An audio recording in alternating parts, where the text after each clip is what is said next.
Has this ever happened to you? Scrolling mindlessly on the computer, nothing to occupy your time, no website to spend that hard earned cash on. Well, do I have a trick for you? You can check out the Sondley website. That's right, sondley.printful.me. We've got everything. We've got postcards, we've got shirts, we've got hats. Yeah, he likes it. Look, he's pointing. Check it out. Embroidered quotations on the brain hat. Cheeky monkey hat. Yes, we've got merch from quotations from Chairman Mao Zedong. I mean, that's crazy, right? That's crazy. It's fucking crazy. We got Sun Wukong shirt. We got Zhu Beiji shirt. Yeah, I mean it's just wonderful. It's bringing the color back to this guy's life. Check him out. He actually he's a little too saturated there. Can we cut?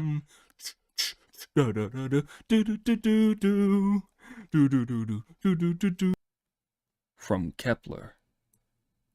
But who shall dwell in these worlds if they be inhabited? Are we or they lords of the world? And how are all things made for man?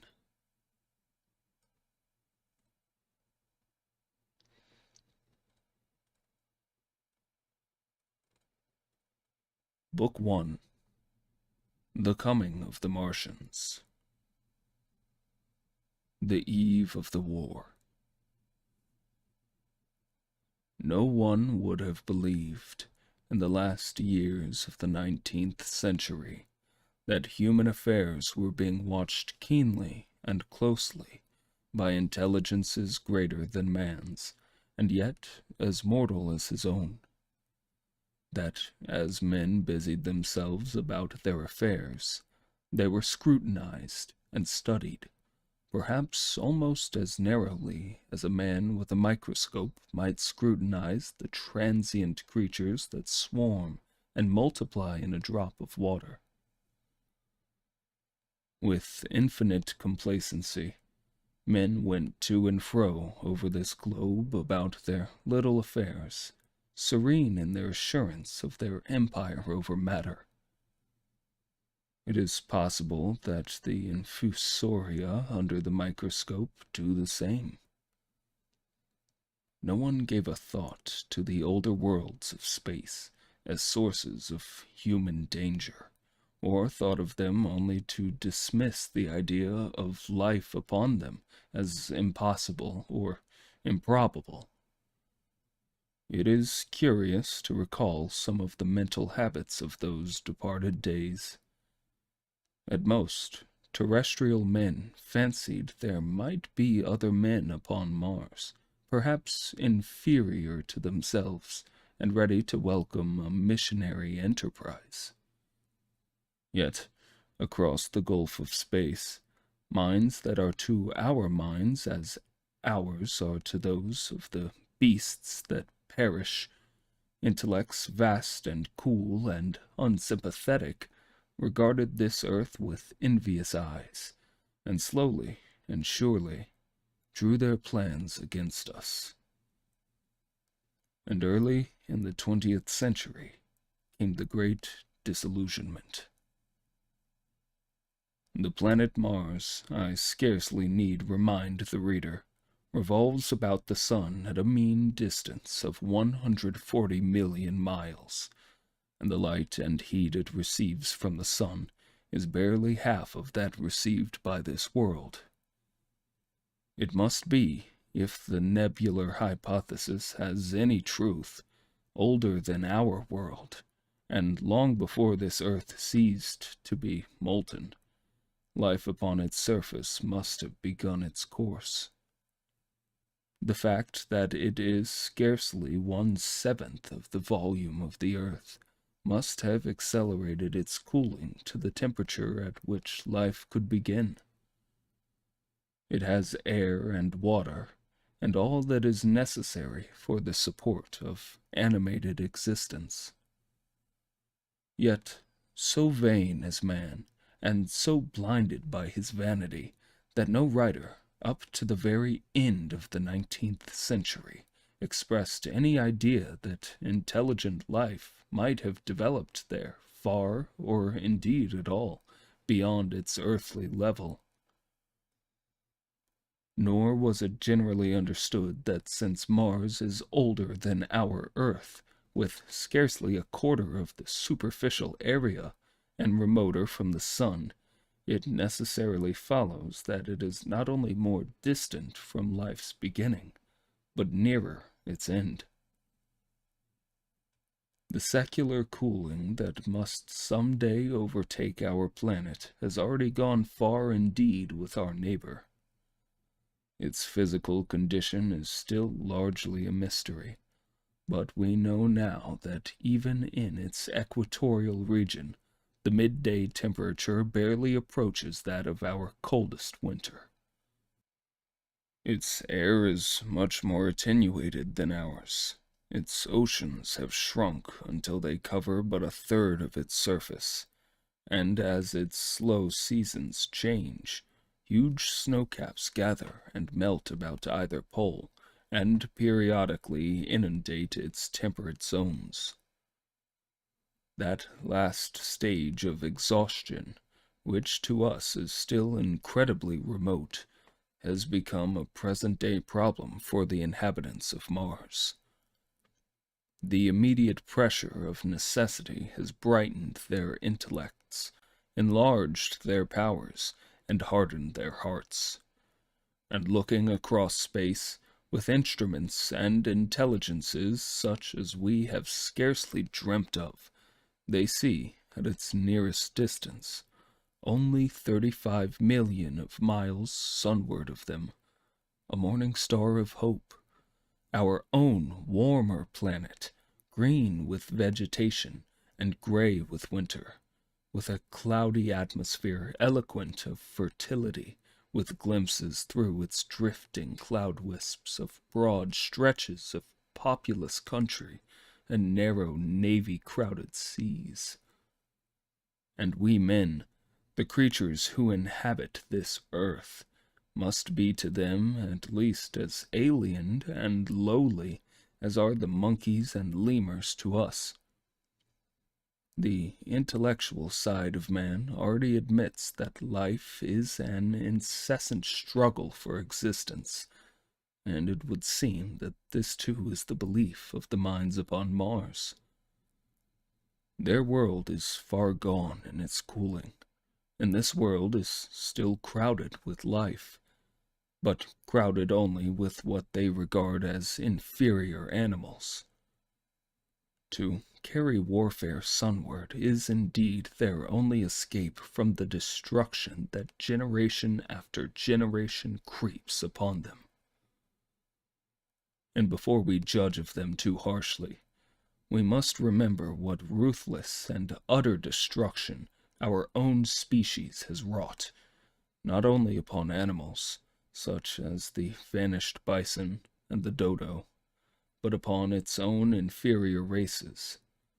The Tasmanians, in spite of their human likeness, were entirely swept out of existence in a war of extermination waged by European immigrants in the space of 50 years. Are we such apostles of mercy as to complain if the Martians warred in the same spirit? The Martians seem to have calculated their descent with amazing subtlety. Their mathematical learning is evidently far in excess of ours, and to have carried out their preparations with a well-nigh perfect unanimity. Had our instruments permitted it, we might have seen the gathering trouble far back in the 19th century. Men like Schiaparelli watched the red planet. It is odd, by the by, that for countless centuries Mars has been the star of war, but failed to interpret the fluctuating appearances of the markings they mapped so well. All that time the Martians must have been getting ready. During the opposition of 1894, A great light was seen on the illuminated part of the disk, first at the Lick Observatory, then by Perrotin of Nice, and then by other observers. English readers heard of it first in the issue of Nature, dated August 2nd. I am inclined to think that the appearance may have been the casting of the huge gun, the vast pit sunk into their planet, from which their shots were fired at us. Peculiar markings, as yet unexplained, were seen near the site of that outbreak during the next two oppositions. The storm burst upon us 6 years ago now. As Mars approached opposition, Lavelle of Java set the wires of the astronomical exchange palpitating with the amazing intelligence of a huge outbreak of incandescent gas upon the earth.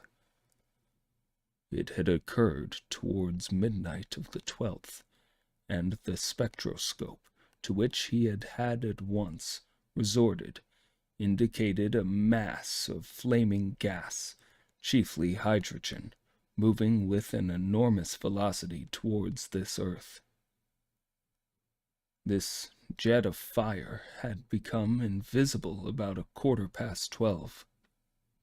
He compared it to a colossal puff of flame, suddenly and violently squirted out of the planet, as flaming gas rushes out of a gun.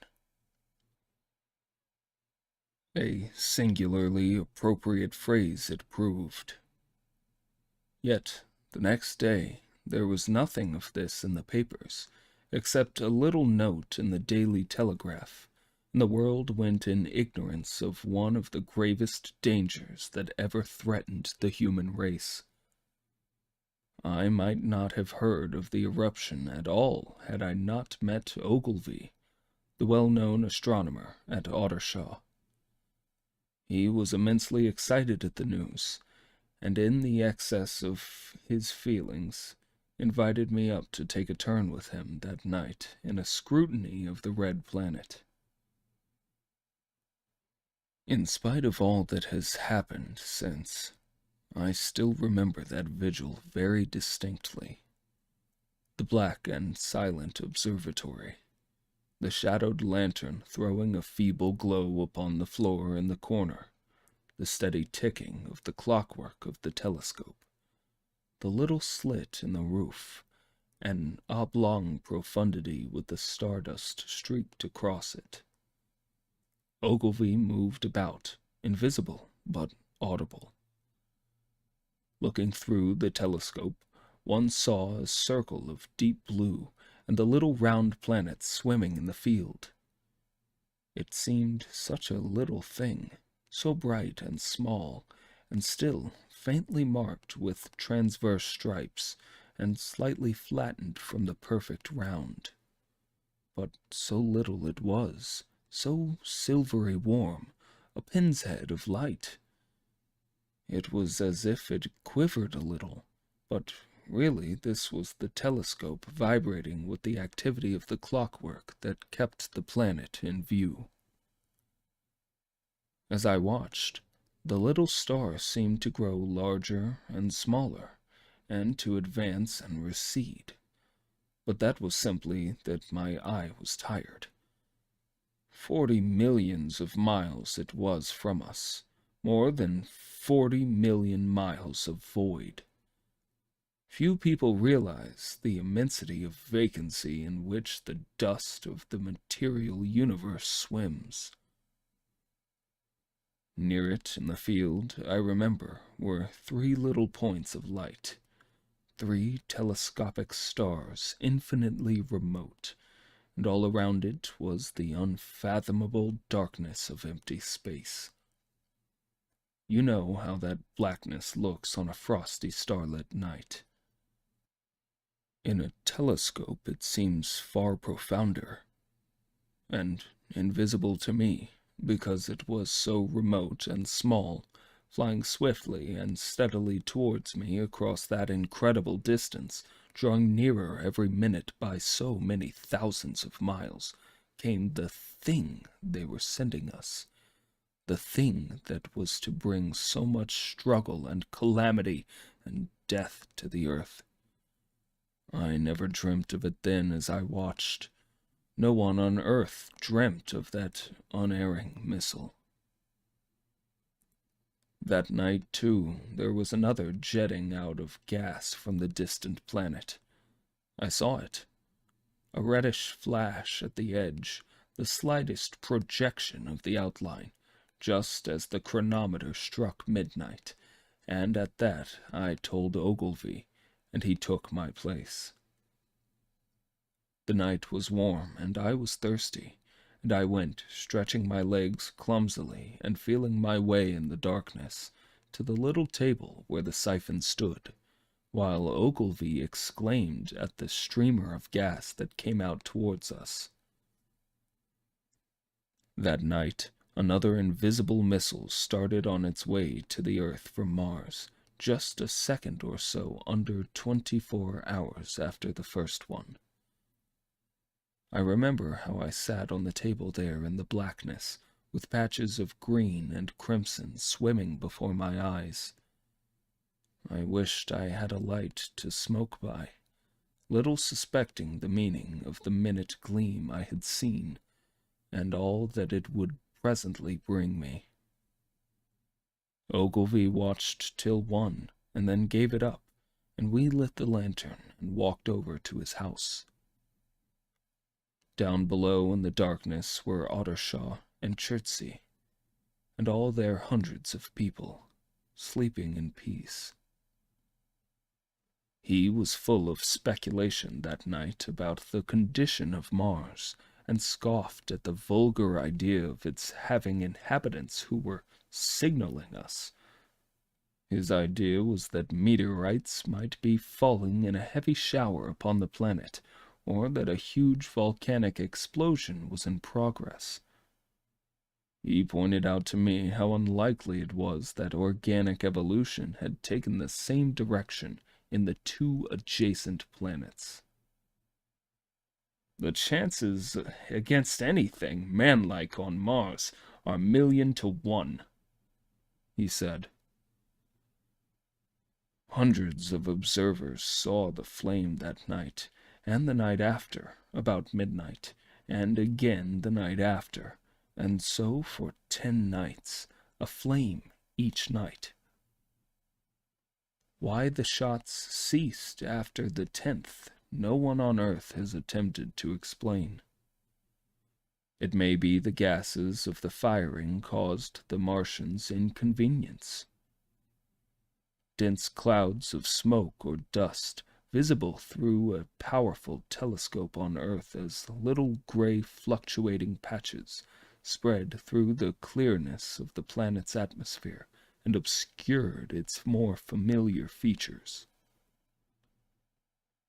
Even the daily papers woke up to the disturbances at last, and popular notes appeared here, there, and everywhere concerning the volcanoes upon Mars. The serio-comic periodical Punch, I remember, made a happy use of it in the political cartoon. And, all unsuspected, those missiles the Martians had fired at us drew earthward, rushing now at a pace of many miles a second through the empty gulf of space, hour by hour and day by day, nearer and nearer. It seems to me now almost incredibly wonderful that, with the swift fate hanging over us, men could go about their petty concerns as they did. I remember how jubilant Markham was at securing a new photograph of the planet for the illustrated paper he edited in those days. People in these latter times scarcely realize the abundance and enterprise of our 19th century papers. For my own part, I was much occupied in learning to ride the bicycle, and busy upon a series of papers discussing the probable developments of moral ideas as civilization progressed. One night, the first missile then could scarcely have been 10 million miles away. I went for a walk with my wife. It was starlight, and I explained the signs of the zodiac to her, and pointed out Mars, a bright dot of light creeping zenithward, towards which so many telescopes were pointed. It was a warm night. Coming home, a party of excursionists from Chertsey or Isleworth passed us, singing and playing music. There were lights in the upper windows of the houses as the people went to bed. From the railway station in the distance came the sound of shunting trains, ringing and rumbling, softened almost into melody by the distance. My wife pointed out to me the brightness of the red, green, and yellow signal lights hanging in a framework against the sky. It seemed so safe and tranquil. 2. The Falling Star. Then came the night of the first falling star. It was seen early in the morning, rushing over Winchester eastward, a line of flame high in the atmosphere. Hundreds must have seen it, and taken it for an ordinary falling star. Albin described it as leaving a greenish streak behind it that glowed for some seconds. Denning, our greatest authority on meteorites, stated that the height of its first appearance was about 90 or 100 miles. It seemed to him that it fell to Earth about 100 miles east of him. I was at home at that hour and writing in my study, and although my French windows faced towards Ottershaw, and the blind was up, for I loved in those days to look up the night sky, I saw nothing of it. Yet this strangest of all things that ever came to Earth from outer space must have fallen while I was sitting there, visible to me had I only looked up as it passed. Some of those who saw its flight say it traveled with a hissing sound. I myself heard nothing of that. Many people in Berkshire, Surrey, and Middlesex must have seen the fall of it, and at most have thought that another meteorite had descended. No one seems to have troubled to look for the fallen mass that night. But very early in the morning, poor Ogilvy, who had seen the shooting star, and who was persuaded that a meteorite lay somewhere on the common between Horsell, Ottershaw, and Woking, rose early with the idea of finding it. Find it he did, soon after dawn, and not far from the sandpits. An enormous hole had been made by the impact of the projectile, and the sand and gravel had been flung violently in every direction over the heath and heather, forming heaps visible 1.5 miles away. The heather was on fire eastward, and a thin blue smoke rose against the dawn. The thing itself lay almost entirely buried in the sand. Amidst the scattered splinters of a fir tree, it had shivered to fragments in its descent. The uncovered part had the appearance of a huge cylinder caked over, and its outline softened by a thick, scaly, dun-colored incrustation. It had a diameter of about 30 yards. He approached the mass, surprised at the size, and more so at the shape, since most meteorites are rounded more or less completely. It was, however, still so hot from its flight through the air as to forbid his near approach. A stirring noise within its cylinder he ascribed to the unequal cooling of its surface, for at that time it had not occurred to him that it might be hollow. He remained standing at the edge of the pit that the thing had made for itself, staring at its strange appearance, astonished chiefly at its unusual shape and color, and dimly perceiving even then some evidence of design in its arrival. The early morning was wonderfully still, and the sun, just clearing the pine trees towards Weybridge, was already warm. He did not remember hearing any birds that morning. There was certainly no breeze stirring, and the only sounds were the faint movements from the cindery cylinder. He was all alone on the common. Then suddenly he noticed with a start that some of the gray clinker, the ashy incrustation that covered the meteorite, was falling off the circular edge of the sand. It was dropping off in flakes and raining down upon the sand. A large piece suddenly came off and fell with a sharp noise that brought his heart into his mouth. For a minute he scarcely realized what this meant, and although the heat was excessive, he clambered down into the pit, close to the bulk, to see the thing more clearly. He fancied even that the cooling of the body might account for this, but what disturbed that idea was the fact that the ash was falling only from the end of the cylinder. And then he perceived that, very slowly, the circular top of the cylinder was rotating on its body. It was such a gradual movement that he discovered it only through noticing that a black mark that had been near him 5 minutes ago was now at the other side of the circumference. Even then he scarcely understood what this indicated, until he heard a muffled grating sound and saw the black mark jerk forward an inch or so. Then the thing came upon him in a flash. The cylinder was artificial, hollow, with an end that screwed out. Something within the cylinder was unscrewing the top. "Good heavens!" said Ogilvy. "There's a man in it! Men in it! Half roasted to death, trying to escape!"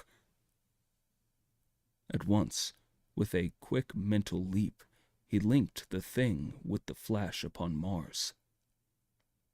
The thought of the confined creature was so dreadful to him that he forgot the heat and went forward to the cylinder to help turn.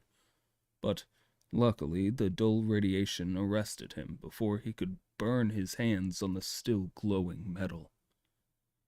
At that, he stood irresolute for a moment, then turned, scrambled out of the pit, and set off running wildly into Woking. The time then must have been somewhere about 6 o'clock.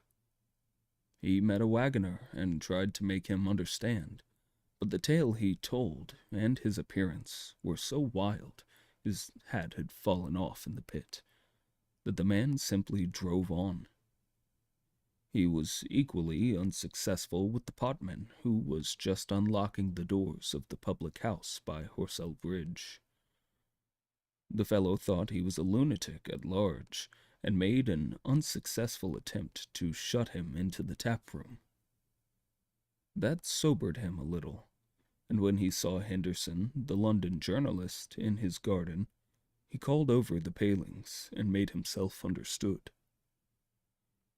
"Henderson," he called, "you saw that shooting star last night." "Well?"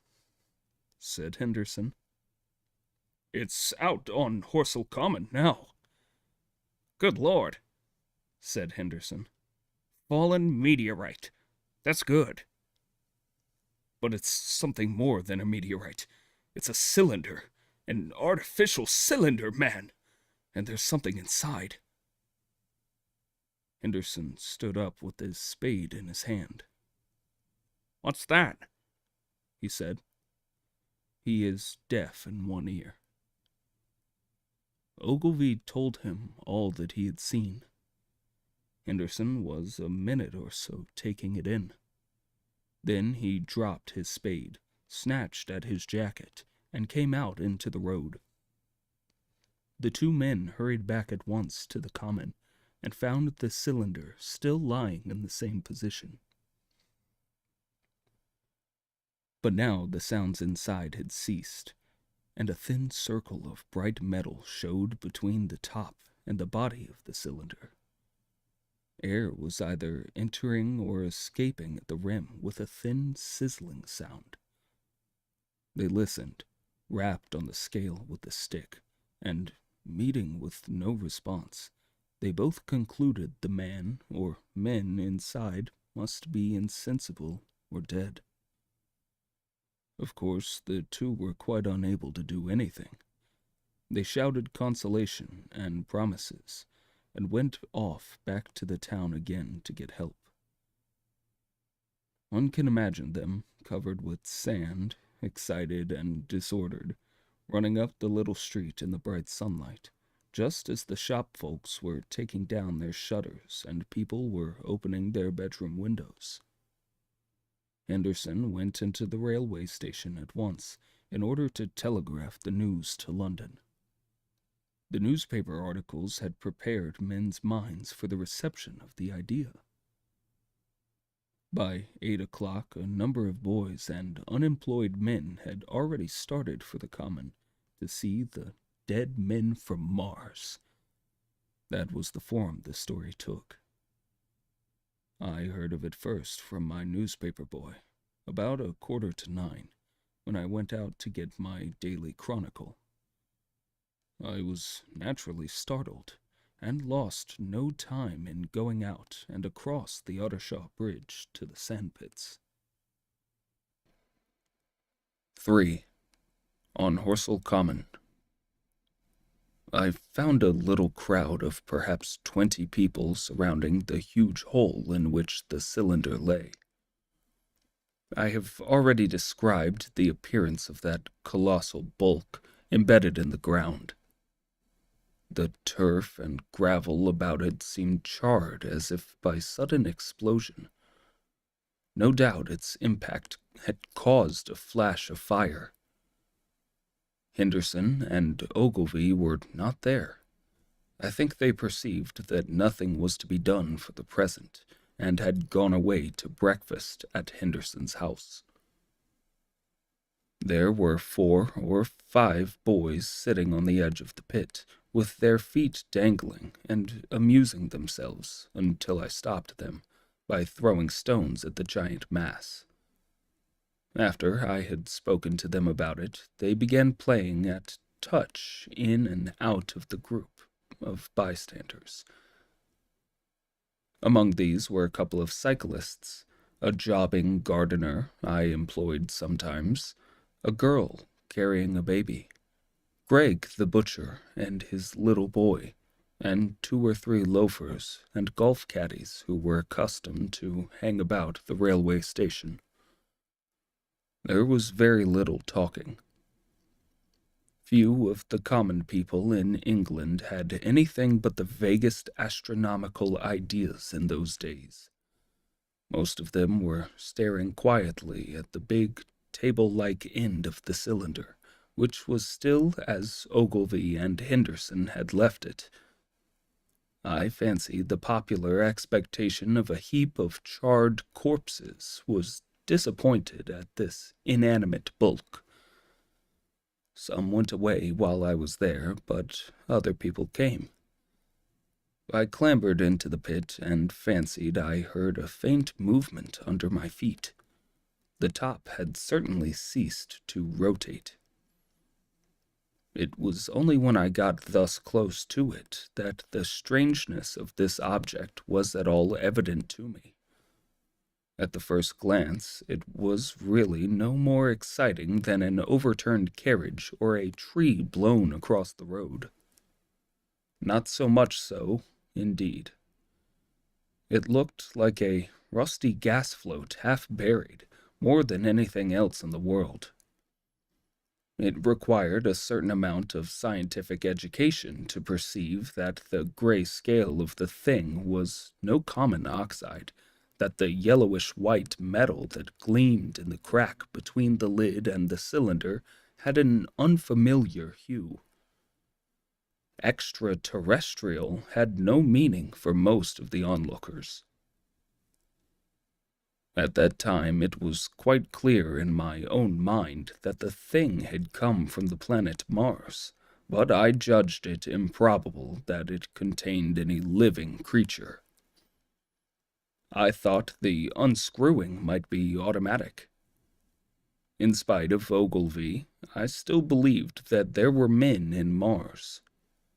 My mind ran fancifully on the possibilities of its containing manuscript, on the difficulties in translation that might arise, whether we should find coins and models in it, and so forth. Yet it was a little too large for assurance on this idea. I felt an impatience to see it opened. About 11, as nothing seemed happening, I walked back, full of such thoughts, to my home in Maybury. But I found it difficult to get to work upon my abstract investigations. In the afternoon, the appearance of the common had altered very much. The early editions of the evening papers had startled London with enormous headlines. "A message received from Mars. Remarkable story from Woking," and so forth. In addition, Ogilvy's wire to the Astronomical Exchange had roused every observatory in the 3 kingdoms. There were half a dozen flies or more from the Woking station standing in the road by the sandpits, a basket case from Chobham, and a rather lordly carriage. Besides that, there was quite a heap of bicycles. In addition, a large number of people must have walked, in spite of the heat of the day, from Woking and Chertsey, so that there was altogether quite a considerable crowd, 1 or 2 gaily dressed ladies among the others. It was glaringly hot, not a cloud in the sky, nor a breath of wind, and the only shadow was that of the few scattered pine trees. The burning heather had been extinguished, but the level ground towards Ottershaw was blackened as far as one could see, and still giving off vertical streamers of smoke. An enterprising sweetstuff dealer in the Chobham Road had sent up his son with a barrel-load of green apples and ginger beer. Going to the edge of the pit, I found it occupied by a group of about half a dozen men, Henderson, Ogilvy, and a tall, fair-haired man that I afterwards learnt was Stent, the astronomer royal, with several workmen wielding spades and pickaxes. Stent was giving directions in a clear, high-pitched voice. He was standing on the cylinder, which was now evidently much cooler. His face was crimson and streaming with perspiration, and something seemed to have irritated him. A large portion of the cylinder had been uncovered, though its lower end was still embedded. As soon as Ogilvy saw me among the staring crowd on the edge of the pit, he called to me to come down, and asked me if I would mind going over to see Lord Hilton, the lord of the manor. The growing crowd, he said, was becoming a serious impediment to their excavations, especially the boys. They wanted a light railing put up, and help to keep the people back. He told me that a faint stirring was occasionally still audible within the case, but that the workmen had failed to unscrew the top, as it afforded no grip to them. The case appeared to be enormously thick, and it was possible that the faint sounds we heard represented a noisy tumult in the interior. I was very glad to do as he asked, and so become one of the privileged spectators within the contemplated enclosure. I failed to find Lord Hilton at his house, but I was told he was expected from London by the 6 o'clock train from Waterloo, and as it was then about 5:15, I went home, had some tea, and walked up to the station to waylay him. 4. The cylinder unscrews. When I returned to the common, the sun was setting. Scattered groups were hurrying from the direction of Woking, and 1 or 2 persons were returning. The crowd about the pit had increased, and stood out black against the lemon yellow of the sky. A couple of 100 people, perhaps. There were a number of voices raised, and some sort of struggle appeared to be going on about the pit. Strange imaginings passed through my mind. As I drew nearer, I heard Stent's voice. "Keep back! Keep back!" A boy came running towards me. "It's moving," he said to me as he passed. "It's screwing, and it's screwing out. I don't like it. I'm a-going home, I am." I went on to the crowd. There were really, I should think, 200 or 300 people, elbowing and jostling one another, the 1 or 2 ladies there being by no means the least active. "He's fallen in the pit!" cried someone. "Keep back!" said several. The crowd swayed a little, and I elbowed my way through. Everyone seemed greatly excited. I heard a peculiar humming sound from the pit. "I say," said Ogilvy. "help keep these idiots back. We don't know what's in the confounded thing, you know." I saw a young man, a shop assistant in Woking, I believe he was, standing on the cylinder and trying to scramble out of the hole again. The crowd had pushed him in. The end of the cylinder was being screwed out from within. Nearly 2 feet of shining screw projected. Somebody blundered against me, and I narrowly missed being pitched on to the top of the screw. I turned, and as I did so, the screw must have come out, and the lid of the cylinder fell upon the gravel with a ringing concussion. I stuck my elbow into the person behind me, and turned my head towards the thing again. For a moment, that circular cavity seemed perfectly black. I had the sunset in my eyes. I think everyone expected to see a man emerge, possibly something a little unlike us terrestrial men, but in essentials a man. I know I did. But looking, I presently saw something stirring within the shadow, grayish, billowy movements, one above another, and then 2 luminous discs like eyes. Then something resembling a little gray snake, about the thickness of a walking stick, coiled up out of the writhing middle, and wriggled in the air towards me, and then another. A sudden chill came over me. There was a loud shriek from a woman behind. I half turned, keeping my eyes fixed upon the cylinder still, from which other tentacles were now projecting, and began pushing my way back from the edge of the pit. I saw astonishment giving place to horror on the faces of the people about me. I heard inarticulate exclamations on all sides. There was a general movement backward. I saw the shopman struggling still on the edge of the pit. I found myself alone, and saw the people on the other side of the pit running off, Stent among them. I looked again at the cylinder, and ungovernable terror gripped me. I stood petrified and staring. A big, grayish, rounded bulk, the size, perhaps, of a bear, was rising slowly and painfully out of the cylinder. As it bulged up and caught the light, it glistened like wet leather. 2 large, dark-colored eyes were regarding me steadfastly. It was rounded and had, one might say, a face. There was a mouth under the eyes, the lipless brim of which quivered and panted and dropped saliva.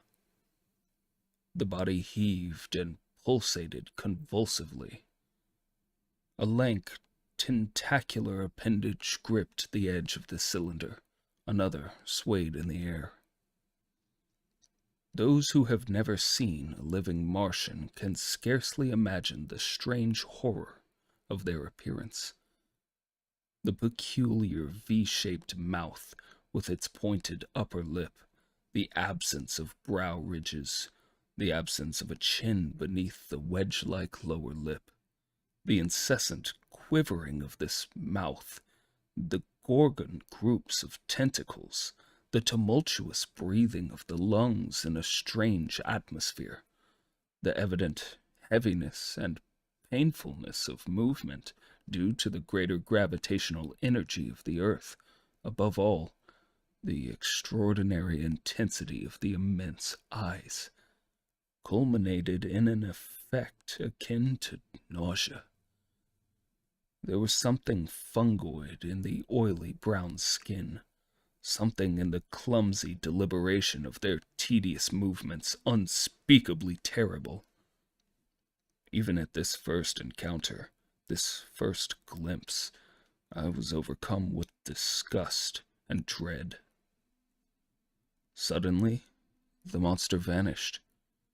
It had toppled over the brim of the cylinder and fallen into the pit, with a thud like the fall of a great mass of leather.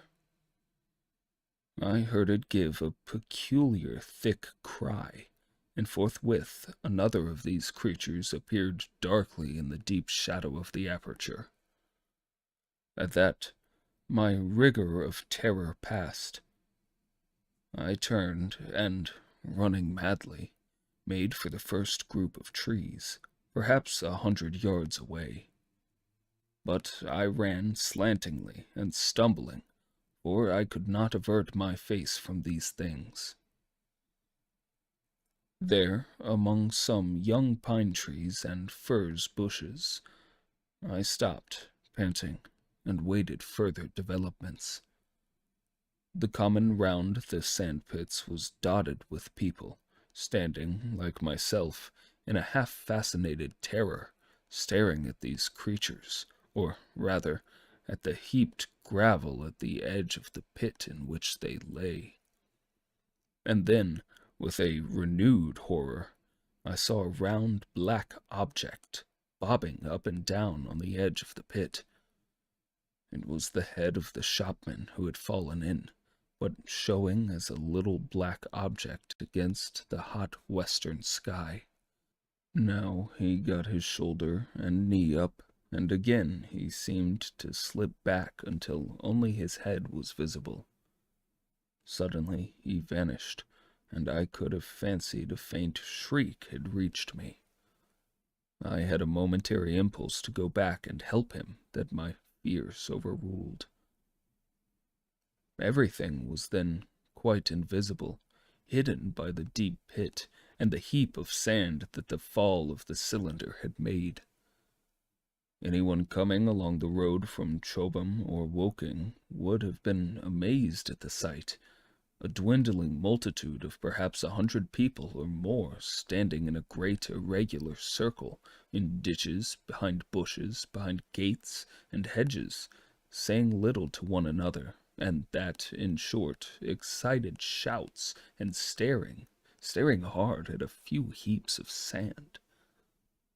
The barrow of ginger beer stood, a queer derelict, black against the burning sky, and in the sand pits was a row of deserted vehicles, with their horses feeding out of nose-bags or pawing the ground. 5. The Heat Ray. After the glimpse I had had of the Martians emerging from the cylinder in which they had come to the Earth from their planet, a kind of fascination paralyzed my actions. I remained standing knee-deep in the heather, staring at the mound that hid them. I was a battleground of fear and curiosity, I did not dare to go back toward the pit, but I felt a passionate longing to peer into it. I began walking, therefore, in a big curve, seeking some point of vantage, and continually looking at the sand heaps that hid these newcomers to our earth. Once a leash of thin black whips, like the arms of an octopus, flashed across the sunset and was immediately withdrawn, and afterwards a thin rod rose up, joint by joint, bearing at its apex a circular disc that spun with a wobbling motion. What could be going on there? Most of the spectators had gathered in one or two groups, one a little crowd towards Woking, the other a knot of people in the direction of Chobham. Evidently they shared my mental conflict. There were a few near me. One man I approached. He was, I perceived, a neighbor of mine, though I did not know his name, and accosted. But it was scarcely a time for articulate conversation. "What ugly brutes!" he said. "Good God! What ugly brutes!" He repeated this over and over again. "Did you see a man in the pit?" I said, but he made me no answer to that. We became silent and stood watching for a time side by side, deriving, I fancy, a certain comfort in one another's company. Then I shifted my position to a little knoll that gave me the advantage of a yard or more of elevation, and when I looked for him presently, he was walking towards Woking. The sunset faded to twilight before anything further happened. The crowd far away on the left, towards Woking, seemed to grow, and I heard now a faint murmur from it. The little knot of people towards Chobham dispersed. There was scarcely an intimation of movement from the pit. It was this, as much as anything, that gave people courage, and I suppose the new arrivals from Woking also helped to restore confidence. At any rate, as the dusk came on, a slow, intermittent movement upon the sandpits began, a movement that seemed to gather force as the stillness of the evening about the cylinder remained unbroken. Vertical black figures in twos and threes would advance, stop, watch, and advance again, spreading out as they did so in a thin, irregular crescent that promised to enclose the pit in its attenuated horns. I, too, on my side, began to move towards the pit. Then I saw some cabmen and others had walked boldly into the sandpits, and heard the clatter of hooves and the gride of the wheels. I saw a lad trundling off the barrow of apples. And then, within 30 yards of the pit, advancing from the direction of Horsell, I noted a little black knot of men, the foremost of whom was waving a white flag. This was the deputation. There had been a hasty consultation, and since the Martians were evidently, in spite of their repulsive forms, intelligent creatures, it had been resolved to show them by approaching them with signals that we, too, were intelligent.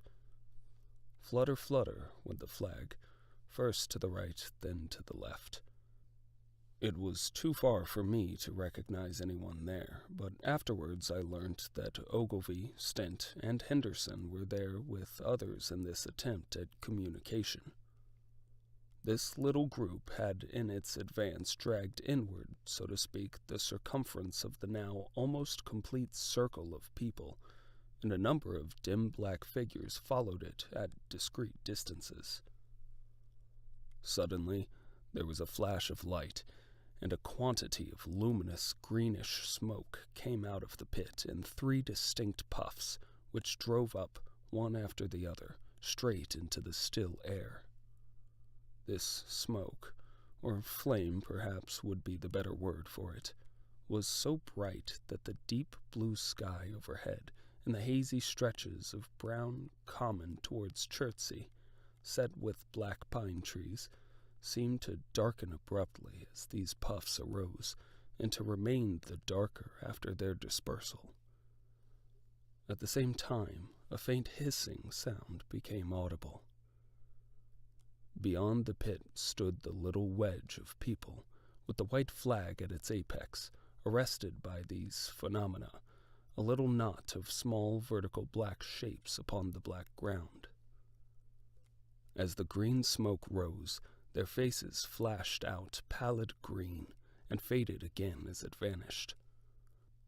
Then slowly the hissing passed into a humming, into a long, loud, droning noise. Slowly a humped shape rose out of the pit, and the ghost of a beam of light seemed to flicker out from it. Forthwith flashes of actual flame, a bright glare leaping from one to another, sprang from the scattered group of men. It was as if some invisible jet impinged upon them and flashed into white flame. It was as if each man were suddenly and momentarily turned to fire. Then, by the light of their own destruction, I saw them staggering and falling, and their supporters turning to run. I stood staring, not as yet realizing that this was death leaping from man to man, and in that little distant crowd. All I felt was that it was something strange. An almost noiseless and blinding flash of light, and a man fell headlong and lay still, and as the unseen shaft of heat passed over them, pine trees burst into fire, and every dry furze bush became with one dull thud a mass of flames. And far away, towards Naphill, I saw the flashes of trees and hedges and wooden buildings suddenly set alight. It was sweeping round swiftly and steadily, this flaming death, this invisible, inevitable sword of heat. I perceived it coming towards me by the flashing bushes it touched, and was too astounded and stupefied to stir. I heard the crackle of fire in the sandpits, and the sudden squeal of a horse that was as suddenly stilled. Then it was as if an invisible yet intensely heated finger was drawn through the heather between me and the Martians, and all along a curving line beyond the sandpits the dark ground smoked and crackled. Something fell with a crash far away to the left where the road from Woking Station opens out on the common. Forthwith the hissing and humming ceased, and the black dome-like object sank slowly out of sight into the pit.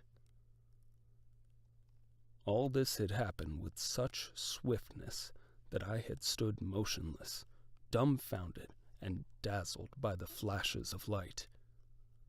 Had that death swept through a full circle, it must inevitably have slain me in my surprise, but it passed and spared me, and left the night about me suddenly dark and unfamiliar.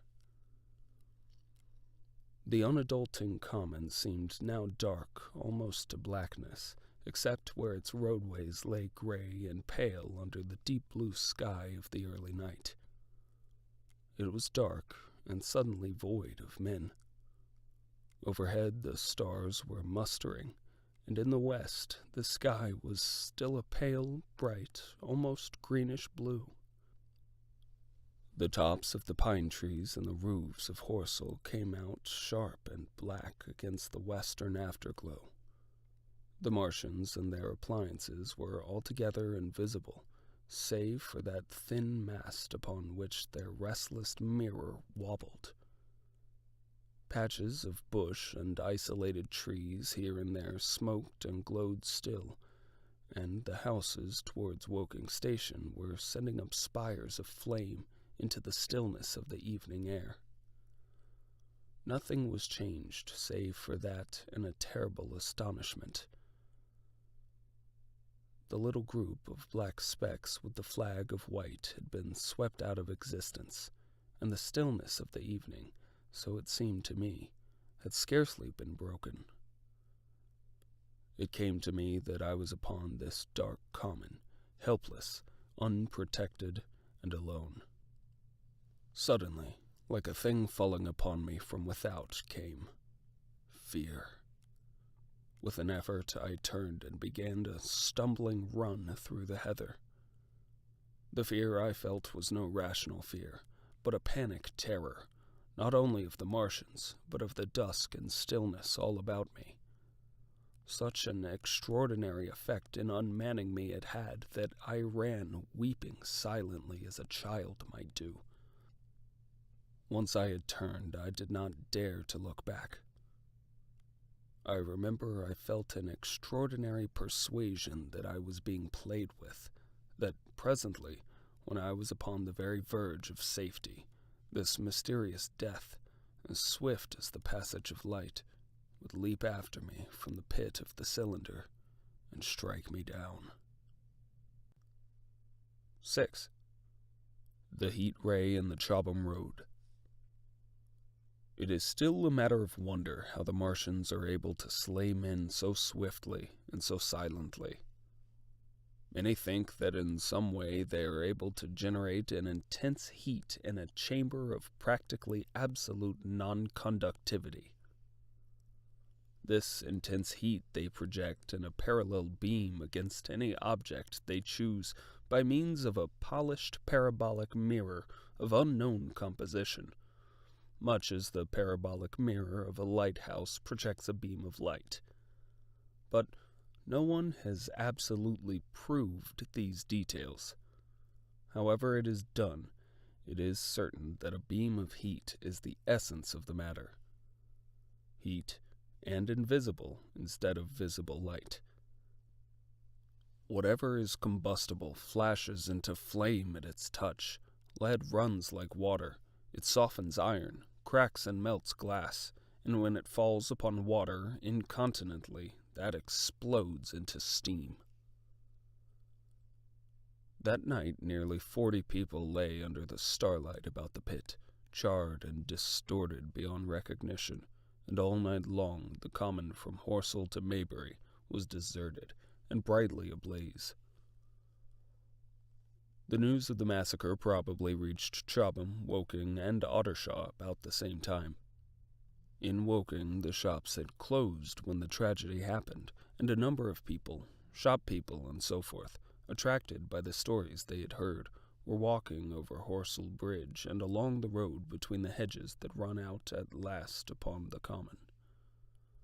You may imagine the young people brushed up after the labors of the day, and making this novelty, as they would make any novelty, the excuse for walking together and enjoying a trivial flirtation.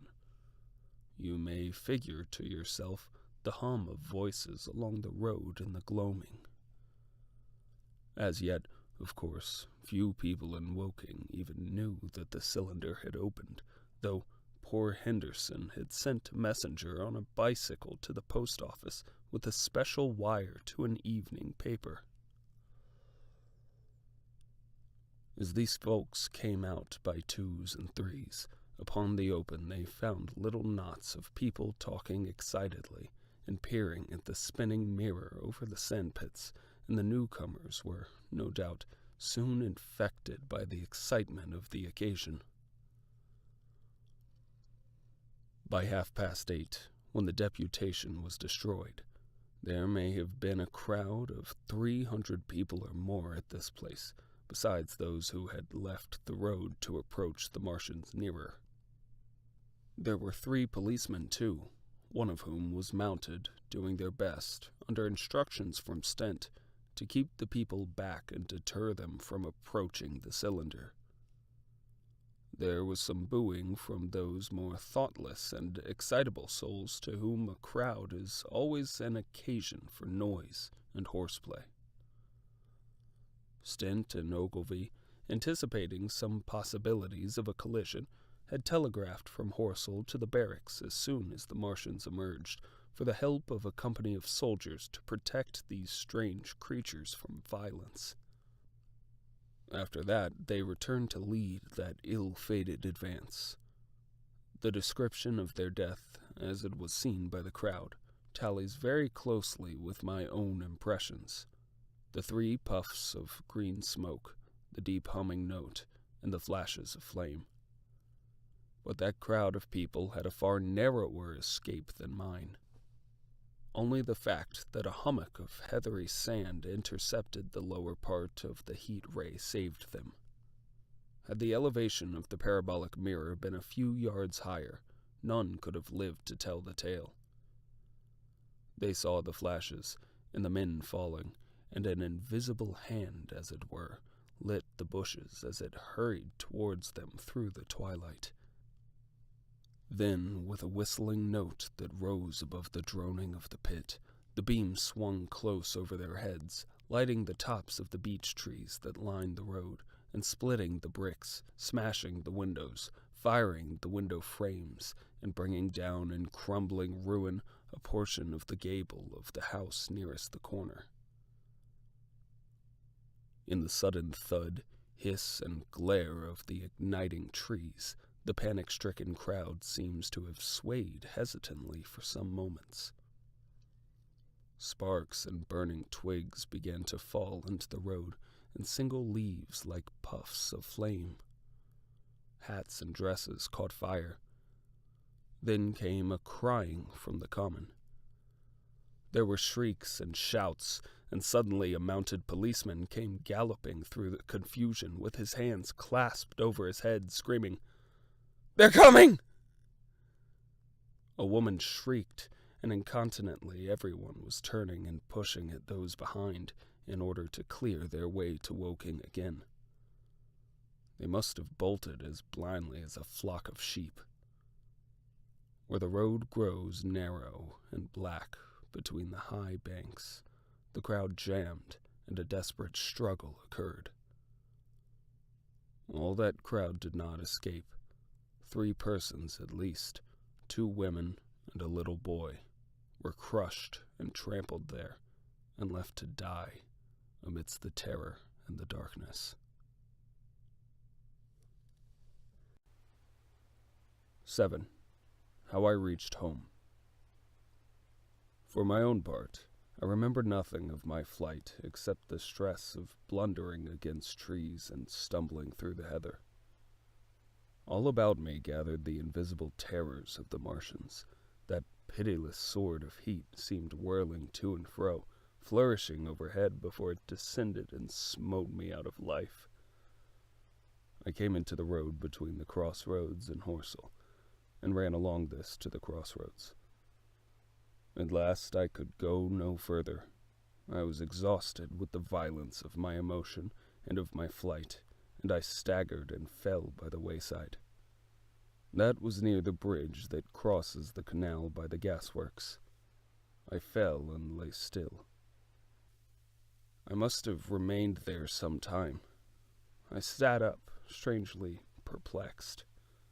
For a moment, perhaps, I could not understand how I came there. My terror had fallen from me like a garment. My hat had gone, and my collar had burst away from its stud. A few minutes before, there had only been 3 real things before me: the immensity of the night and space and nature, my own feebleness and anguish, and the near approach of death. Now it was as if something turned over, and the point of view altered abruptly. There was no sensible transition from one state of mind to the other. I was immediately the self of every day again, a decent, ordinary citizen. The silent common, the impulse of my flight, the starting flames, were as if it were a dream. I asked myself, had these latter things indeed happened? I could not credit it. I rose and walked unsteadily up the steep incline of the bridge. My mind was blank wonder. My muscles and nerves seemed drained of their strength. I dare say I staggered drunkenly. A head rose over the arch, and the figure of a workman carrying a basket appeared. Beside him ran a little boy. He passed me, wishing me good night. I was minded to speak to him, and did not. I answered his greeting with a meaningless mumble and went on over the bridge. Over the Maybury Arc, a train, a billowing tumult of white, firelit smoke, and a long caterpillar of lighted windows went flying south. Clatter, clatter, clap, rap, and it had gone. A dim group of people talked in the gate of one of the houses in the pretty little row of gables that was called Oriental Terrace. It was all so real and so familiar, and that behind me, it was frantic, fantastic. Such things, I told myself, could not be. Perhaps I am a man of exceptional moods. I do not know how far my experience is common. At times I suffer from the strangest sense of detachment from myself and the world about me. I seem to watch it all from the outside, from somewhere inconceivably remote, out of time, out of space, out of the stress and tragedy of it all. This feeling was very strong upon me that night. Here was another side to my dream. But the trouble was the blank incongruity of this serenity and the swift death flying yonder not 2 miles away. There was a noise of business from the gasworks, and the electric lamps were all alight.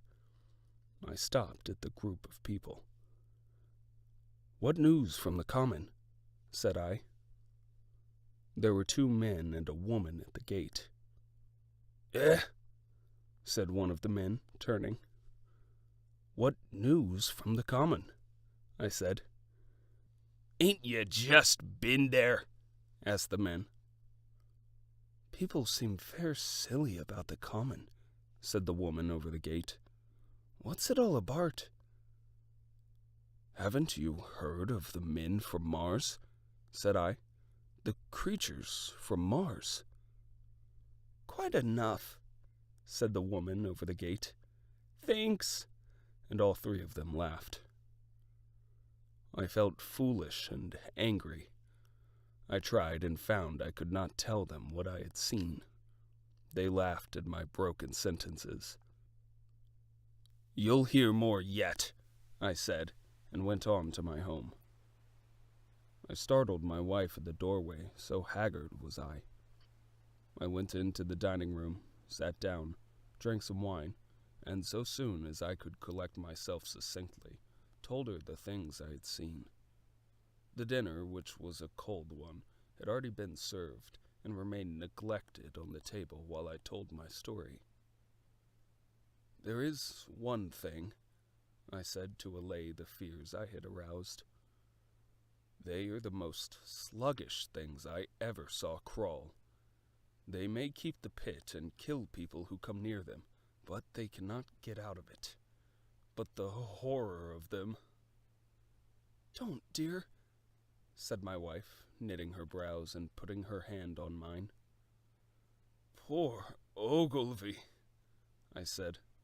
"To think he may be lying dead there." My wife, at least, did not find my experience incredible. When I saw how deadly white her face was, I ceased abruptly. "They may come here," she said again and again. I pressured her to take wine and tried to reassure her. "They can scarcely move," I said. I began to comfort her and myself by repeating all that Ogilvy had told me of the impossibility of the Martians establishing themselves on the earth. In particular, I laid stress on the gravitational difficulty. On the surface of the earth, the force of gravity is 3 times what it is on the surface of Mars. A Martian, therefore, would weigh 3 times more than on Mars, albeit his muscular strength would be the same. His own body would be a cope of lead to him, therefore. That indeed was the general opinion. Both the Times and the Daily Telegraph, for instance, insisted on it the next morning, and both overlooked, just as I did, to obvious modifying influences. The atmosphere of the Earth, we now know, contains far more oxygen, or far less argon, whichever way one likes to put it, than does Mars's. The invigorating influences of this excess of oxygen upon the Martians indisputably did much to counterbalance the increased weight of their bodies. And in the second place, we all overlooked the fact that such mechanical intelligence as the Martian possessed was quite able to dispense with muscular exertion at a pinch. But I did not consider these points at the time, and so my reasoning was dead against the chances of the invaders.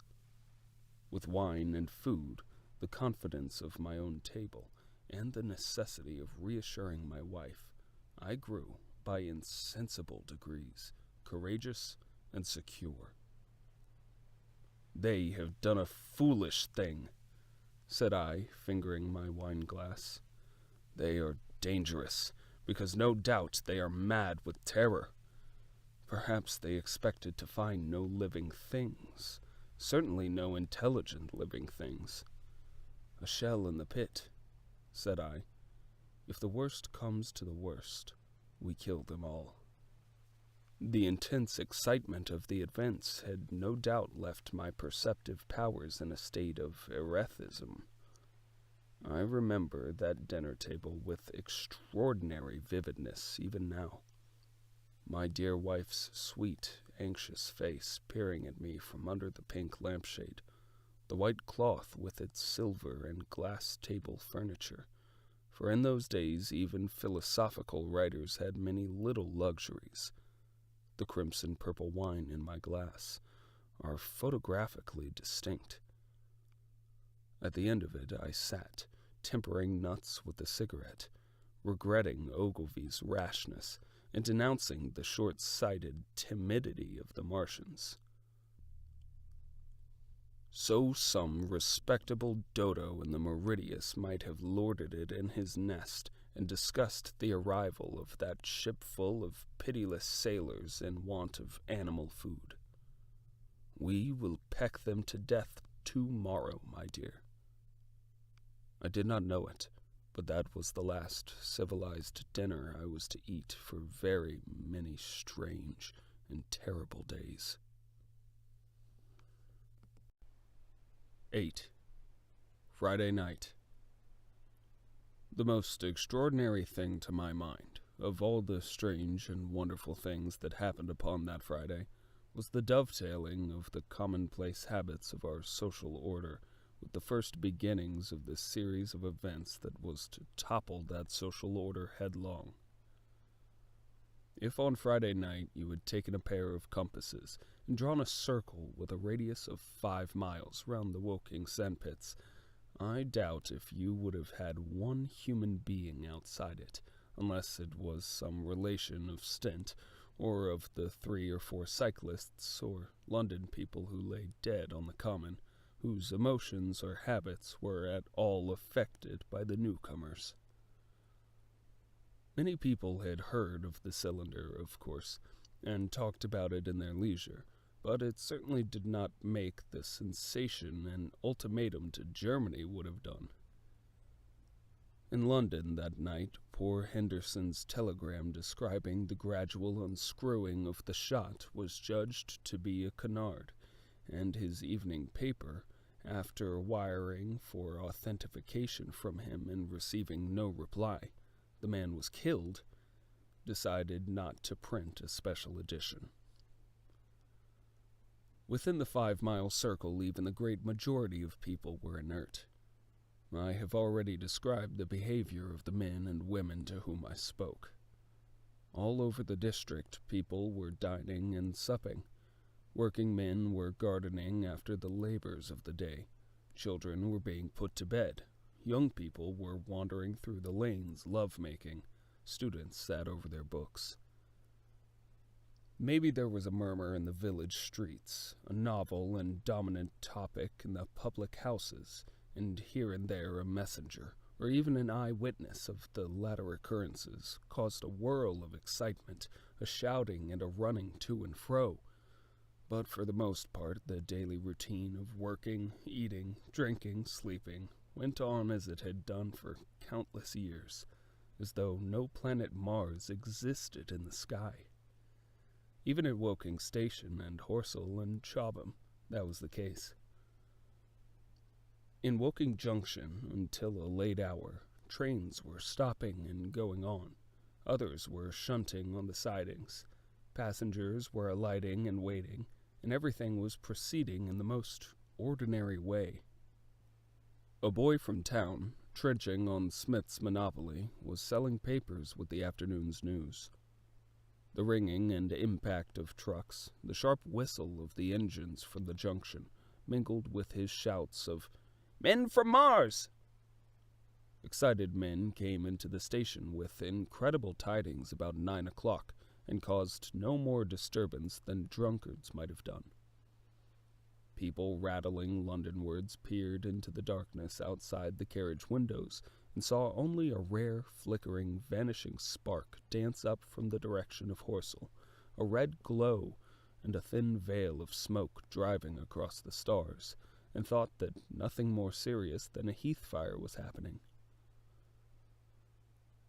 It was only round the edge of the common that any disturbance was perceptible. There were half a dozen villas burning on the Woking border.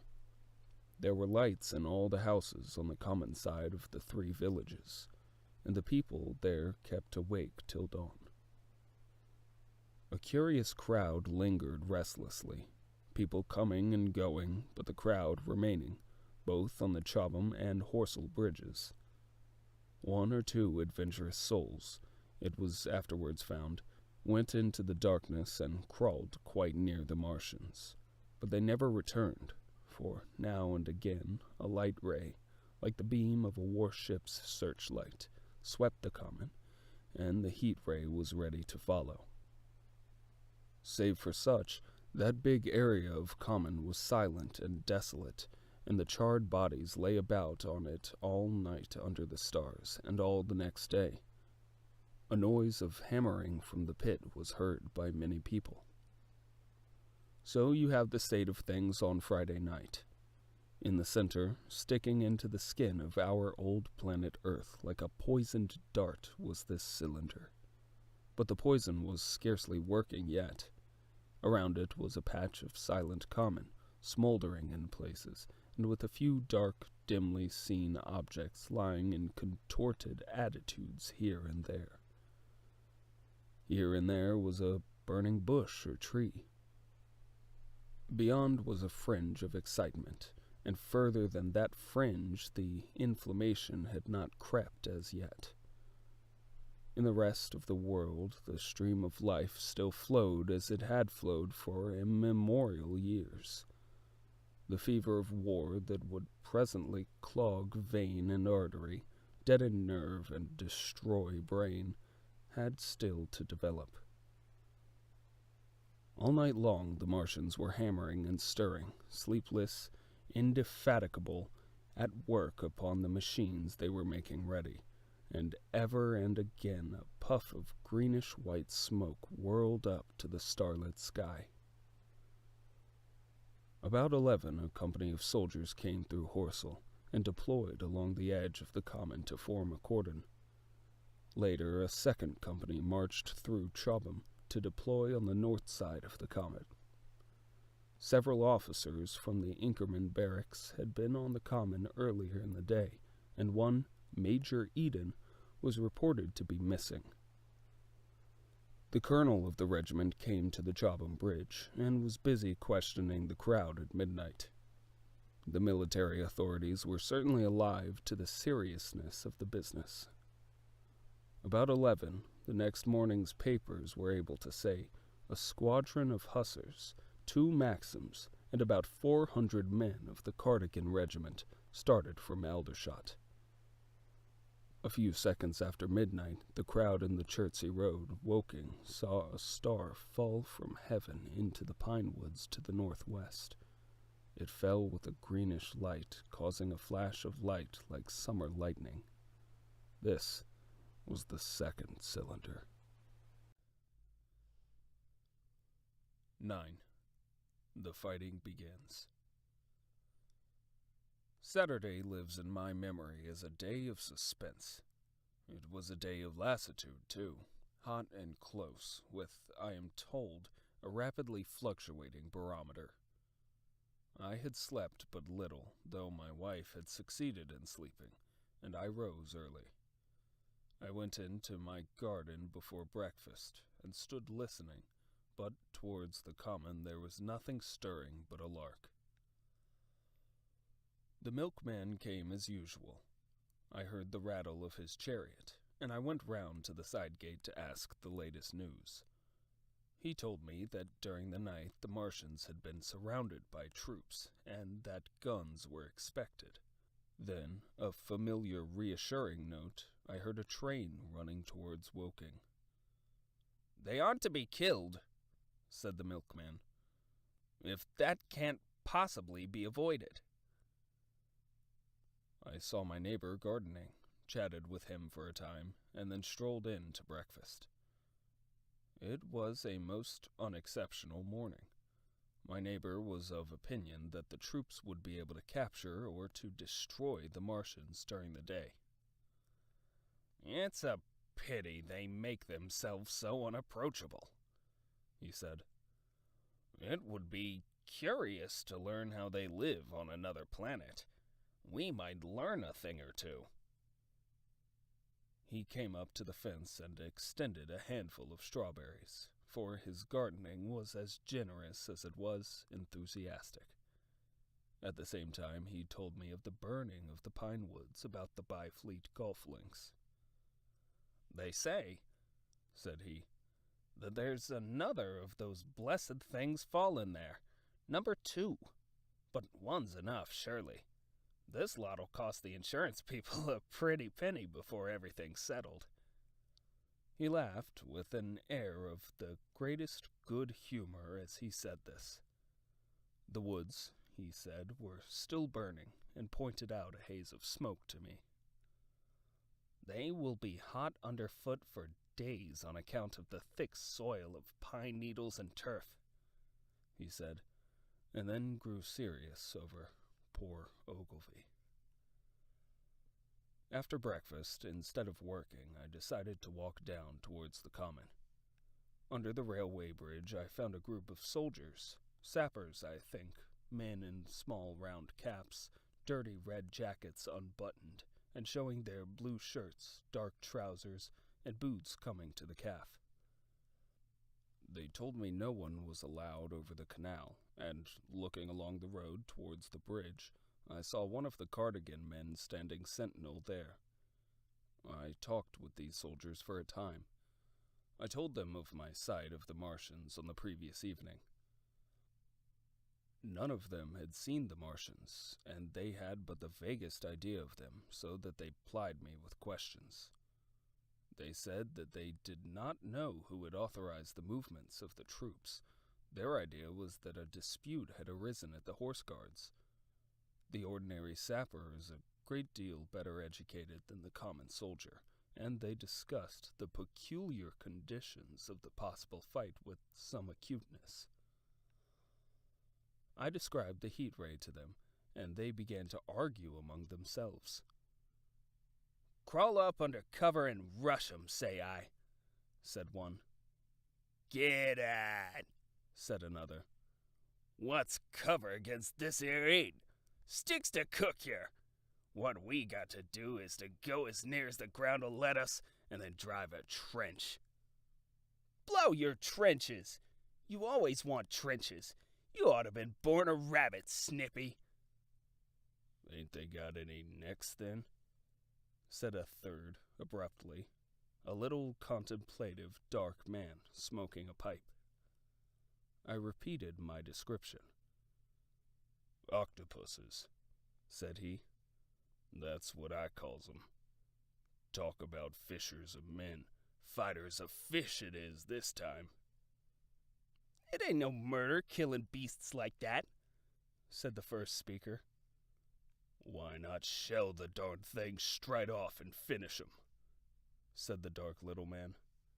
"You can't tell what they might do." "Where's your shells?" said the first speaker. "There ain't no time. Do it in a rush, that's my tip, and do it at once." So they discussed it. After a while, I left them and went on to the railway station to get as many morning papers as I could. But I will not weary the reader with the description of that long morning and of the longer afternoon. I did not succeed in getting a glimpse of the common, for even Horsell and Chobham church towers were in the hands of the military authorities. The soldiers I addressed didn't know anything. The officers were mysterious as well as busy. I found people in the town quite secure again in the presence of the military, and I heard for the first time from Marshall, the tobacconist, that his son was among the dead on the common. The soldiers had made the people on the outskirts of Horsell lock up and leave their houses. I got back to lunch about 2, very tired, for, as I have said, the day was extremely hot and dull, and in order to refresh myself, I took a cold bath in the afternoon. About 4:30, I went up to the railway station to get an evening paper, for the morning papers had contained only a very inaccurate description of the killing of Stent, Henderson, Ogilvy, and the others. But there was little I didn't know. The Martians did not show an inch of themselves. They seemed busy in their pit, and there was a sound of hammering and an almost continuous streamer of smoke. Apparently, they were busy getting ready for a struggle. "Fresh attempts have been made to signal, but without success," was the stereotyped formula of the papers. A sapper told me it was done by a man in a ditch with a flag on a long pole. The Martians took as much notice of such advances as we should of the lowing of a cow. I must confess the sight of all this armament, all this preparation, greatly excited me. My imagination became belligerent and defeated the invaders in a dozen striking ways. Something of my schoolboy dreams of battle and heroism came back. It hardly seemed a fair fight to me at that time. They seemed very helpless in this pit of theirs. About 3:00 there began the thud of a gun at measured intervals from Chertsey or Addlestone. I learned that the smoldering pine wood into which the second cylinder had fallen was being shelled, in the hope of destroying that object before it opened. It was only above 5, however, that a field gun reached Chobham for use against the first body of Martians. About 6 in the evening, as I sat at tea with my wife in the summer house, talking vigorously about the battle that was lowering upon us, I heard a muffled detonation from the common, and immediately after a gust of firing. Close on the heels of that came a violent, rattling crash, quite close to us, that shook the ground, and, starting out upon the lawn, I saw the tops of the trees about the Oriental College burst into smoky red flame, and the tower of the little church beside it slide down into ruin. The pinnacle of the mosque had vanished, and the roof line of the college itself looked as if a 100-ton gun had been at work upon it. One of our chimneys cracked as if a shot had hit it, flew, and the piece of it came clattering down the tiles and made a heap of broken red fragments upon the flower bed by my study window. I and my wife stood amazed. Then I realized that the crest of Maybury Hill must be within range of the Martians' heat ray now that the college was cleared out of the way. At that, I gripped my wife's arm and, without ceremony, ran her out into the road. Then I fetched out the servant, telling her I would go upstairs myself for the box she was clamoring for. "We can't possibly stay here," I said, and as I spoke the firing reopened for a moment upon the common. "But where are we to go?" said my wife in terror. I thought, perplexed. Then I remembered her cousins at Leatherhead. "Leatherhead!" I shouted above the sudden noise. She looked away from me downhill. The people were coming out of their houses astonished. "How are we to get to Leatherhead?" she said. Down the hill I saw a bevy of hussars ride under the railway bridge. 3 galloped through the open gates of the Oriental College. 2 others dismounted and began running from house to house. The sun, shining through the smoke that drove up from the tops of the trees, seemed blood red and threw an unfamiliar lurid light upon everything. "Stop here," said I. "You are safe here." And I started off at once for the Spotted Dog, for I knew the landlord had a horse and dog cart. I ran, for I perceived that in a moment everyone upon this side of the hill would be moving. I found him in his bar, quite unaware of what was going on behind his house. A man stood with his back to me, talking to him. "I must have a pound," said the landlord, "and I've no one to drive it." "I'll give you 2, said I, over the stranger's shoulder. "What for?" "And I'll bring it back by midnight," I said. "Lord," said the landlord, "what's the hurry? I'm selling my bit of a pig. 2 pounds and you bring it back? What's going on now?" I explained hastily that I had to leave my home, and so secured the dog cart. At the time it did not seem to me nearly so urgent that the landlord should leave his. I took care to have the cart there, and then drove it off down the road, and, leaving it in charge of my wife and servant, rushed into my house and packed a few valuables, such plate as we had and so forth. The beech trees below the house were burning while I did this, and the palings up the road glowed red. While I was occupied in this way, one of the dismounted hussars came running up. He was going from house to house, warning people to leave. He was going on as I came out of my front door, lugging my treasures, done up in a tablecloth. I shouted after him, "What news?" He turned, stared, bawled something about crawling out in a thing like a dish cover, and ran on to the gate of the house at the crest. A sudden whirl of black smoke driving across the road hid him for a moment. I ran to my neighbor's door and rapped to satisfy myself what I already knew, that his wife had gone to London with him and had locked up their house. I went in again according to my promise to get my servant's box, lugged it out, clapped it beside her on the tail of the dog-cart, and then caught the reins and jumped up into the driver's seat beside my wife. In another moment we were clear of the smoke and noise, and spanking down the opposite slope of Maybury Hill towards Old Woking. In front was a quiet, sunny landscape, a wheat field ahead on either side of the road, and the Maybury Inn with its swinging sign. I saw the doctor's cart ahead of me. At the bottom of the hill I turned my head to look at the hillside I was leaving.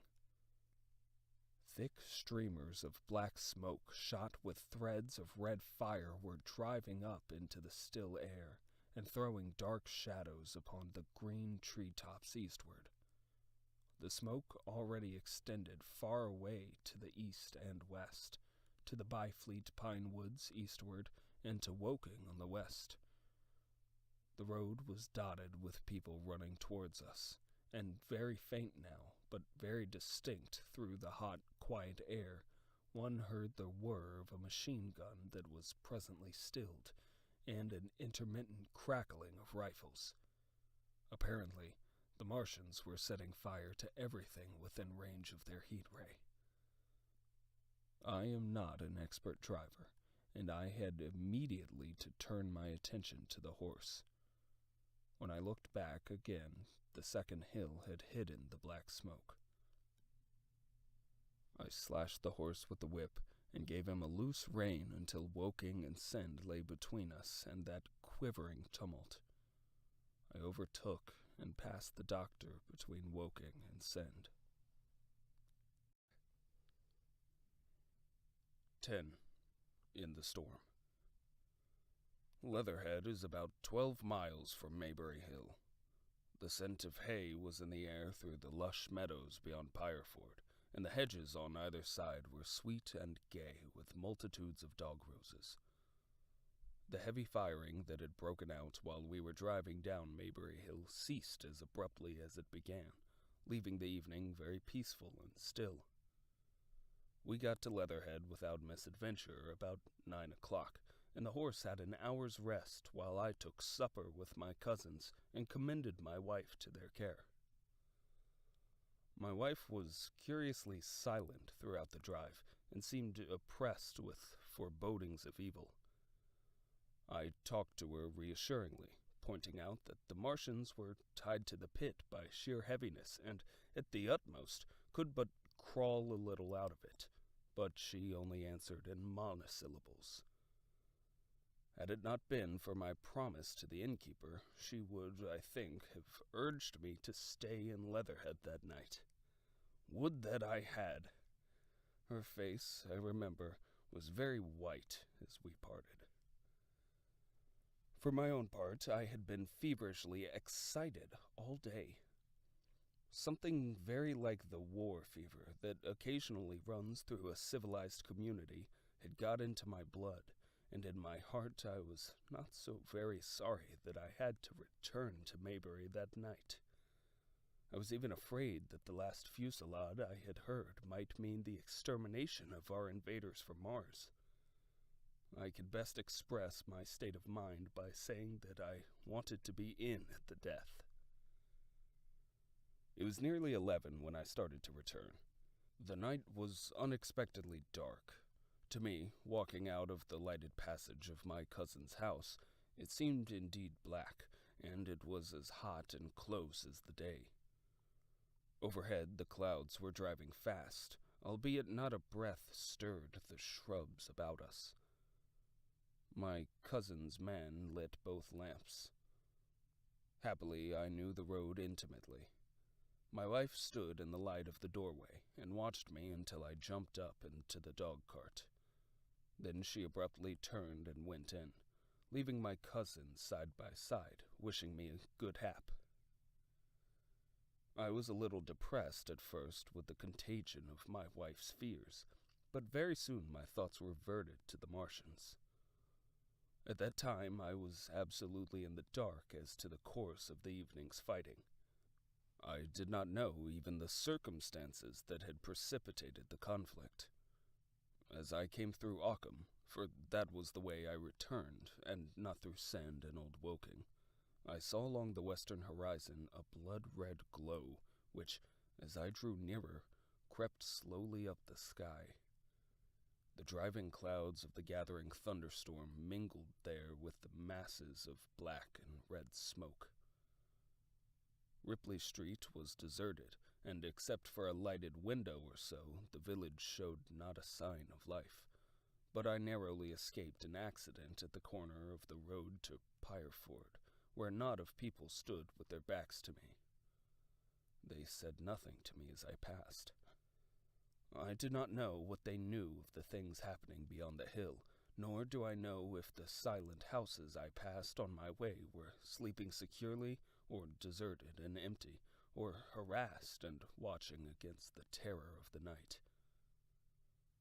From Ripley until I came through Pireford, I was in the valley of the Wey, and the red glare was hidden from me. As I ascended the little hill beyond Pireford Church, the glare came into view again, and the trees about me shivered with the first intimation of the storm that was upon me. Then I heard midnight pealing out from Pireford Church behind me, and then came the silhouette of Maybury Hill, with its tree-tops and roofs black and sharp against the red. Even as I beheld this, a lurid green glare lit the road about me and showed the distant woods towards Addlestone. I felt a tug at the reins.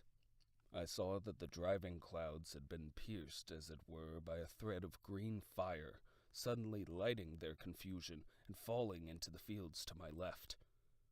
It was the third falling star. Close on its apparition, and blindingly violet by contrast, danced out the first lightning of the gathering storm, and the thunder burst like a rocket overhead.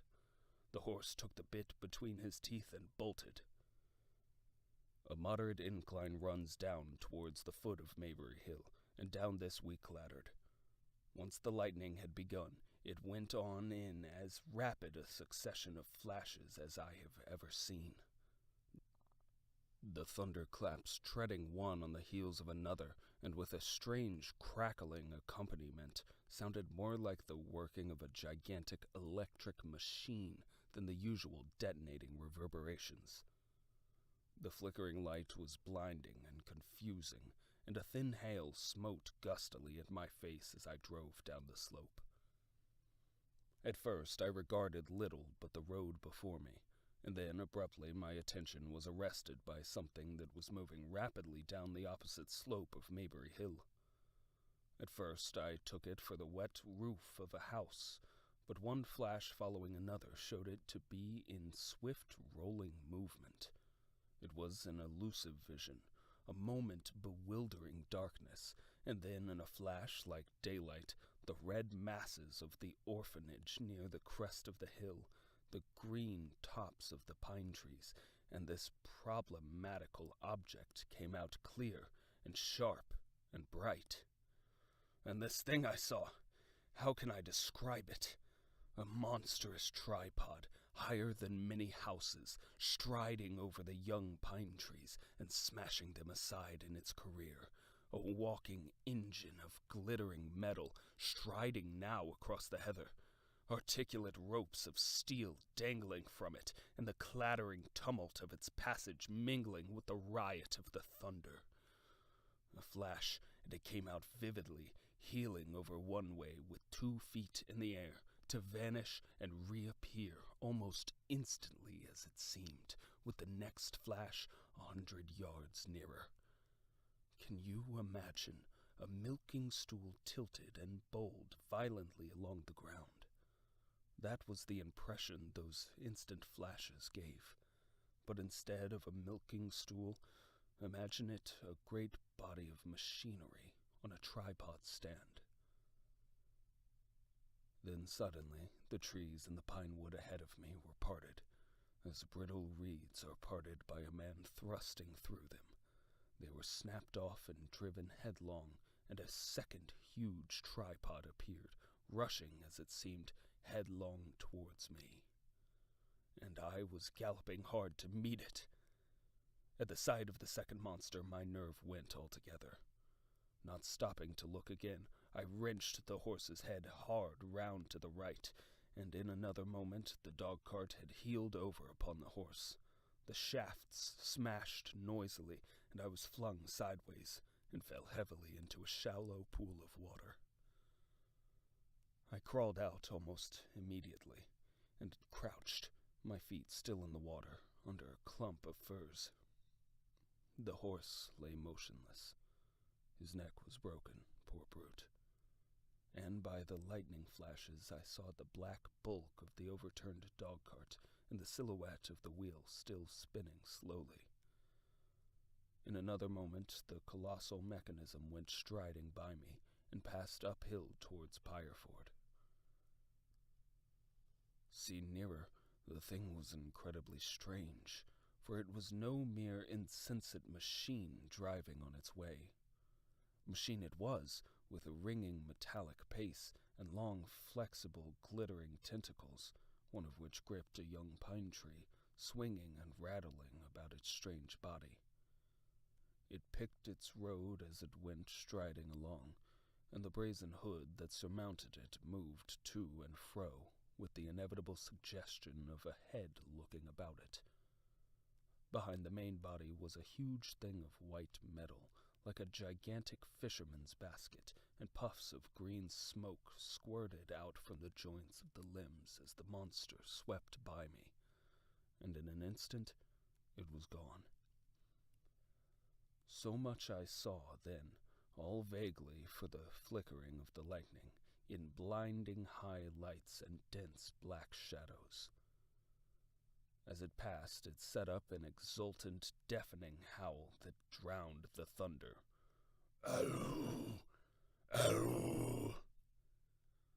And in another minute, it was with its companion, and a half-mile away, stooping over something in the field.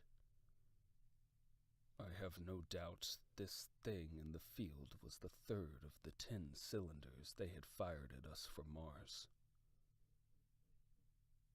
For some minutes I lay there in the rain and darkness, watching, by intermittent light, these monstrous beings of metal moving about in the distance over the hedge tops. A thin hail was now beginning, and as it came and went, their figures grew misty and then flashed into clearness again. Now and then came a gap in the lightning, and the night swallowed them up. I was soaked with hail above and puddle water below. It was some time before my blank astonishment would let me struggle up the bank to a drier position, or think at all of my imminent peril.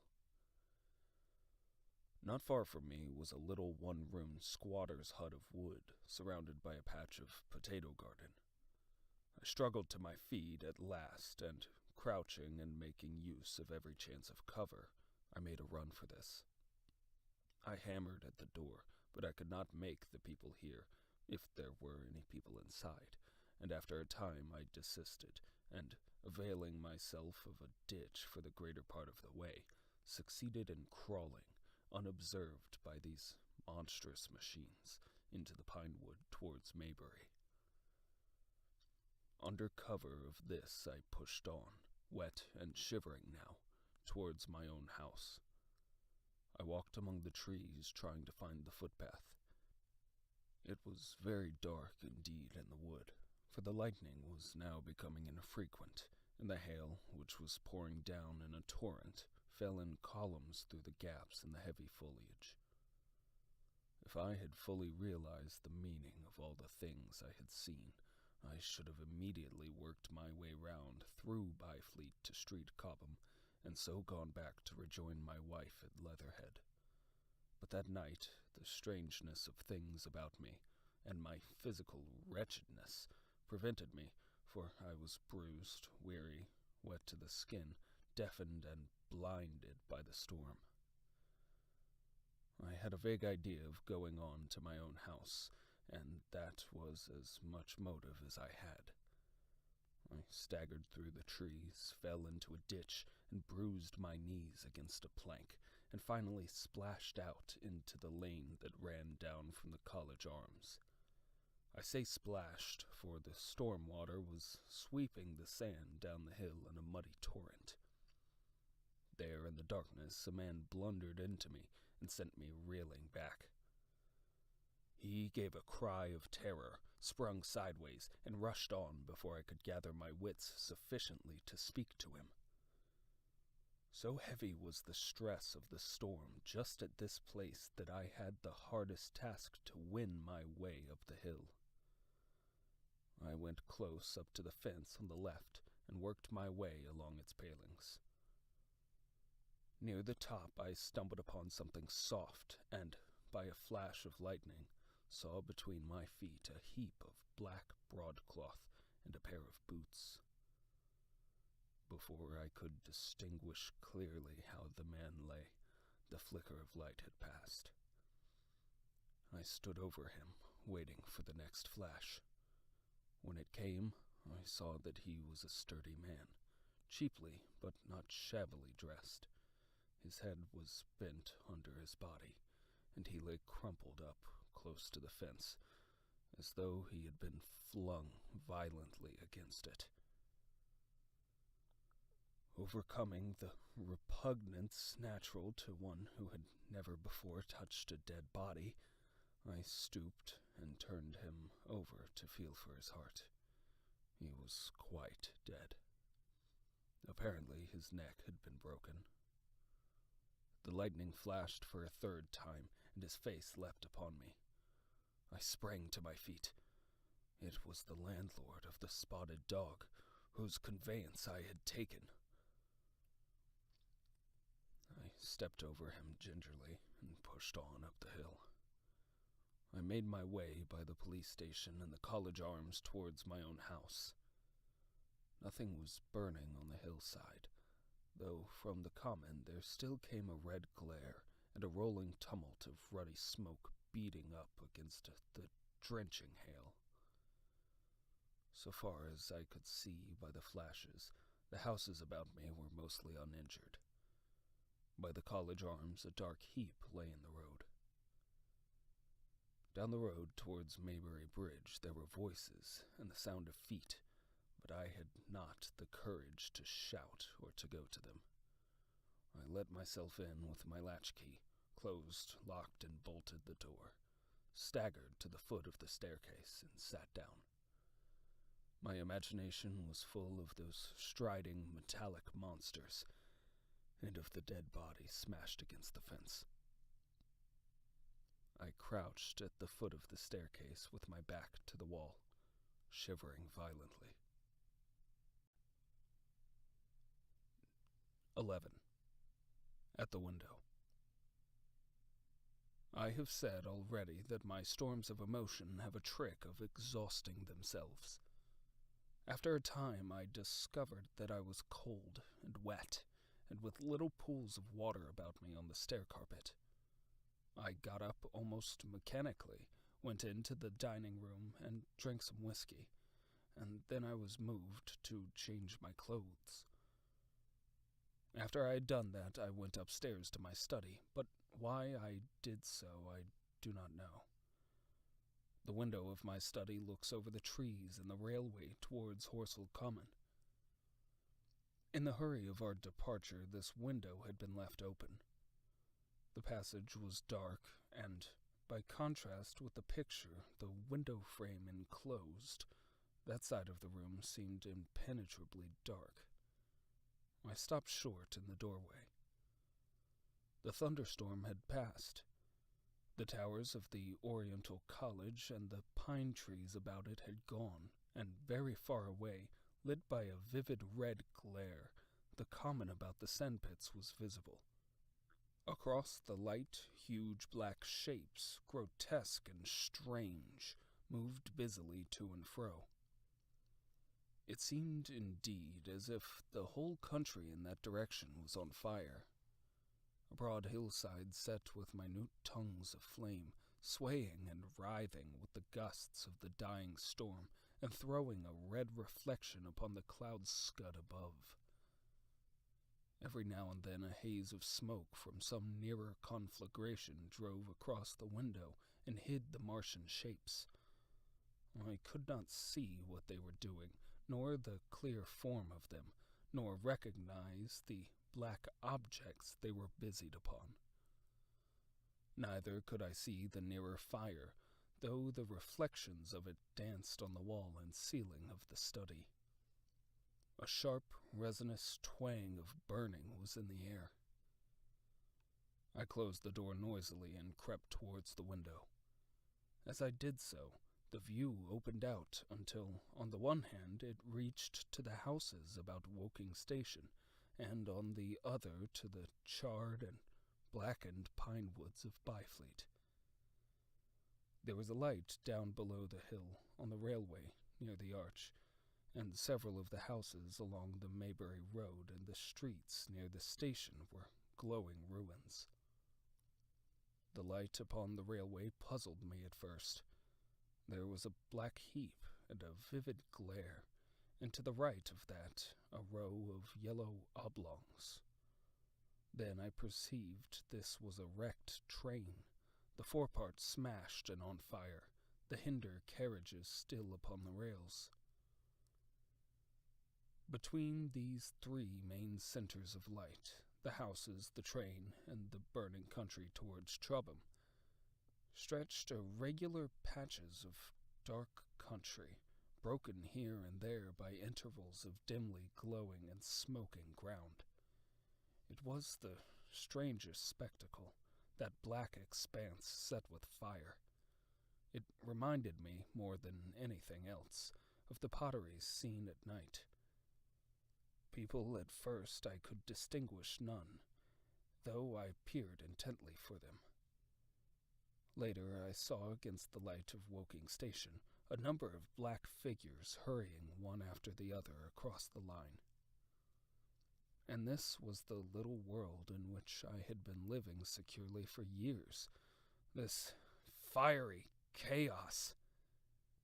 What had happened in the last 7 hours I still did not know, nor did I know, though I was beginning to guess, the relation between these mechanical colossi and the sluggish lumps I had seen disgorged from the cylinder. With a queer feeling of impersonal interest, I turned my desk chair to the window, sat down, and stared at the blackened country, and particularly at the 3 gigantic black things that were going to and fro in the glare about the sandpits. They seemed amazingly busy. I began to ask myself what they could be. Were they intelligent mechanisms? Such a thing I felt was impossible. Or did a Martian sit within each, ruling, directing, using, much as a man's brain sits and rules in his body? I began to compare the things to human machines, to ask myself for the first time in my life how an ironclad or a steam engine would seem to an intelligent lower animal. The storm had left the sky clear, and over the smoke of the burning land the little fading pinpoint of Mars was dropping into the west when the soldier came into my garden. I heard a slight scraping at the fence, and rousing myself from the lethargy that had fallen upon me, I looked down and saw him dimly, clambering over the palings. At the sight of another human being my torpor passed, and I leant out of the window eagerly. "Hist!" said I in a whisper. He stopped astride of the fence in doubt. Then he came over and across the lawn to the corner of the house. He bent down and stepped softly. "Who's there?" he said, also whispering, standing under the window and peering up. "Where are you going?" I asked. "God knows." "Are you trying to hide?" "That's it." "Come into the house," I said. I went down, unfastened the door, and let him in, and locked the door again. I could not see his face. He was hatless, and his coat was unbuttoned. "My God," he said as I drew him in. "What has happened?" I asked. "What hasn't?" In the obscurity I could see he made a gesture of despair. "They wiped us out, simply wiped us out," he repeated again and again. He followed me, almost mechanically, into the dining room. "Take some whiskey," I said, pouring out a stiff dose. He drank it. Then, abruptly, he sat down before the table, put his head on his arms, and began to sob and weep like a little boy, in a perfect passion of emotion, while I, with a curious forgetfulness of my own recent despair, stood beside him, wondering. It was a long time before he could steady his nerves to answer my questions, and then he answered perplexingly and brokenly. He was a driver in the artillery, and had only come into action about 7. At that time firing was going on across the common, and it was said the first party of Martians were crawling slowly towards their second cylinder under cover of a metal shield. Later, this shield staggered up on tripod legs and became the first of the fighting machines I had seen. The gun he drove had been unlimbered near Horsell in order to command the sandpits, and its arrival had precipitated the action. As the limber gunners went to the rear, his horse trod in a rabbit hole and came down, throwing him into a depression of the ground. At the same moment, the gun exploded behind him, the ammunition blew up, and there was a fire all about him, and he found himself lying under a heap of charred, dead men and dead horses. "I lay still," he said, "scared out of my wits, with the forequarter of a horse atop me. We'd been wiped out, and the smell, good God, like burnt meat. I was hurt across the back by the fall of the horse, and there I had to lie until I felt better. Just like parade it had been a minute before. Then, stumble, bang, swish! Wiped out!" he said. He had hid under the dead horse for a long time, peeping out furtively across the common. The Cardigan men had tried a rush, in skirmishing order, at the pit, simply to be swept out of existence. Then the monster had risen to its feet, and had begun to walk leisurely to and fro across the common, among the few fugitives, with its head-like hood turning about exactly like the head of a cowled human being. A kind of arm carried a complicated metallic case about which green flashes scintillated, and out of the funnel of this there smote the heat ray. In a few minutes there was, so far as the soldier could see, not a living thing left upon the common, and every bush and tree upon it that was not already a blackened skeleton was burning. The hussars had been on the road beyond the curvature of the ground, and he saw nothing of them. He heard the Maxims rattle for a time, and then become still. The giant saved Woking Station and its cluster of houses until last. Then, in a moment, the heat ray was brought to bear, and the town became a heap of fiery ruins. Then the thing shut off the heat ray, and, turning its back upon the artillerymen, began to waddle away towards the smoldering pine woods that sheltered the second cylinder. As it did so, a second glittering titan built itself up out of the pit. The second monster followed the first, and at that the artilleryman began to crawl very cautiously across the hot heather ash towards Horsell. He managed to get alive into the ditch along by the side of the road, and so escaped to Woking. There his story became ejaculatory. The place was impassable. It seemed there were a few people alive there, frantic for the most part, and many burnt and scalded. He was turned aside by the fire, and hid among some almost scorching heaps of broken wall, as one of the Martian giants returned. He saw this one pursue a man, catch him up in one of its steely tentacles, and knock his head against the trunk of a pine tree. At last, after nightfall, the artillerymen made a rush for it, and got over the railway embankment. Since then he had been skulking along towards Maybury, in the hope of getting out of danger Londonward. People were hiding in trenches and cellars, and many of the survivors had made off towards Woking village and Send. He had been consumed with thirst until he found one of the water mains near the railway arch smashed, and the water bubbling out like a spring upon the road. That was the story I got from him bit by bit. He grew calmer, telling me and trying to make me see the things he had seen. He had eaten no food since midday, he told me early in his narrative, and I've found some mutton and bread in the pantry, and brought it into the room. We lit no lamp for fearing of attracting the Martians, and ever and again our hands would touch upon bread or meat.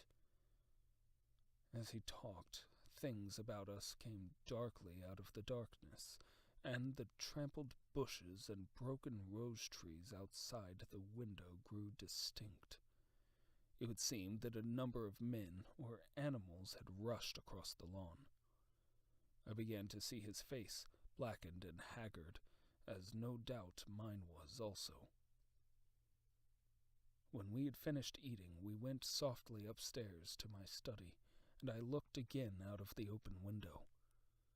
In one night the valley had become a valley of ashes. The fires had dwindled now. Where flames had been, there were now streamers of smoke, but the countless ruins of shattered and gutted houses and blasted and blackened trees that the night had hidden stood out now, gaunt and terrible, in the pitiless light of dawn. Yet, here and there, some object had had the luck to escape. A white railway signal here, the end of a greenhouse there, white and fresh amidst the wreckage. Never before in the history of warfare had destruction been so indiscriminate and so universal. And, shining with the growing light of the east, 3 of the metallic giants stood about the pit, their cowls rotating as though they were surveying the desolation they had made. It seemed to me that the pit had been enlarged, and ever and again puffs of vivid green vapor streamed up out of it towards the brightening dawn, streamed up, whirled, broke, and vanished. Beyond were the pillars of fire about Chobham. They became pillars of bloodshot smoke at the first touch of day. 12. What I saw of the destruction of Weybridge and Shepperton. As the dawn grew brighter, we withdrew ourselves from the window from which we had watched the Martians, and went very quietly downstairs. The artilleryman agreed with me that the house was no place to stay in. He proposed, he said, to make his way Londonward, and thence rejoin his battery, number 12 of the Horse Artillery. My plan was to return at once to Leatherhead, and so greatly had the strength of the Martians impressed me that I had determined to take my wife to Newhaven, and go with her out of the country forthwith. For I already perceived clearly that the country about London must inevitably be the scene of a disastrous struggle before such creatures as these could be destroyed. Between us and Leatherhead, however, lay the 3rd cylinder, with its guarding giants. Had I been alone, I think I should have taken my chance and struck across the country. But the artilleryman dissuaded me. "It's no kindness to the right sort of wife," he said, "to make her a widow." And in the end I agreed to go with him, under cover of the woods, northward as far as Street Cobham before I parted with him. Thence I would make a big detour by Epsom to reach Leatherhead. I should have started at once, but my companion had been in active service, and he knew better than that. He made me ransack the house for a flask, which he filled with whiskey, and we lined every available pocket with packets of biscuits and slices of meat. Then we crept out of the house, and ran as quickly as we could down the ill-made road by which I had come overnight. The houses seemed deserted. In the road lay a group of 3 charred bodies close together, struck dead by the heat ray, and here and there were things that people had dropped.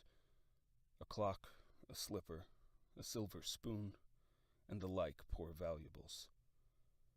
At the corner turning up towards the post office, a little cart filled with boxes and furniture, and horseless, heeled over on a broken wheel.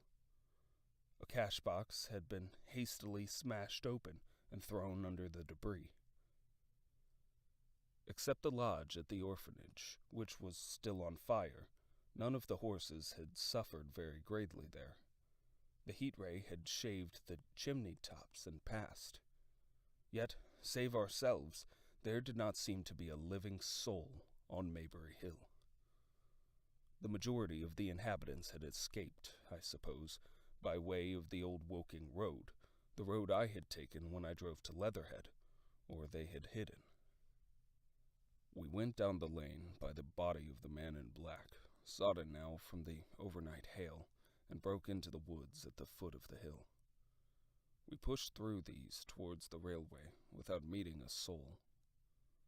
The woods across the line were but the scarred and blackened ruins of woods. For the most part, the trees had fallen, but a certain proportion still stood, dismal gray stems with dark brown foliage instead of green. On our side, the fire had done no more than scorch the nearer trees. It had failed to secure its footing. In one place, the woodmen had been at work on Saturday. Trees, felled and freshly trimmed, lay in a clearing, with heaps of sawdust by the sawing machine and its engine. Hard by was a temporary hut, deserted.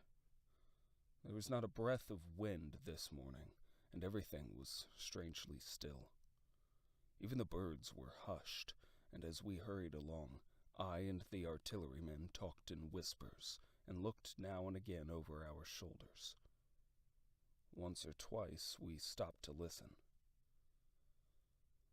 After a time we drew near the road, and as we did so we heard the clatter of hooves, and saw through the tree stems 3 cavalry soldiers riding slowly towards Woking. We hailed them, and they halted while we hurried towards them. It was a lieutenant and a couple of privates of the 8 hussars, with a stand like a theodolite, which the artilleryman told me was a heliograph. "You are the first men I've seen coming this way this morning," said the lieutenant. "What's brewing?" His voice and face were eager. The men behind him stared curiously. The artillerymen jumped down the bank into the road and saluted. "Gun destroyed last night, sir. Have been hiding.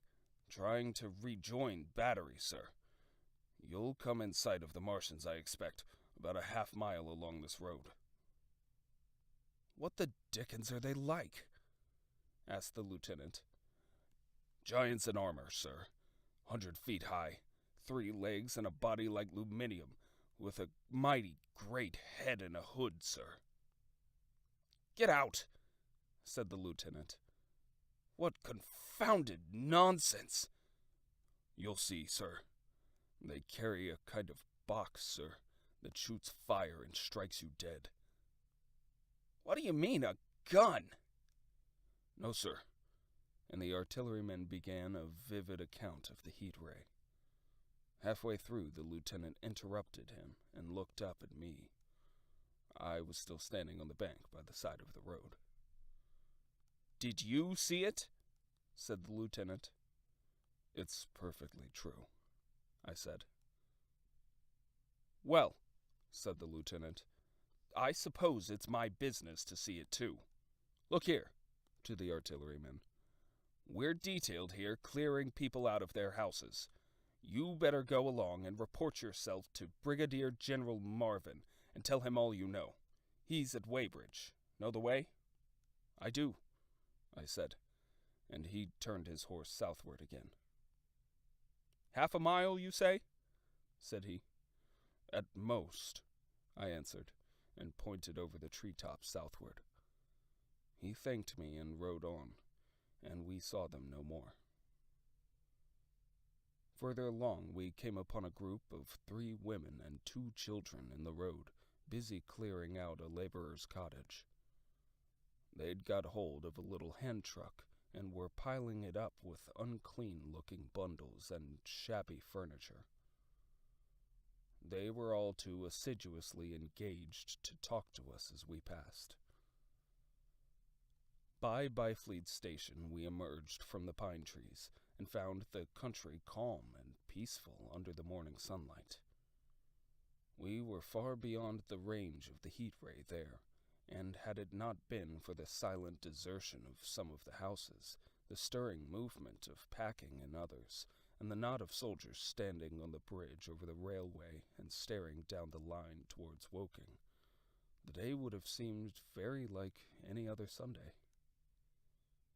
Several farm wagons and carts were moving creakily along the road to Addleston, and suddenly, through the gate of a field we saw, across a stretch of flat meadow, 6 12-pounders, standing neatly at equal distances and pointing towards Woking. The gunners stood by the guns waiting, and the ammunition wagons were at a business-like distance. The men stood almost as if under inspection.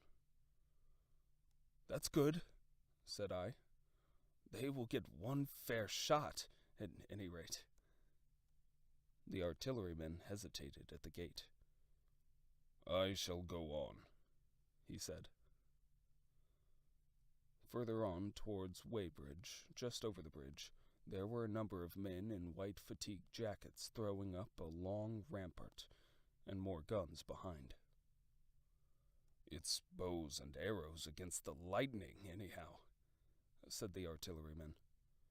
"They haven't seen that fire beam yet."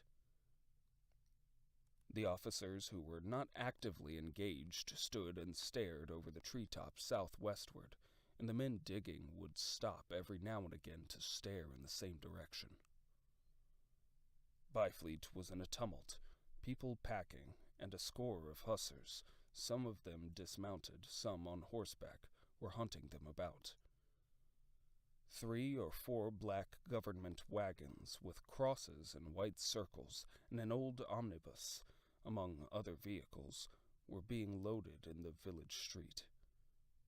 There were scores of people, most of them sufficiently sabbatical to have assumed their best clothes. The soldiers were having the greatest difficulty in making them realize the gravity of their position. We saw one shriveled old fellow with a huge box and a score or more of flower pots containing orchids, angrily expostulating with the corporal who would leave them behind. I stopped and gripped his arm. "Do you know what's over there?" I said, pointing at the pine tops that hid the Martians. Said he, turning. "I was explaining these is valuable." "Death!" I shouted. "Death is coming! Death!" And, leaving him to digest that if he could, I hurried on after the artilleryman. At the corner I looked back. The soldier had left him, and he was still standing by his box with the pots of orchids on the lid of it, and staring vaguely over the trees. No one in Weybridge could tell us where the headquarters were established. The whole place was in such confusion as I had never seen in any town before. Carts, carriages everywhere, the most astonishing miscellany of conveyances and horseflesh. The respectable inhabitants of the place, men in golf and boating costumes, wives prettily dressed, were packing, riverside loafers energetically helping, children excited, and, for the most part, highly delighted at this astonishing variation of their Sunday experiences. In the midst of it all, the worthy vicar was very pluckily holding an early celebration, and his bell was jangling out above the excitement.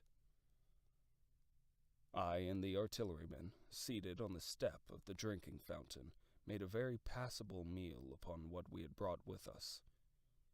Patrols of soldiers, here no longer hussars, but grenadiers in white, were warning people to move now or to take refuge in their cellars as soon as the firing began.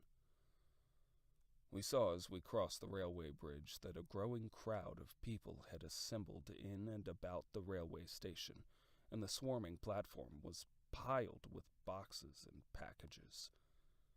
The ordinary traffic had been stopped, I believe, in order to allow the passage of troops and guns to Chertsey, and I have heard since that a savage struggle occurred for places in the special trains that were put on at a later hour.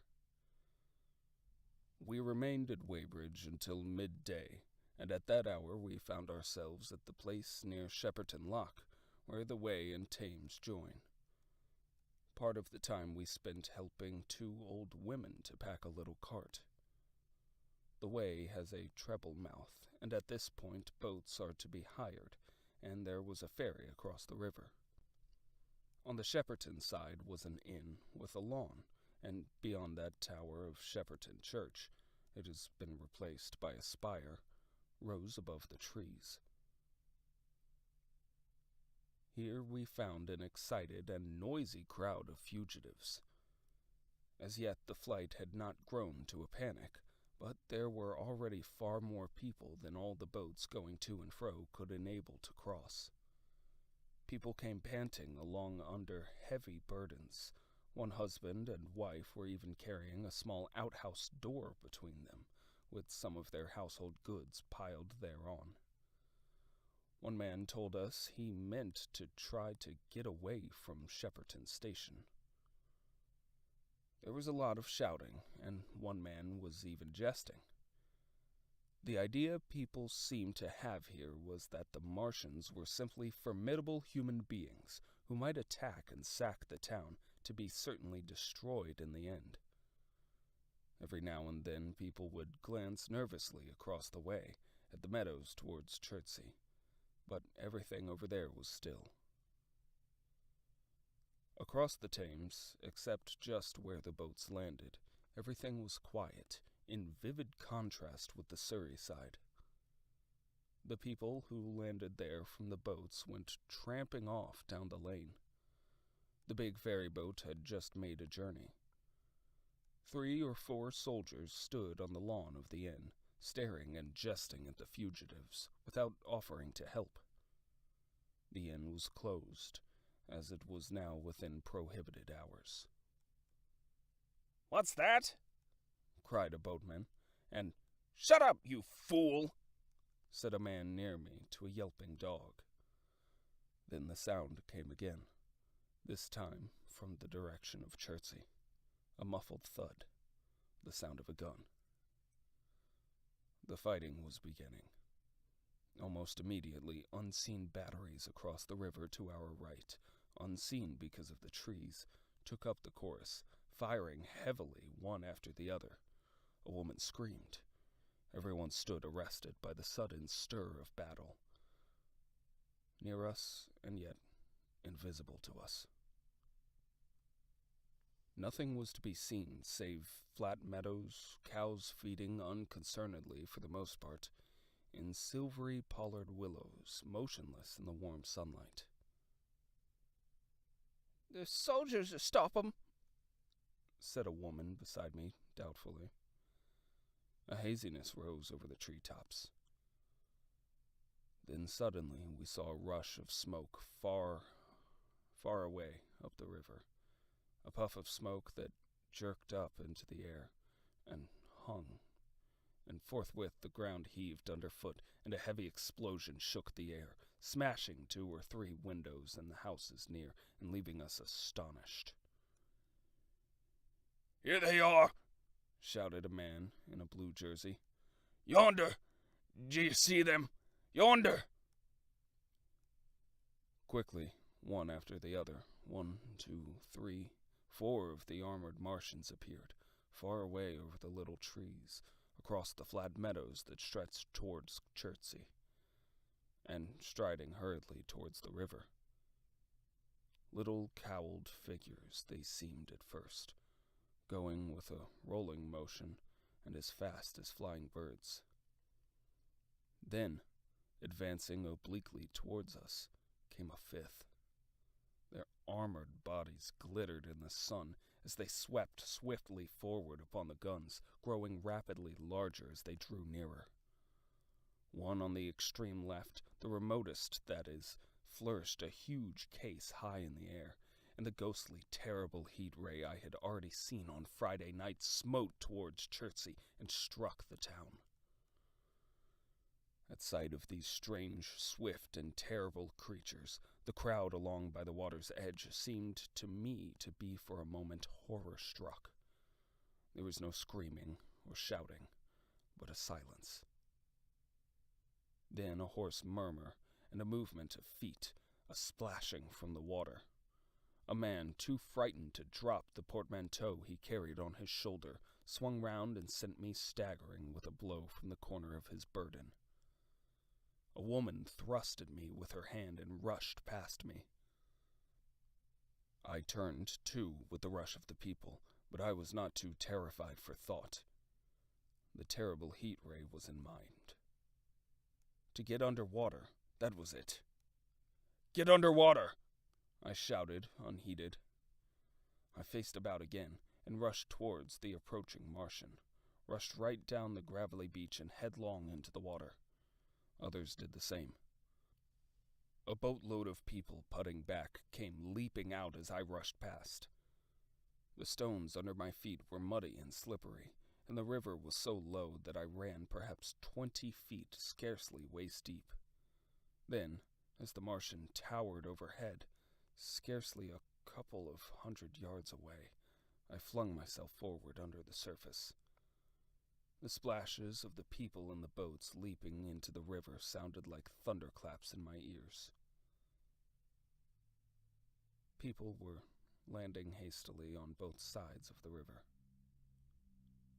But the Martian machine took no more notice for the moment of the people running this way and that than a man would of the confusion of ants in a nest against which his foot has kicked. When, half suffocated, I raised my head above water, the Martian's hood pointed at the batteries that were still firing across the river, and as it advanced it swung loose what must have been the generator of the heat ray. In another moment it was on the bank, and in a stride wading halfway across. The knees of its foremost legs bent at the further bank, and in another moment it had raised itself to its full height again, close to the village of Shepperton. Forthwith the 6 guns, which, unknown to anyone on the right bank, had been hidden behind the outskirts of that village, fired simultaneously. The sudden near concussions, the last close upon the first, made my heart jump. The monster was already raising the case generating the heat ray as the first shell burst 6 yards above the hood. I gave a cry of astonishment. I saw and thought nothing of the other 4 Martian monsters. My attention was riveted upon the nearer incident.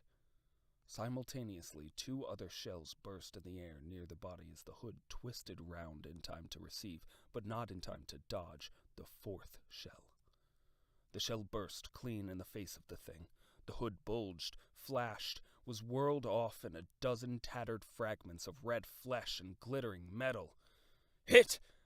shouted I, with something between a scream and a cheer. I heard answering shouts from the people in the water about me. I could have leapt out of the water with that momentary exultation. The decapitated colossus reeled like a drunken giant, but it did not fall over. It recovered its balance by a miracle, and no longer heeding its steps, and with the camera that fired the heat ray now rigidly upheld, it reeled swiftly upon Shepperton. The living intelligence, the Martian within the hood, was slain and splashed to the 4 winds of heaven, and the thing was now but a mere intricate device of metal whirling to destruction. It drove along in a straight line, incapable of guidance. It struck the tower of Shepperton Church, smashing it down as the impact of a battering ram might have done, swerved aside, blundered on, and collapsed with a tremendous impact into the river out of my sight. A violent explosion shook the air, and a spout of water, steam, mud, and shattered metal shot far up into the sky. As the camera of the heat ray hit the water, the latter had incontinently flashed into steam. In another moment, a huge wave, like a muddy tidal bore, but almost scaldingly hot, came sweeping round the bend upstream. I saw people struggling shorewards and heard their screaming and shouting faintly above the seething and roar of the Martians' collapse. For the moment, I heeded nothing of the heat, forgot the patent need of self-preservation. I splashed through the tumultuous water, pushing aside a man in black to do so, until I could see round the bend. Half a dozen deserted boats pitched aimlessly upon the confusion of the waves. The fallen Martian came into sight downstream, lying across the river, and for the most part submerged.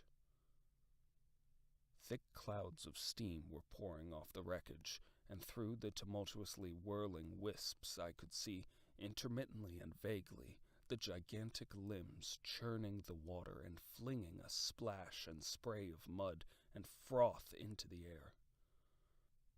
The tentacles swayed and struck like living arms, and save for the helpless purposelessness of these movements, it was as if some wounded thing struggled for life amidst the waves. Enormous quantities of a ruddy brown fluid were spurting up in noisy jets out of the machine. My attention was diverted from the sight by a furious yelling, like that of the thing called a siren in our manufacturing towns. A man, knee-deep near the towing path, shouted inaudibly to me and pointed. Looking back, I saw the other Martians advancing with gigantic strides down the riverbank from the direction of Chertsey. The Shepperton guns spoke this time unavailingly. At that, I ducked at once underwater, and, holding my breath until movement was an agony, blundered painfully along under the surface as long as I could. The water was in a tumult about me, and rapidly growing hotter.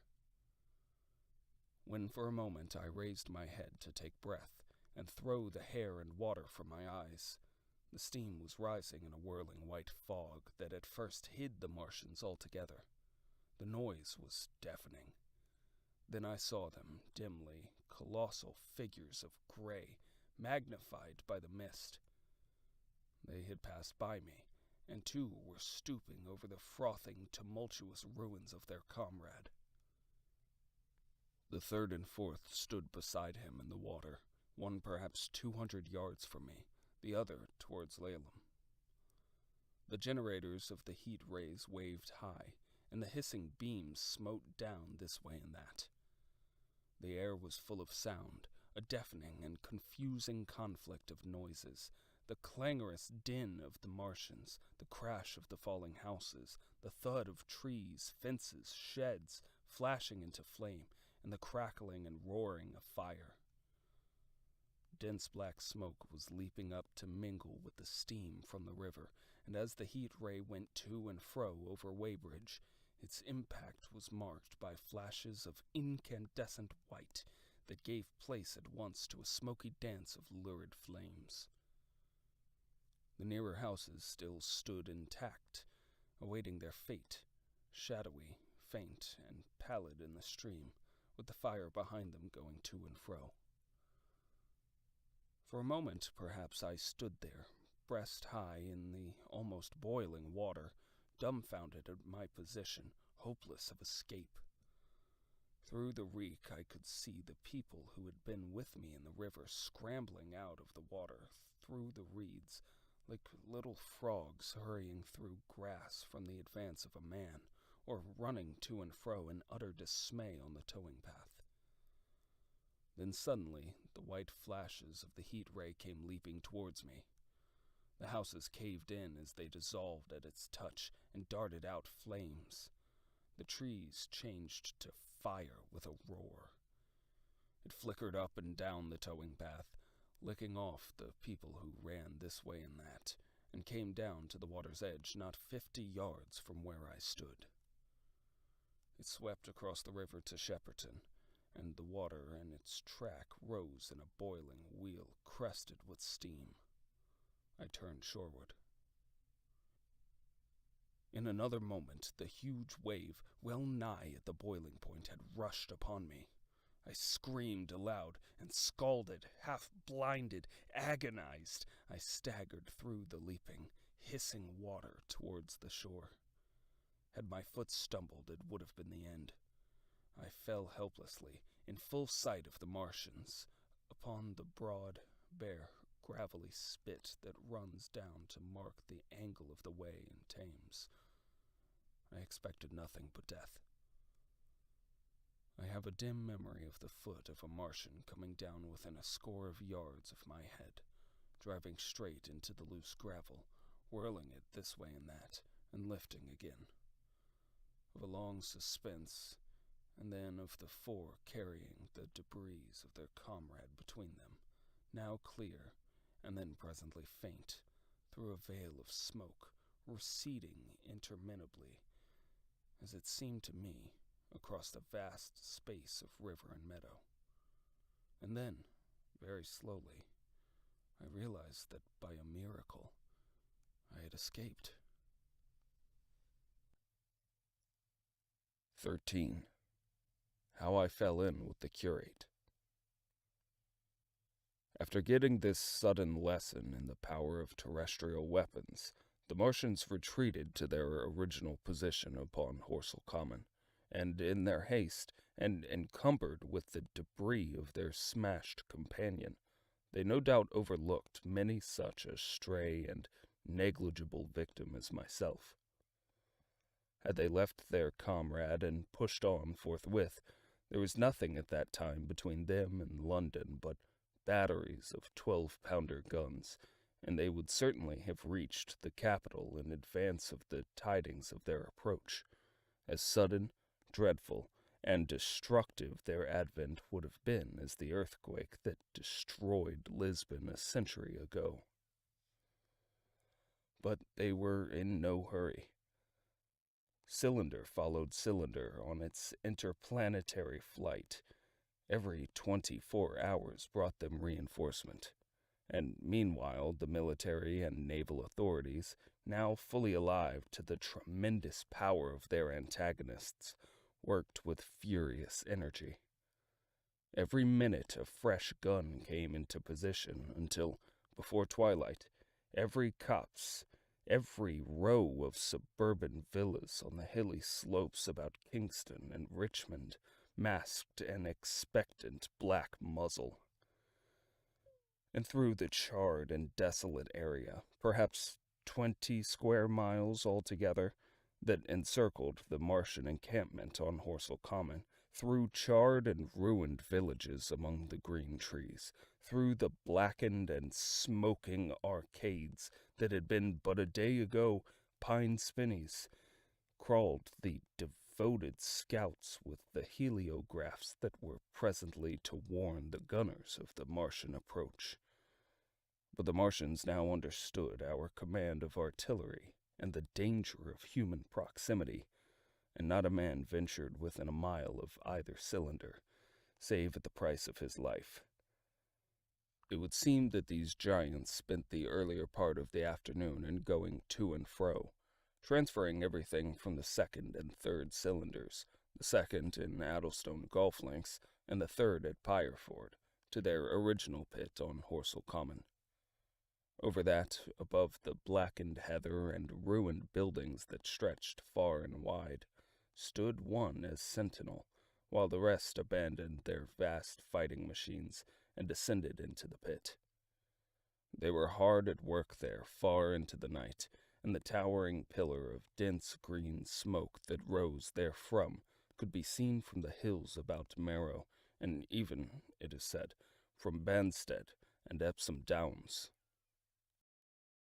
And while the Martians behind me were thus preparing for their next sally, and in front of me humanity gathered for the battle, I made my way, with infinite pains and labor, from the fire and smoke of burning Weybridge towards London. I saw an abandoned boat, very small and remote, drifting downstream, and throwing off most of my sodden clothes, I went after it, gained it, and so escaped out of that destruction. There were no oars in the boat, but I contrived to paddle, as much as my parboiled hands would allow, down the river towards Halliford and Walton, going very tediously, and continually looking behind me, as you may well understand. I followed the river because I considered the water gave me my best chance of escape should these giants return. The hot water from the Martians' overthrow drifted downstream with me, so that for the best part of a mile I could see little of either bank. Once, however, I made out a string of black figures hurrying across the meadows from the direction of Weybridge. Halliford, it seemed, was quite deserted, and several of the houses facing the river were on fire. It was strange to see the place quite tranquil, quite desolate under the hot blue sky, with the smoke and little threads of flame going straight up into the heat of the afternoon. Never before had I seen houses burning without the accompaniment of an inconvenient crowd. A little further on, the dry reeds up the bank were smoking and glowing, and a line of fire inland was marching steadily across a late field of hay. For a long time I drifted, so painful and weary was I after the violence I had been through, and so intense the heat upon the water. Then my fears got the better of me again, and I resumed paddling. The sun scorched my bare back. At last, as the bridge at Walton was coming into sight round the bend, my fever and faintness overcame my fears, and I landed on the Middlesex bank, and lay down, deadly sick, amidst the long grass. I suppose the time was then about 4 or 5 o'clock. I got up presently, walked perhaps half a mile without meeting a soul, and then lay down again in the shadow of a hedge. I seem to remember talking wanderingly to myself during that last spurt. I was also very thirsty, and bitterly regretful I had drunk no more water. It is a curious thing that I felt angry with my wife. I cannot account for it, but my impotent desire to reach Leatherhead worried me excessively. I do not clearly remember the arrival of the curate, so that I probably dozed. I became aware of him as a seated figure in soot-smudged shirt-sleeves, and with his upturned, clean-shaven face staring at a faint flickering that danced over the sky. The sky was what is called a mackerel sky, rows and rows of faint down-plumes of cloud, just tinted with the midsummer sunset. I sat up, and at the rustle of my motion he looked at me quickly. "Have you any water?" I asked abruptly. He shook his head.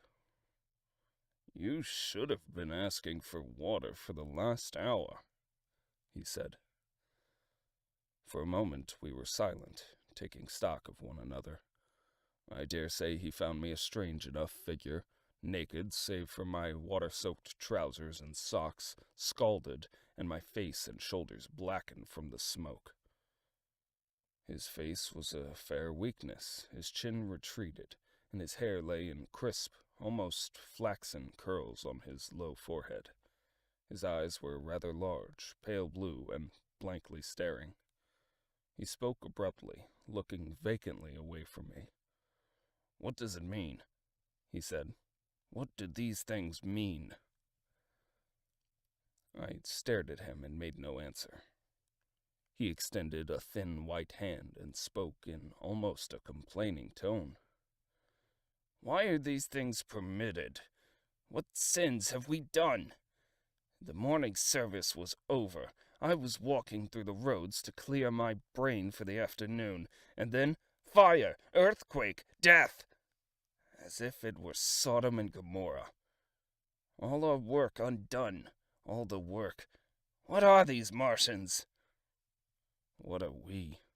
I answered, clearing my throat. He gripped his knees and turned to look at me again.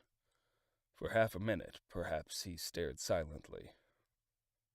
"I was walking through the roads to clear my brains," he said. "And suddenly fire, earthquake, death!"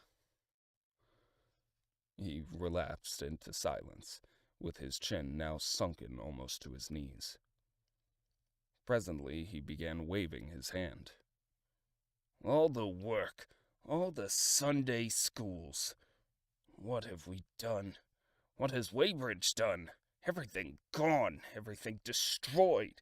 The church, we rebuilt it only 3 years ago. Gone! Swept out of existence! Why? Another pause, and he broke out again like one demented. The smoke of her burning goeth up forever and ever! He shouted.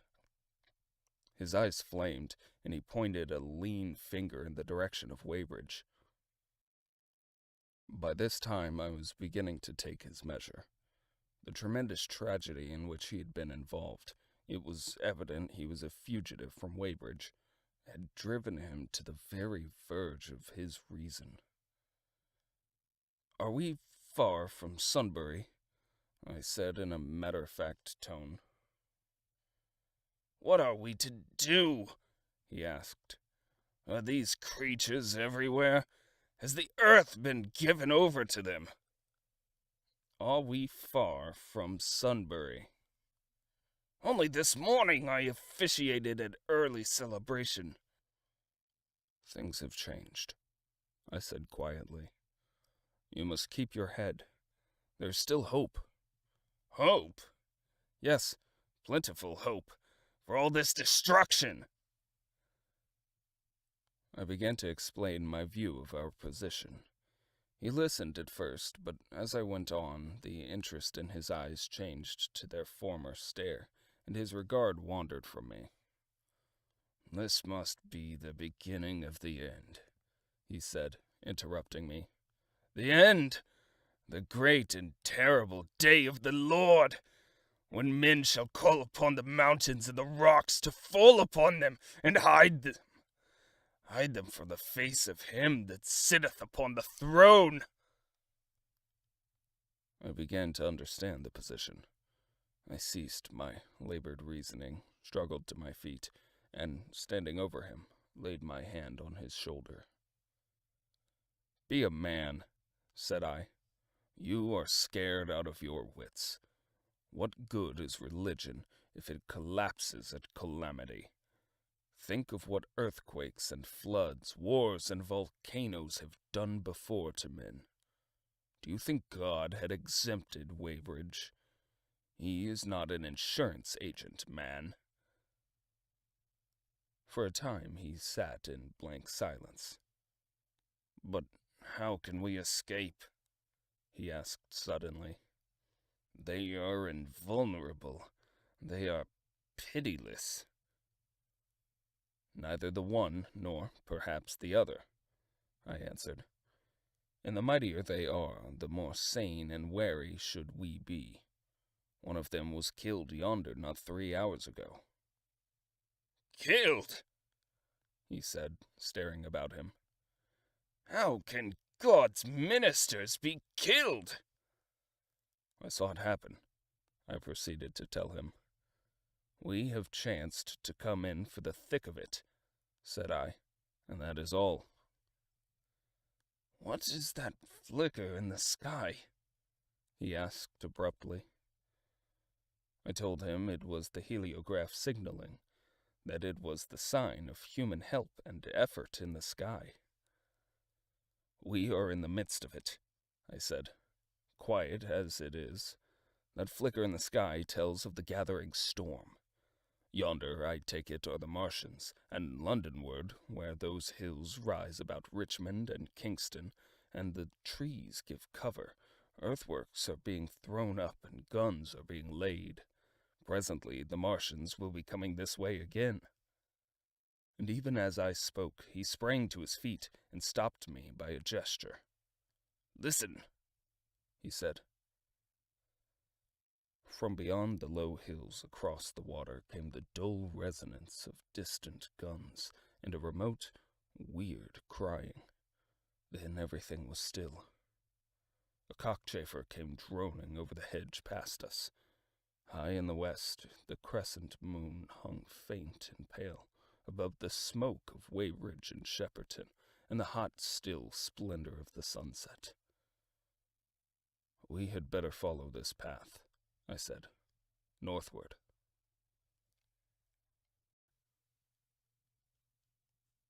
"14. In London."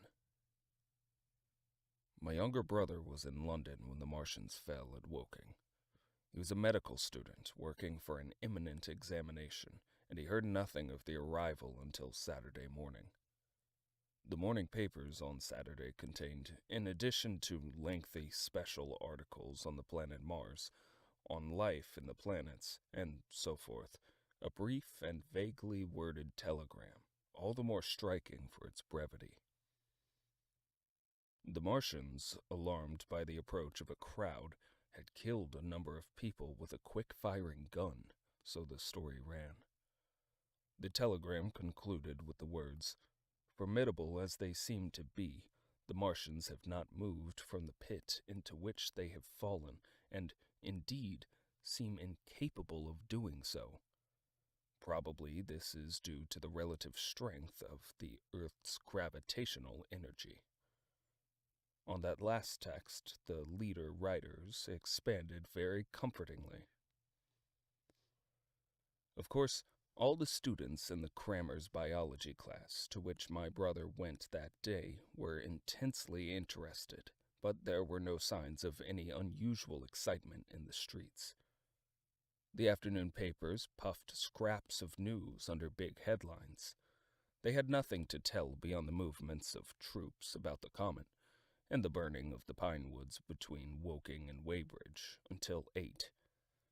Then the St. James Gazette, in an extra special edition, announced the bare fact of the interruption of telegraphic communication. This was thought to be due to the falling of burning pine trees across the line.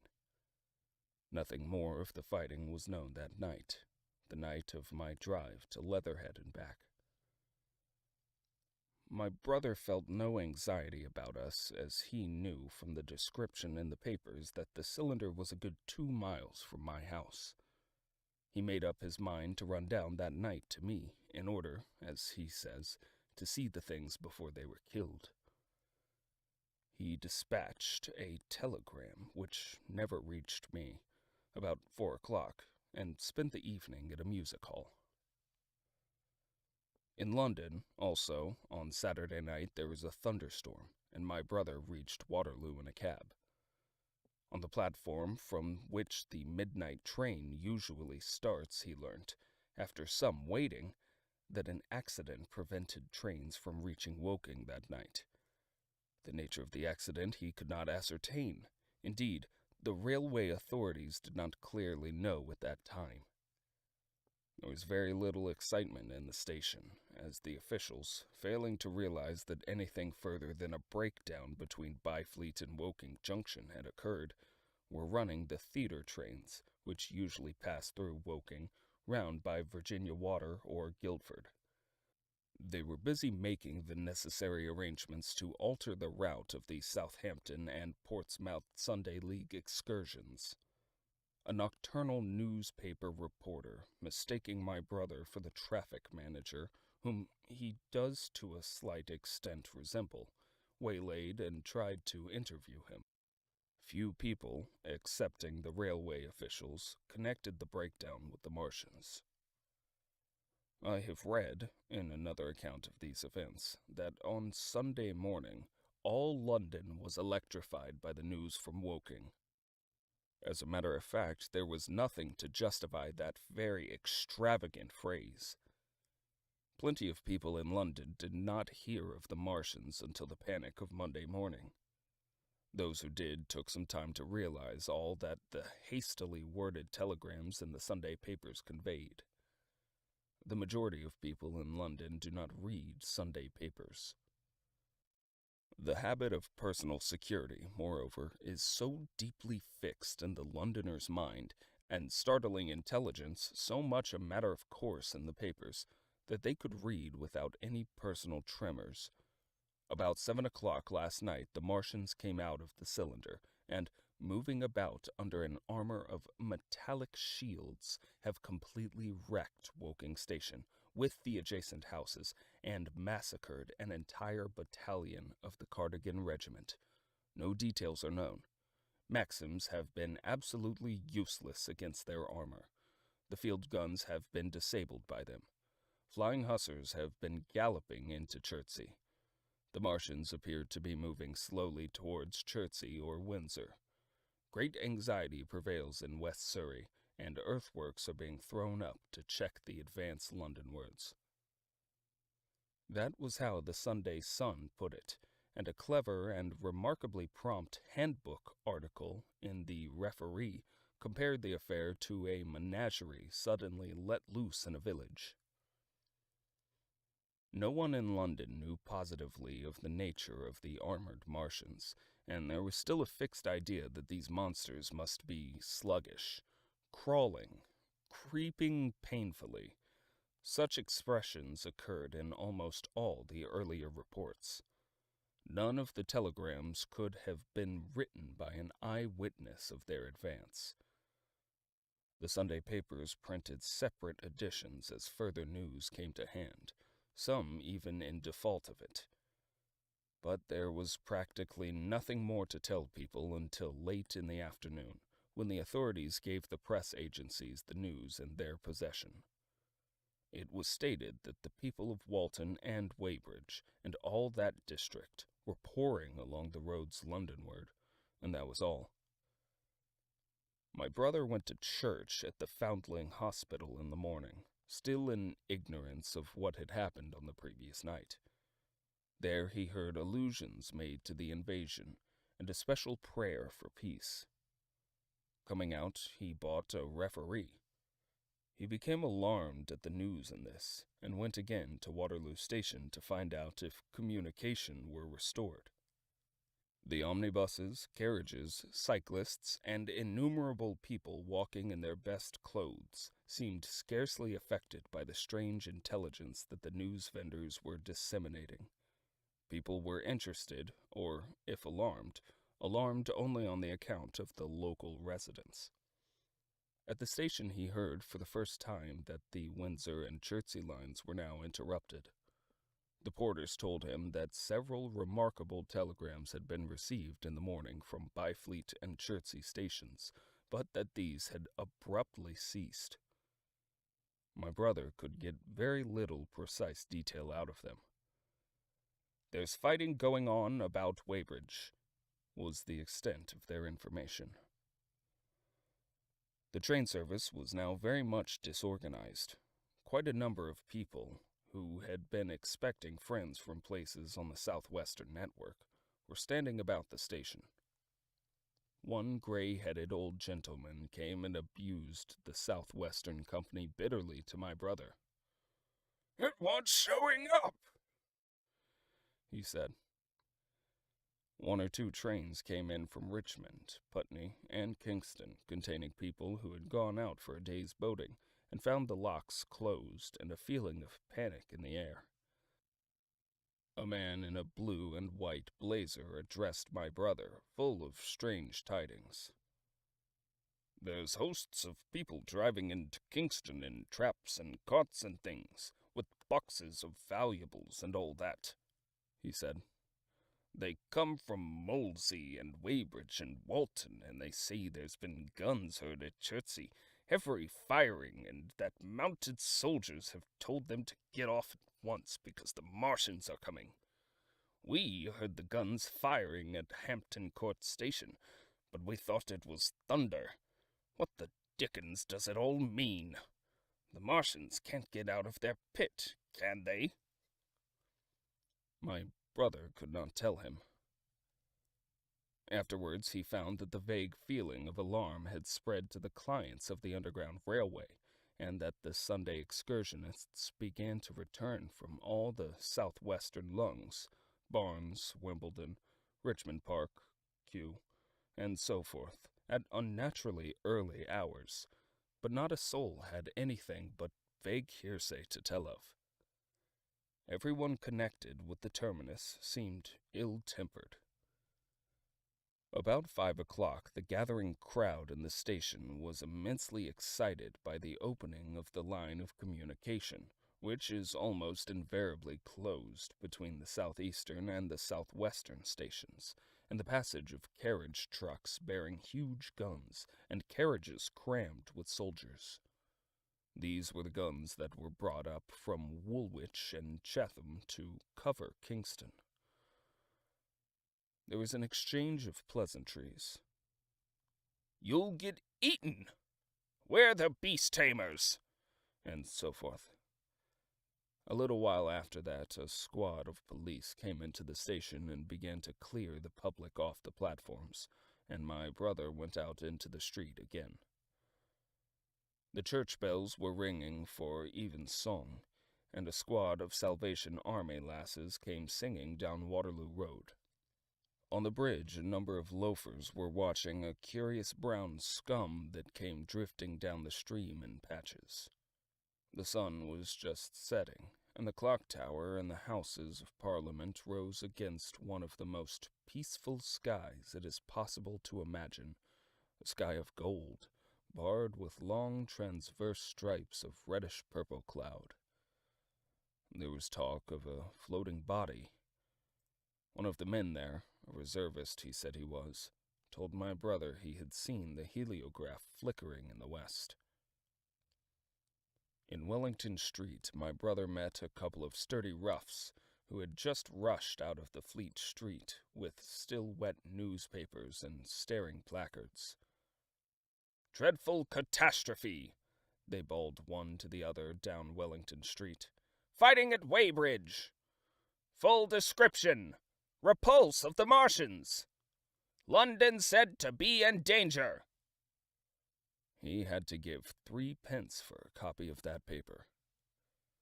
Then it was, and then only, that he realized something of the full power and terror of these monsters.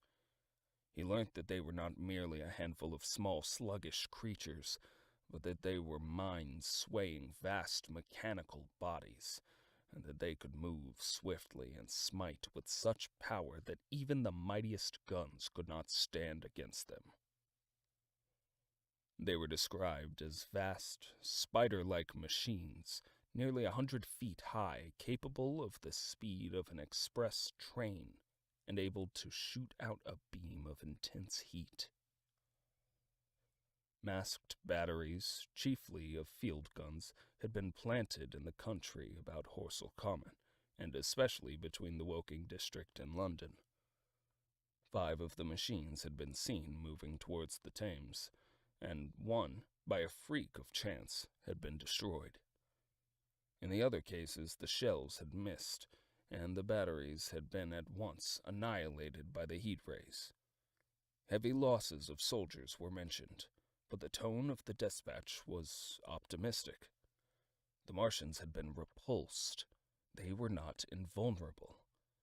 They had retreated to the triangle of cylinders again, in the circle about Woking.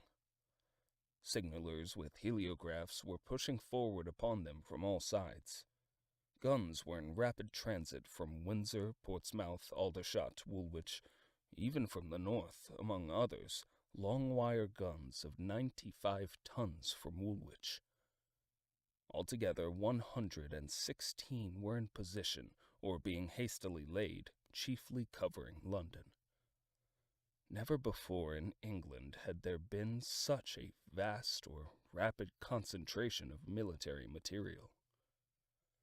Any further cylinders that fell, it was hoped, could be destroyed at once by high explosives, which were being rapidly manufactured and distributed. No doubt, ran the report, the situation was of the strangest and gravest description, but the public was exhorted to avoid and discourage panic. No doubt the Martians were strange and terrible in the extreme, but at the outside there could not be more than 20 of them against our millions. The authorities had reason to suppose, from the size of the cylinders, that at the outside there could not be more than 5 in each cylinder, 15 altogether, and one at least was disposed of, perhaps more. The public would be fairly warned of the approach of danger, and elaborate measures were being taken for the protection of the people in the threatened southwestern suburbs. And so, with reiterated assurances of the safety of London and the confidence of the authorities to cope with the difficulty, this quasi-proclamation closed. This was printed in enormous type, so fresh that the paper was still wet, and there had been no time to add a word of comment. It was curious, my brother said, to see how ruthlessly the other contents of the paper had been hacked and taken out to give this place. All down Wellington Street, people could be seen fluttering out the pink sheets and reading, and the Strand was suddenly noisy with the voices of an army of hawkers following these pioneers. Men came scrambling off buses to secure copies. Certainly this news excited people intensely, whatever their previous apathy. The shutters of a map shop in the Strand were being taken down, my brother said, and a man in his Sunday raiment, lemon-yellow gloves even, was visible inside the window, hastily fastening maps of Surrey to the glass. Going on along the Strand to Trafalgar Square, the paper in his hand, my brother saw some of the fugitives from West Surrey. There was a man driving a cart such as greengrocers use, and his wife and 2 boys and some articles of furniture. He was driving from the direction of Westminster Bridge, and close behind him came a hay wagon with 5 or 6 respectable-looking people in it, and some boxes and bundles. The faces of these people were haggard, and their entire appearance contrasted conspicuously with the Sabbath-best appearance of the people on the omnibuses. People in fashionable clothing peeped at them out of cabs. They stopped at the square as if undecided which way to take, and finally turned eastward along the Strand. Some way after these came a man in workday clothes, riding one of those old-fashioned tricycles with a small front wheel. He was dirty and white in the face. My brother turned down towards Victoria and met a number of such people. He had a vague idea that he might see something of me. He noticed an unusual number of police regulating the traffic. Some of the refugees were exchanging news with the people on the omnibuses. One was professing to have seen the Martians. "Boilers on stilts, I tell you, striding along like men." Most of them were excited and animated by their strange experience. Beyond Victoria, the public houses were doing a lively trade with these arrivals. At all the street corners, groups of people were reading papers, talking excitedly, or staring at these unusual Sunday visitors. They seemed to increase as night drew on, until at last the roads, my brother said, were like the Epsom High Street on a Derby day. My brother addressed several of these fugitives and got unsatisfactory answers from most. None of them could tell him any news of Woking, except one man, who assured him that Woking had been entirely destroyed on the previous night. "I come from Byfleet," he said. "A man on a bicycle came through the place in the early morning and ran from door to door warning us to come away. Then came soldiers. We went out to look, and there were clouds of smoke to the south, nothing but smoke, and not a soul coming that way. Then we heard the guns at Chertsey, and folks coming from Weybridge. So I've locked up my house and come on." At that time, there was a strong feeling in the streets that the authorities were to blame for their incapacity to dispose of the invaders without all this inconvenience. About 8 o'clock, a noise of heavy firing was distinctly audible all over the south of London. My brother could not hear it for the traffic in the main streets, but by striking through the quiet back streets to the river, he was able to distinguish it quite plainly. He walked back from Westminster to his apartments near Regent's Park about 2. He was now very anxious on my account, and disturbed at the evident magnitude of the trouble. His mind was inclined to run, even as mine had run on Saturday, on military details. He thought of all those silent, expectant guns, of the suddenly nomadic countryside. He tried to imagine boilers on stilts 100 feet high. There were 1 or 2 cartloads of refugees passing along Oxford Street, and several in the Marylebone Road, but so slowly was the news spreading that Regent Street and Portland Road were full of their usual Sunday night promenaders, albeit they talked in groups, and along the edge of Regent's Park there were as many silent couples walking out together under the scattered glass lamps as ever there had been. The night was warm and still, and a little oppressive. The sound of guns continued intermittently, and after midnight there seemed to be sheet lightning in the south. He read and reread the paper, fearing the worst had happened to me. He was restless, and after supper prowled out again aimlessly. He returned and tried to divert his attention by his examination notes in vain. He went to bed a little after midnight, and he was awakened out of some lurid dreams in the small hours of Monday by the sound of door-knockers, feet running in the street, distant drumming, and a clamor of bells. Red reflections danced on the ceiling. For a moment he lay astonished, wondering whether day had come or the world had gone mad. Then he jumped out of bed and ran to the window. His room was an attic, and as he thrust his head out, up and down the street, there were a dozen echoes to the noise of his window sash, and heads in every kind of night disarray appeared. Inquiries were being shouted. "They're coming!" bawled a policeman, hammering at the door. "The Martians are coming!" and hurried to the next door. The noise of drumming and trumpeting came from the Albany Street barracks, and every church within earshot was hard at work, killing sleep with a vehement, disorderly tocsin.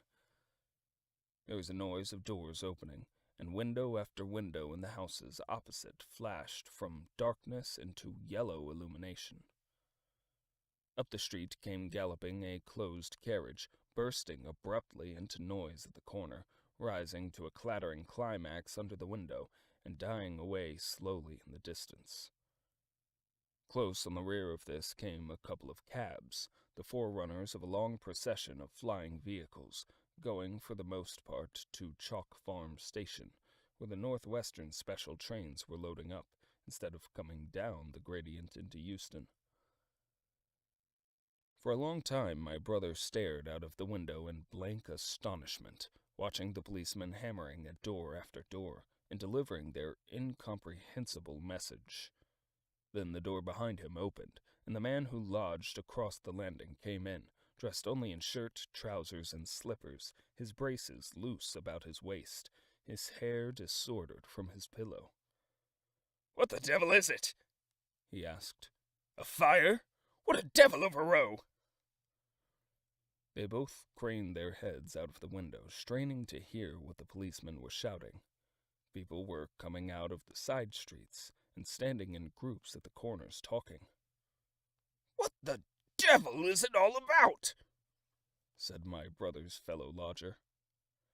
My brother answered him vaguely and began to dress, running with each garment to the window in order to miss nothing of the growing excitement of the streets.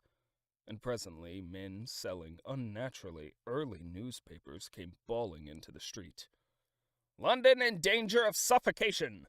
The Kingston and Richmond defenses forced! Fearful massacres in the Thames Valley!"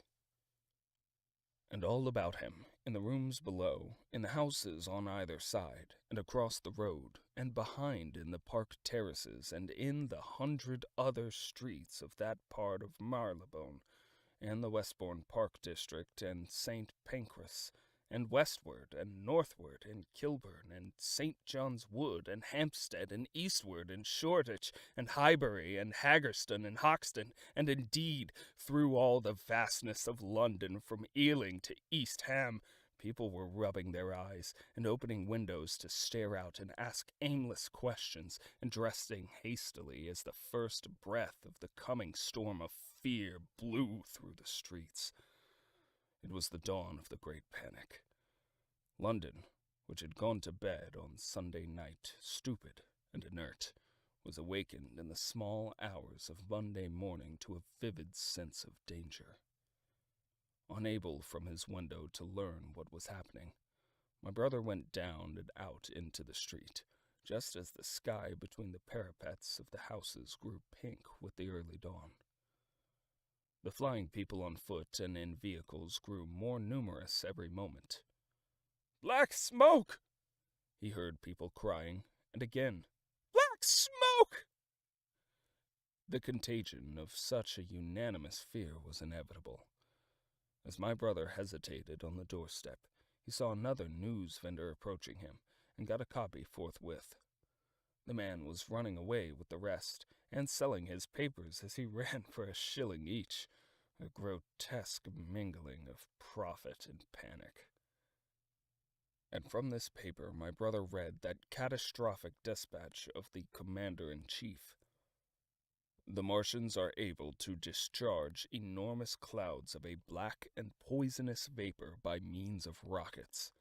They have smothered our batteries, destroyed Richmond, Kingston, and Wimbledon, and are advancing slowly towards London, destroying everything on the way. It is impossible to stop them. There is no safety from the black smoke, but an instant flight. That was all, but it was enough. The whole population of the great 6 million city was stirring, slipping, running. Presently it would be pouring en masse northward. "Black smoke!" the voices cried. "Fire!" The bells of the neighboring church made a jangling tumult. A cart, carelessly driven, smashed amidst shrieks and curses against the water trough up the street. Sickly yellow light went to and fro in the houses, and some of the passing cabs flaunted unextinguished lamps. And overhead the dawn was growing brighter, clear and steady and calm. He heard footsteps running to and fro in the rooms, and up and down the stairs behind him. His landlady came to the door, loosely wrapped in dressing gown and shawl. Her husband followed, ejaculating.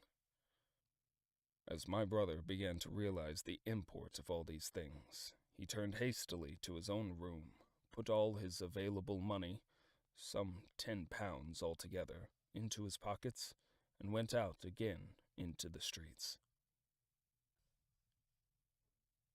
15. What had happened in Surrey. It was while the curate had sat and talked so wildly to me under the hedge in the flat meadows near Halliford, and while my brother was watching the fugitive stream over Westminster Bridge, that the Martians had resumed the offensive.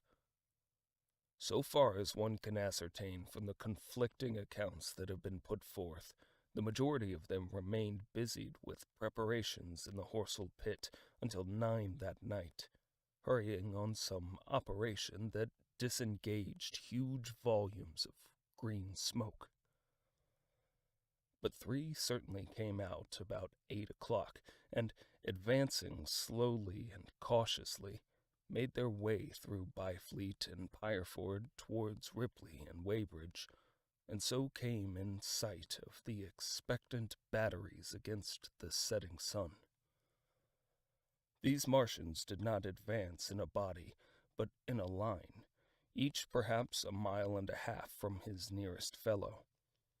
They communicated with each other by means of siren-like howls, running up and down the scale from one note to another.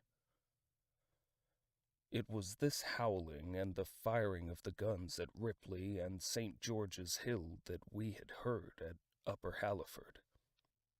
The Ripley gunners, unseasoned artillery volunteers who ought never to have been placed in such a position, fired one wild, premature, ineffectual volley, and bolted on horse and foot through the deserted village, and the Martian walked over their guns serenely without using his heat ray, stepped gingerly among them, passed in front of them, and so came unexpectedly upon the guns in Painshill Park, which he destroyed. The St. George's Hill men, however, were better led or of a better mettle, Hidden by a pine wood as they were, they seemed to have been quite unexpected by the Martian nearest to them. They laid their guns as deliberately as if they had been on parade, and fired at about 1,000 yards range. The shells flashed all round the Martian, and they saw him advance a few paces, stagger, and go down. Everybody yelled together, and the guns were reloaded in frantic haste. The overthrown Martian set up a prolonged ululation, and immediately a second glittering giant, answering him, appeared over the trees to the south. It would seem that a leg of the tripod had been smashed by one of the shells. The whole of the second volley flew wide of the Martian on the ground, and simultaneously both his companions brought their heat rays to bear on the battery. The ammunition blew up, the pine trees all about the guns flashed into fire, and only one or two of the men who were already running over the crest of the hill escaped. After this, it would seem that the three took counsel together and halted, and the scouts who were watching them report that they remained absolutely stationary for the next half-hour. The Martian who had been overthrown crawled tediously out of his hood, a small brown figure, oddly suggestive from that distance of a speck of light, and apparently engaged in the repair of his support. About 9 he had finished, for his cowl was then seen above the trees again. It was a few minutes past 9 that night when these 3 sentinels were joined by 4 other Martians, each carrying a thick black tube. A similar tube was handed to each of the 3, and the 7 proceeded to distribute themselves at equal distances along a curved line between St. George's Hill, Weybridge, and the village of Send, southwest of Ripley. A dozen rockets sprang out of the hills before them so soon as they began to move, and warned the waiting batteries about Ditton and Esher. At the same time, 4 of their fighting machines, similarly armed with tubes, crossed the river, and 2 of them, black against the western sky, came into sight of myself and the curate as we hurried wearily and painfully along the road that runs northward out of Halliford. They moved, as it seemed to us, upon a cloud, for a milky mist covered the fields and rose to 1/3 of their height. At this sight the curate cried faintly in his throat and began running, but I knew it was no good running from a Martian, and I turned aside and crawled through the dewy nettles and brambles into the broad ditch by the side of the road. He looked back, saw what I was doing, and turned to join me. The 2 Martians halted, the nearer to us standing and facing Sunbury, the remoter being a gray indistinctness towards the evening star, away towards Staines. The occasional howling of the Martians had ceased. They took up their positions in the huge crescent about their cylinders in absolute silence. It was a crescent with 12 miles between its horns. Never since the devising of gunpowder was the beginning of a battle so still. To us, and to an observer about Ripley, it would have had precisely the same effect. The Martians seemed in solitary possession of the darkling night, lit only as it was by the slender moon, the stars, the afterglow of the daylight, and the ruddy glare from St. George's Hill in the woods of Painshill. But facing that crescent everywhere, at Staines, Hounslow, Ditton, Esher, Ockham, behind hills and woods south of the river, and across the flat grass meadows to the north of it, wherever a cluster of trees or village houses gave sufficient cover, the guns were waiting. The signal rockets burst and rained their sparks through the night and vanished, and the spirit of all those watching batteries rose to a tense expectation. The Martians had but to advance into the line of fire, and instantly those motionless black forms of men those guns glittering so darkly in the early night, would explode into a thunderous fury of battle. No doubt the thought that was uppermost in 1,000 of those vigilant minds, even as it was uppermost in mine, was the riddle how much they understood of us. Did they grasp that we and our millions were organized, disciplined, working together? Or did they interpret our spurts of fire, the sudden stinging of our shells, our steady investment of their encampment, as we should the furious unanimity of onslaught in a disturbed hive of bees? Did they dream they might exterminate us? At that time no one knew what food they needed. 100 such questions struggled together in my mind as I watched that vast sentinel shape, and in the back of my mind was the sense of all the huge unknown and hidden forces Londonward. Had they prepared pitfalls? Were the powder mills at Hounslow ready as a snare? Would the Londoners have the heart and courage to make a greater Moscow of their mighty province of houses? Then, after an interminable time, as it seemed to us, crouching and peering through the hedge, came a sound like the distant concussion of a gun. Another nearer, and then another. And then the Martian beside us raised his tube on high and discharged it gun-wise with a heavy report that made the ground heave. The Martian towards Staines answered him. There was no flash, no smoke, simply that loaded detonation. I was so excited by these heavy minute guns following one another that I so far forgot my personal safety and my scalded hands as to clamber up into the hedge and stare towards Sunbury. As I did so, a second report followed, and a big projectile hurtled overhead towards Hounslow. I expected at least to see smoke or fire, or some such evidence of its work, but all I saw was the deep blue sky above, with one solitary star, and the white mist spreading wide and low beneath. There had been no crash, no answering explosion.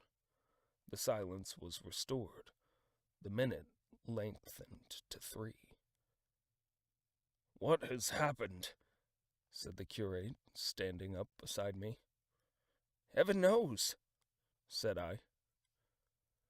A bat flickered by and vanished. A distant tumult of shouting began and ceased.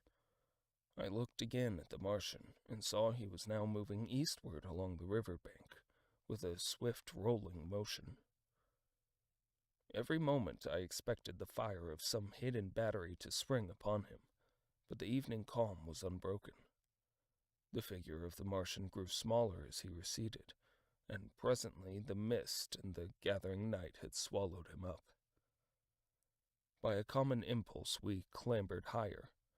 Towards Sunbury was a dark appearance, as though a conical hill had suddenly come into being there, hiding our view of the further country, and then, remoter across the river, over Walton, we saw another such summit. These hill-like forms grew lower and broader even as we stared.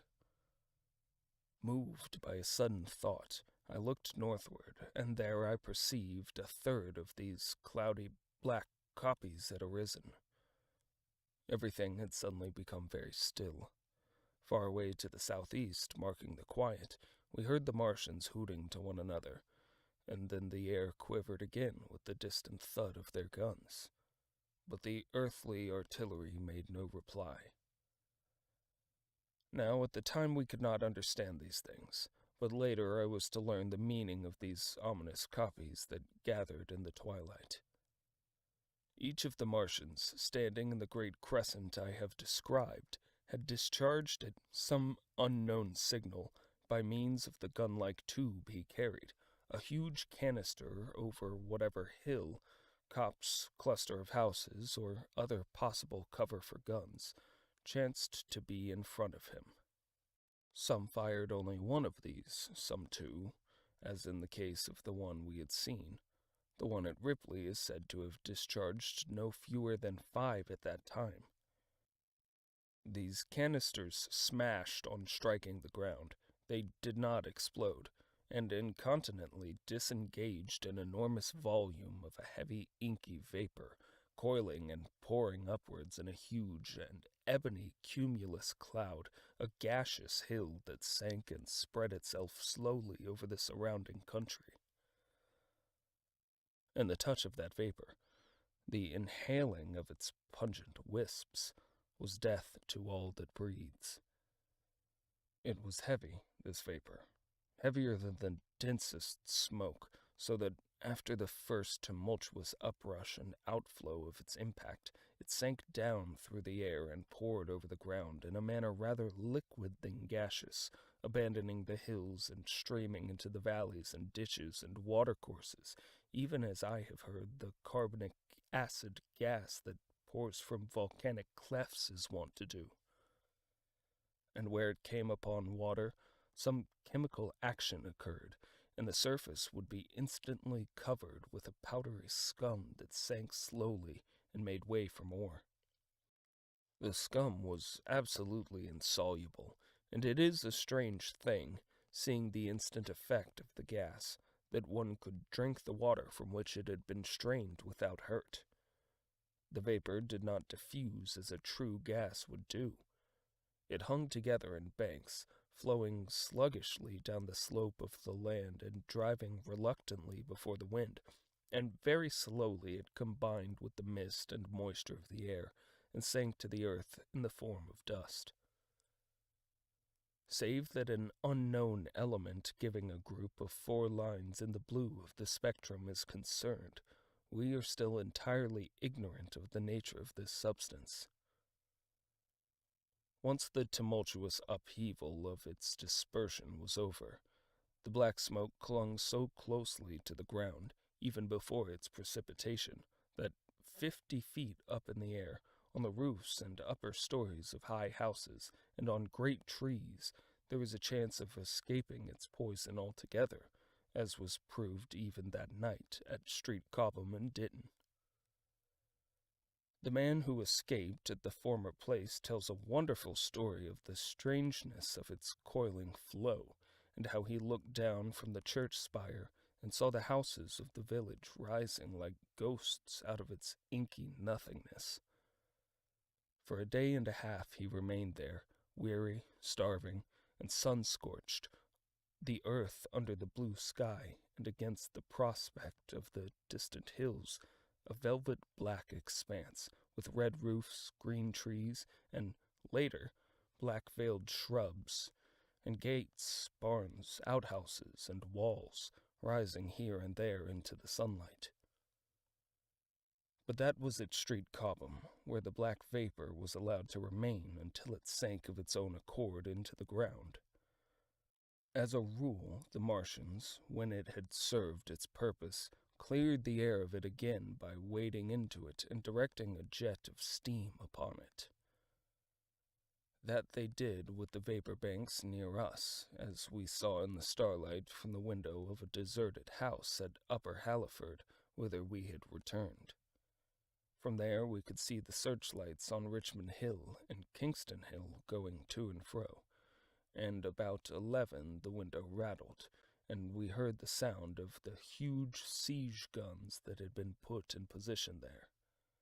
These continued intermittently for the space of a quarter of an hour, sending chance shots at the invisible Martians at Hampton and Ditton, and then the pale beams of the electric light vanished and were replaced by a bright red glow.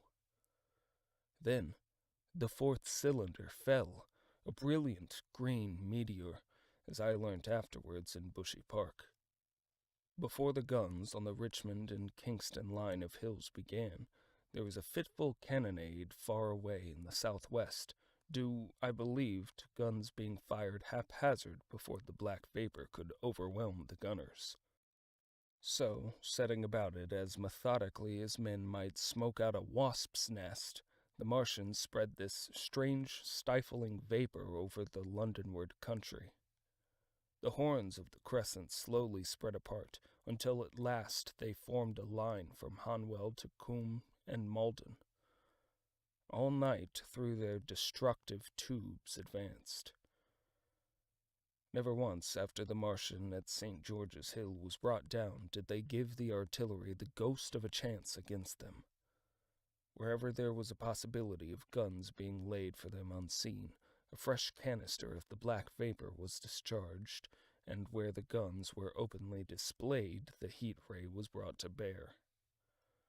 By midnight, the blazing trees along the slopes of Richmond Park and the glare of Kingston Hill threw their light upon a network of black smoke, blotting out the whole valley of the Thames, and extending as far as the eye could reach.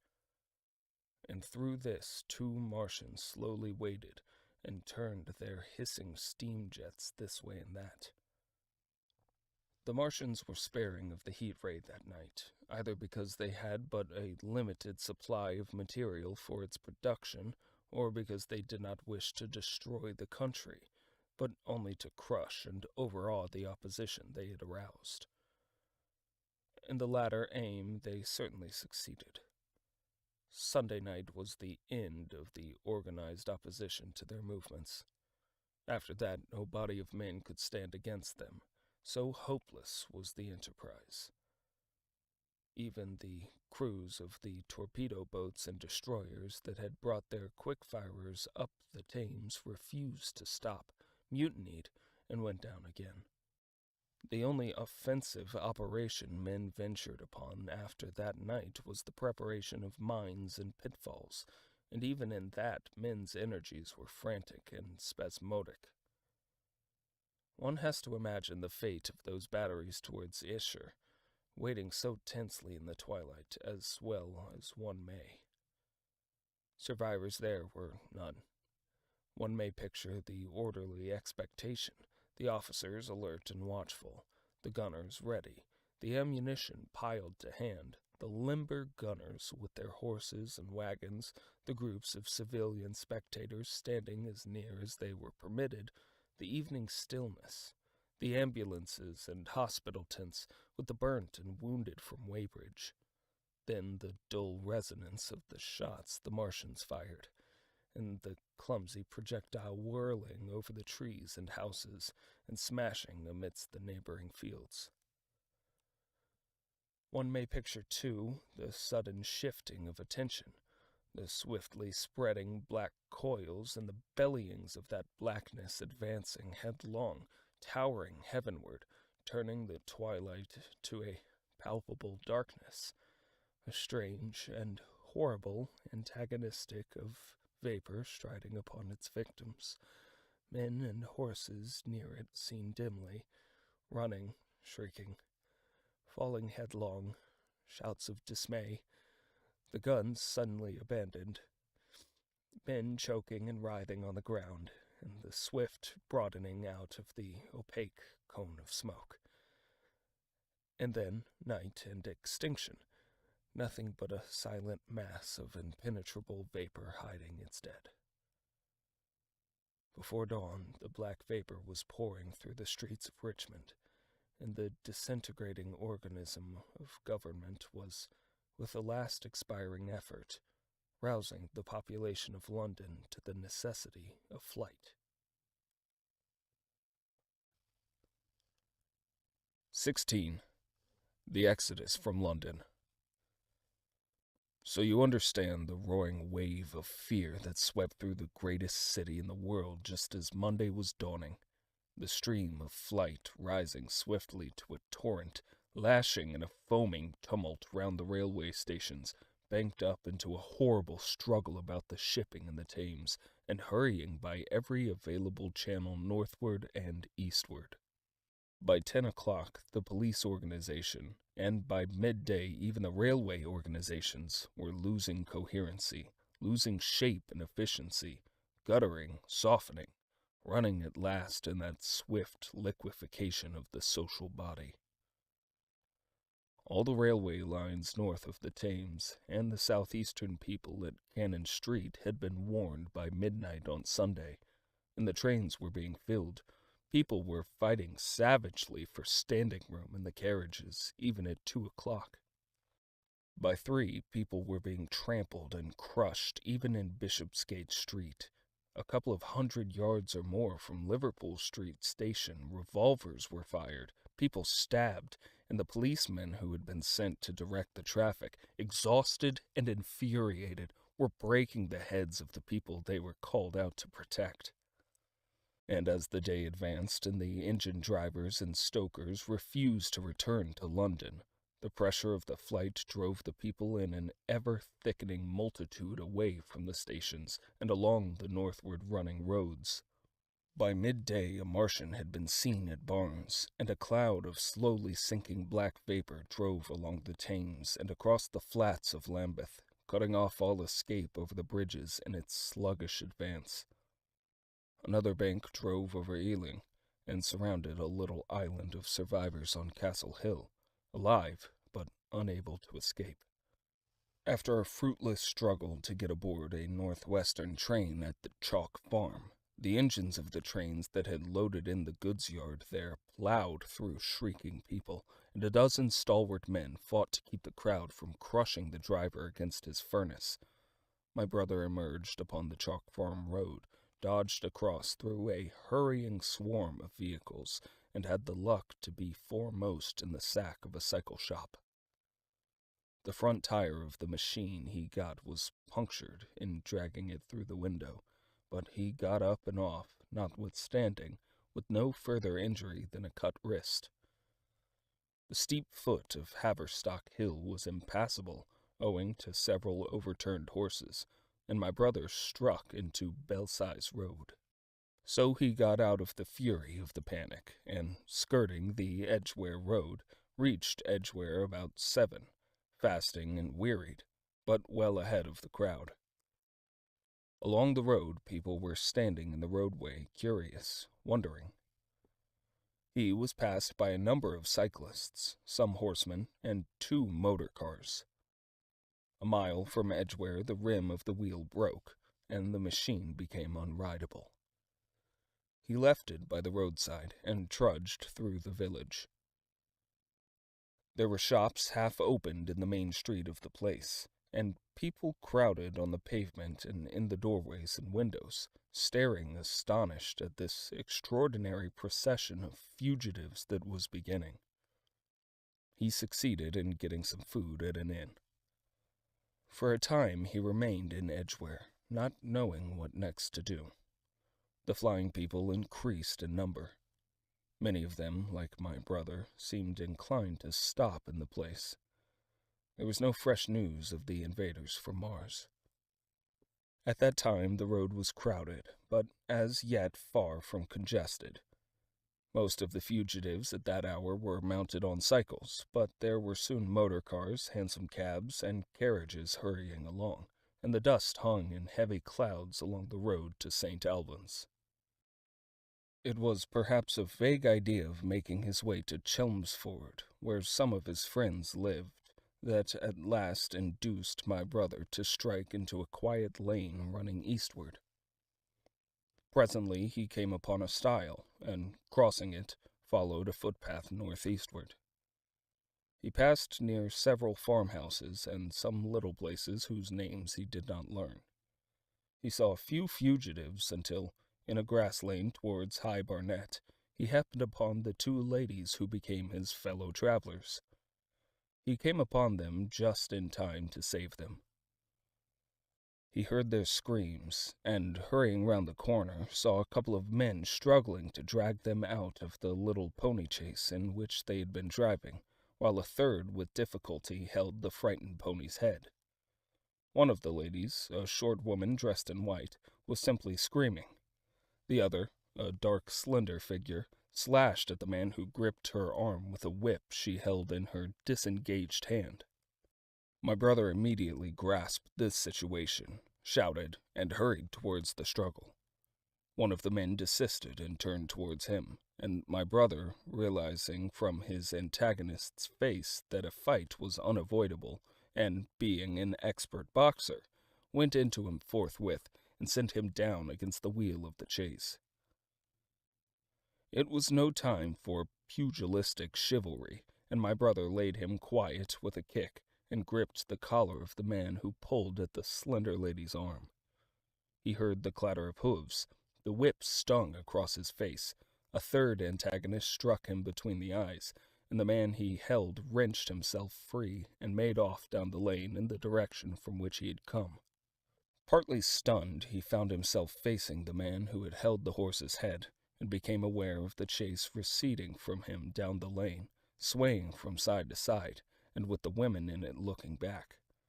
The man before him, a burly rough, tried to close, and he stopped him with a blow in the face. Then, realizing that he was deserted, he dodged round and made off down the lane after the chase, with the sturdy man close behind him, and the fugitive, who had turned now, following remotely. Suddenly he stumbled and fell. His immediate pursuer went headlong, and he rose to his feet to find himself with a couple of antagonists again. He would have had little chance against them, had not the slender lady very pluckily pulled up and returned to his help. It seemed she had had a revolver all this time, but it had been under the seat when she and her companion were attacked. She fired at 6 yards' distance, narrowly missing my brother. The less courageous of the robbers made off, and his companion followed him, cursing his cowardice. They both stopped in sight down the lane, where the third man lay insensible. "Take this," said the slender lady, and gave my brother her revolver. "Go back to the chase," said my brother, wiping the blood from his split lip.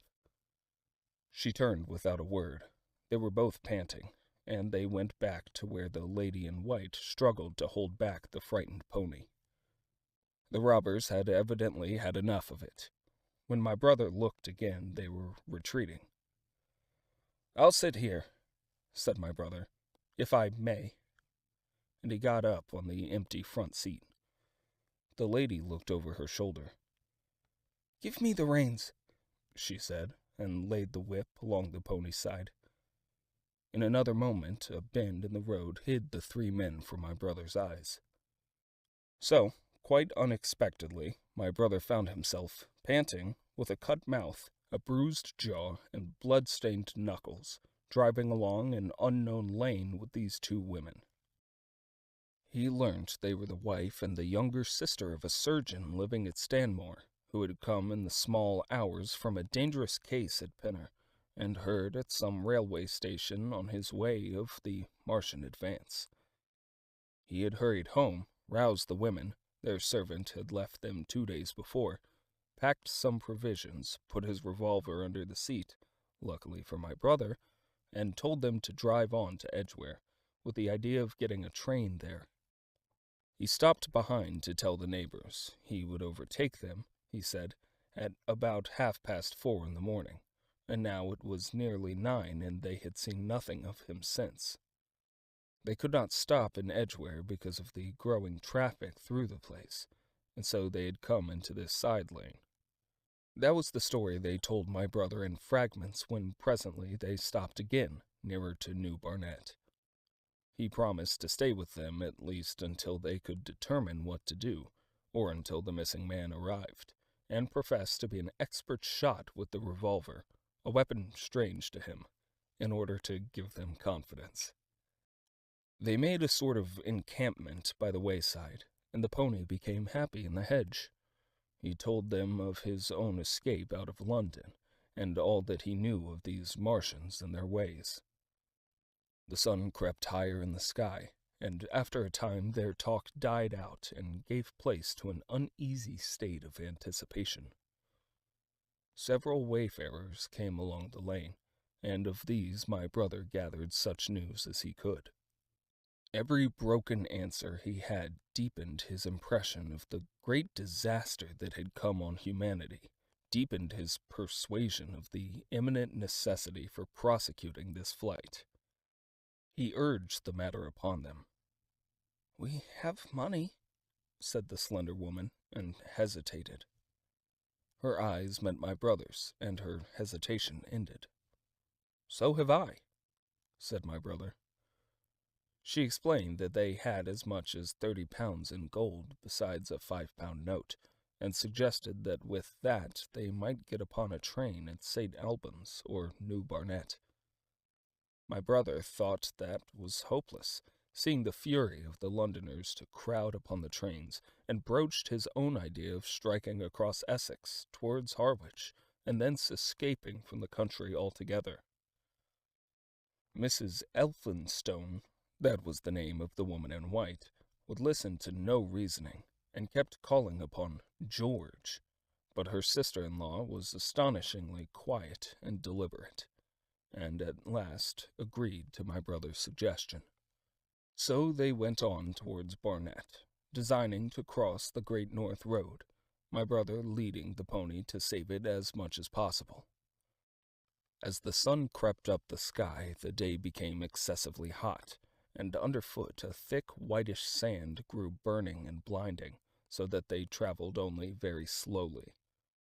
The hedges were gray with dust, and as they advanced towards Barnet, a tumultuous murmuring grew stronger.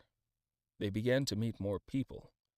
For the most part, these were staring before them, murmuring indistinct questions, jaded, haggard, unclean.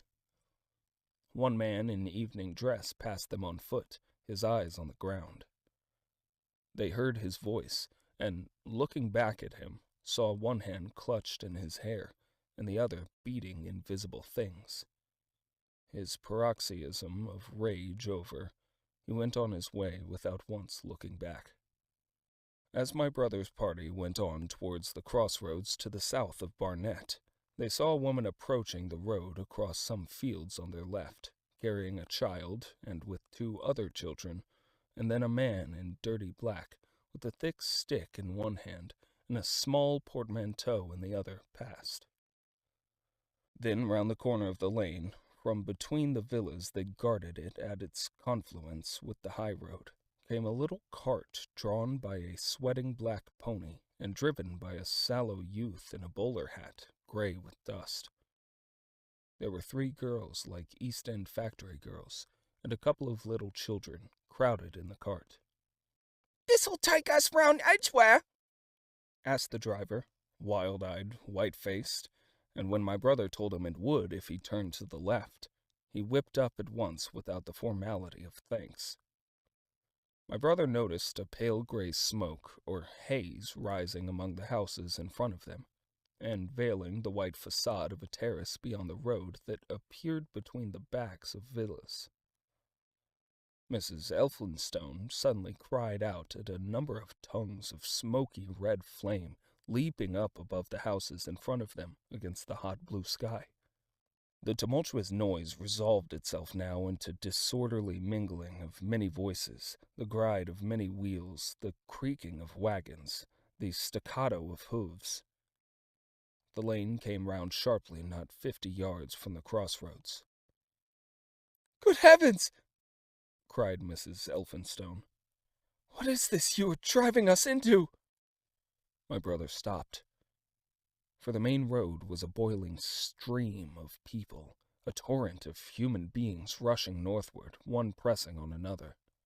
A great bank of dust, white and luminous in the blaze of the sun, made everything within 20 feet of the ground gray and indistinct, and was perpetually renewed by the hurrying feet of a dense crowd of horses and men and women on foot, and by the wheels of vehicles of every description.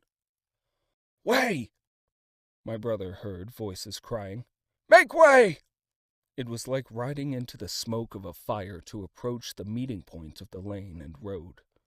The crowd roared like a fire, and the dust was hot and pungent. And, indeed, a little way up the road a villa was burning, and sending rolling masses of black smoke across the road to add to the confusion. 2 men came past them. Then a dirty woman carrying a heavy bundle and weeping. A lost retriever dog with hanging tongue circled dubiously around them, scared and wretched, and fled at my brother's threat. So much as they could see of the road Londonward between the houses to the right was a tumultuous stream of dirty, hurrying people pent in between the villas on either side, The black heads, the crowded forms, grew into distinctness as they rushed towards the corner, hurried past, and merged their individuality again in a receding multitude that was swallowed up at last in a cloud of dust. "Go on! Go on!" cried the voices. "Way! Way!"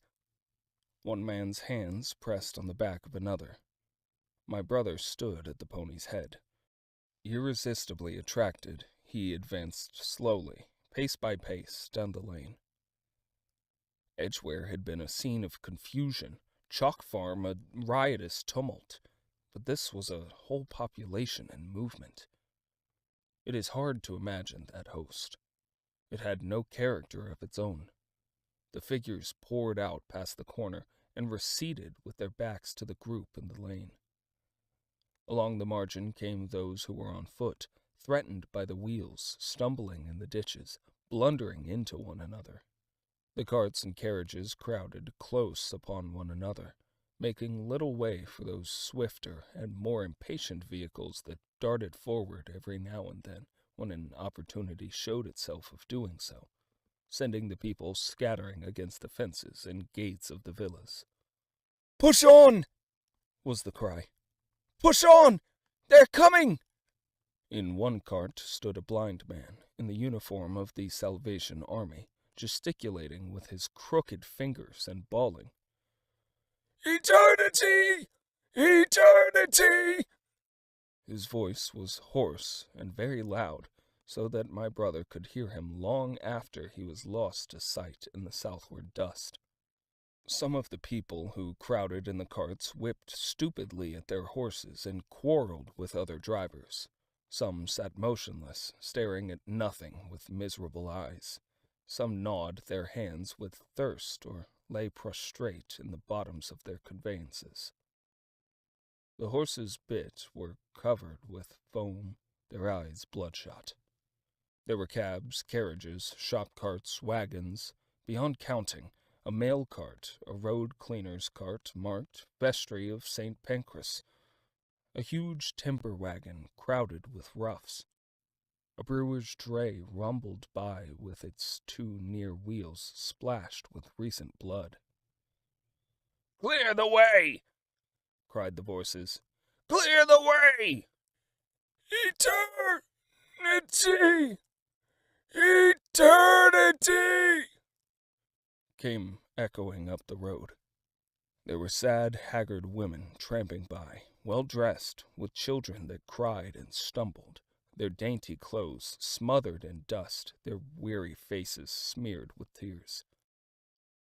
With many of these came men, sometimes helpful, sometimes lowering and savage. Fighting side by side with them pushed some weary street outcast in faded black rags, wide-eyed, loud-voiced, and foul-mouthed. There were sturdy workmen thrusting their way along, wretched, unkempt men clothed like clerks or shopmen, struggling spasmodically. A wounded soldier, my brother noticed, men dressed in the clothes of railway porters, one wretched creature in a nightshirt with a coat thrown over it. But, varied as its composition was, certain things all that host had in common. There was fear and pain on their faces, and fear behind them. A tumult up the road, a quarrel for a place in a wagon, sent the whole host of them quickening their pace. Even a man so scared and broken that his knees bent under him was galvanized for a moment into renewed activity. The heat and dust had already been at work upon this multitude.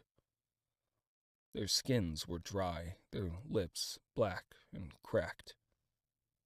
They were all thirsty, weary, and footsore. And amid the various cries one heard disputes, reproaches, groans of weariness and fatigue. The voices of most of them were hoarse and weak. Through it all ran a refrain. "Way! Way! The Martians are coming!" Few stopped and came aside from that flood. The lane opened slantingly into the main road with a narrow opening, and had a delusive appearance of coming from the direction of London. Yet a kind of eddy of people drove into its mouth. Weaklings elbowed out of the stream, who, for the most part, rested but a moment before plunging into it again. A little way down the lane, with two friends bending over him, lay a man with a bare leg, wrapped about with bloody rags. He was a lucky man to have friends. A little old man with a gray military mustache and a filthy black frock coat limped out and sat down beside the trap, removed his boot, his sock was blood-stained, shook out a pebble, and hobbled on again. And then a little girl of 8 or 9, all alone, threw herself under the hedge close by my brother, weeping. "I can't go on! I can't go on!" My brother woke from his torpor of astonishment and lifted her up, speaking gently to her, and carried her to Miss Elphinstone. So soon as my brother touched her, she became quite still, as if frightened. "Ellen!" shrieked a woman in the crowd, with tears in her voice. "Ellen!" And then the child suddenly darted away from my brother, crying, "Mother!" "They're coming!" said a man on horseback, riding past along the lane. "Out of the way there!" bawled a coachman, towering high, and my brother saw a closed carriage turning into the lane.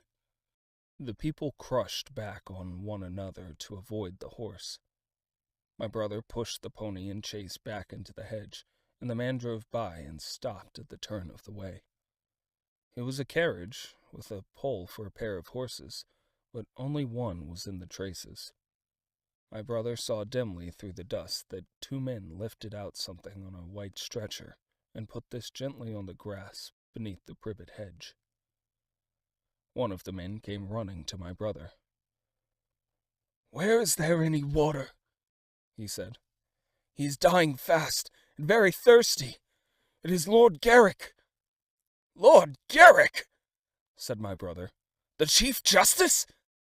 "The water!" he said. "There may be a tap," said my brother, "in some of the houses. We have no water. I dare not leave my people." The man pushed against the crowd towards the gate of the corner house. "Go on!" said the people, thrusting at him. "They're coming! Go on!"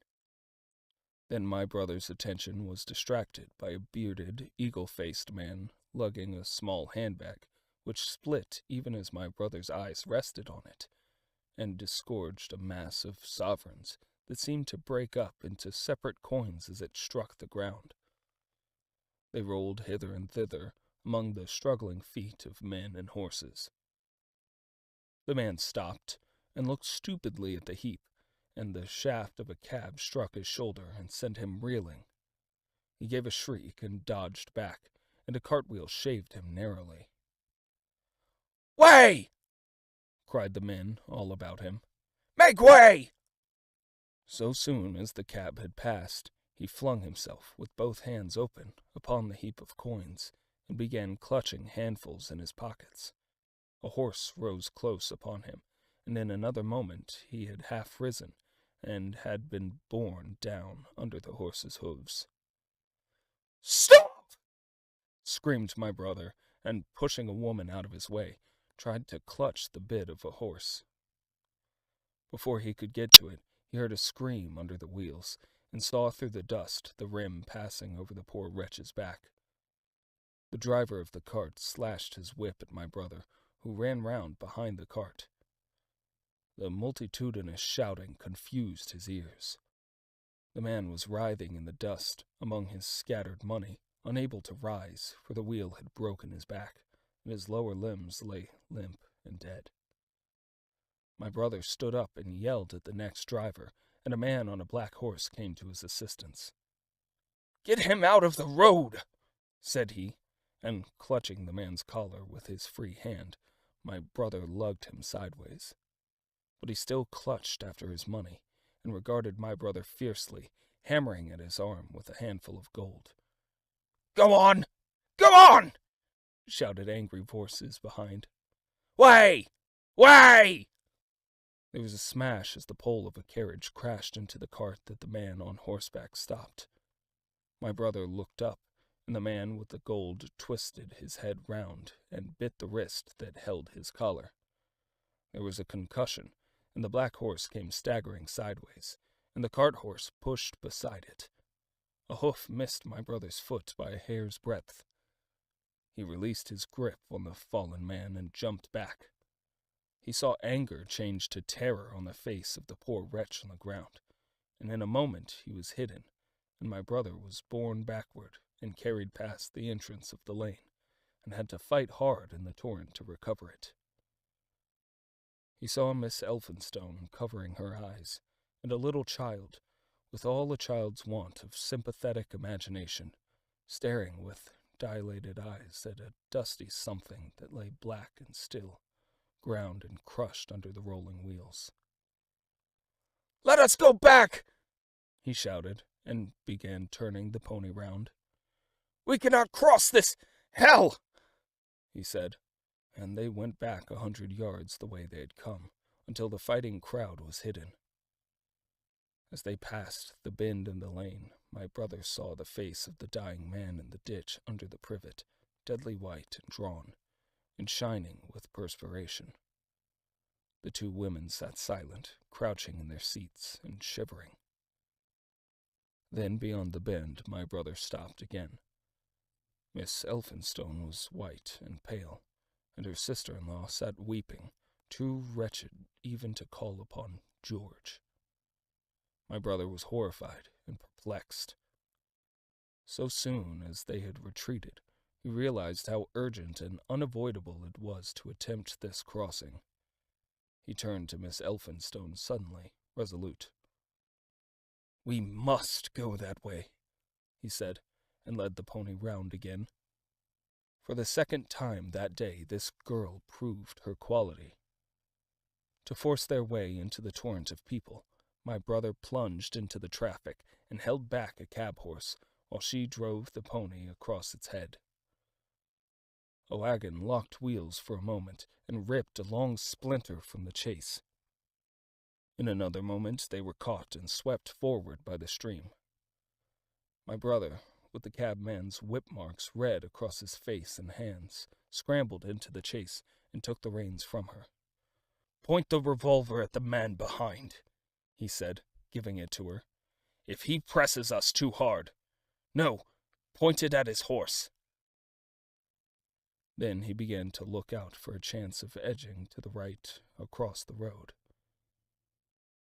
But once in the stream, he seemed to lose volition, to become a part of that dusty rout. They swept through Chipping Barnet with the torrent.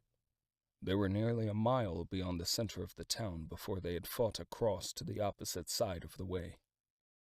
It was din and confusion indescribable, but in and beyond the town the road forks repeatedly, and this to some extent relieved the stress.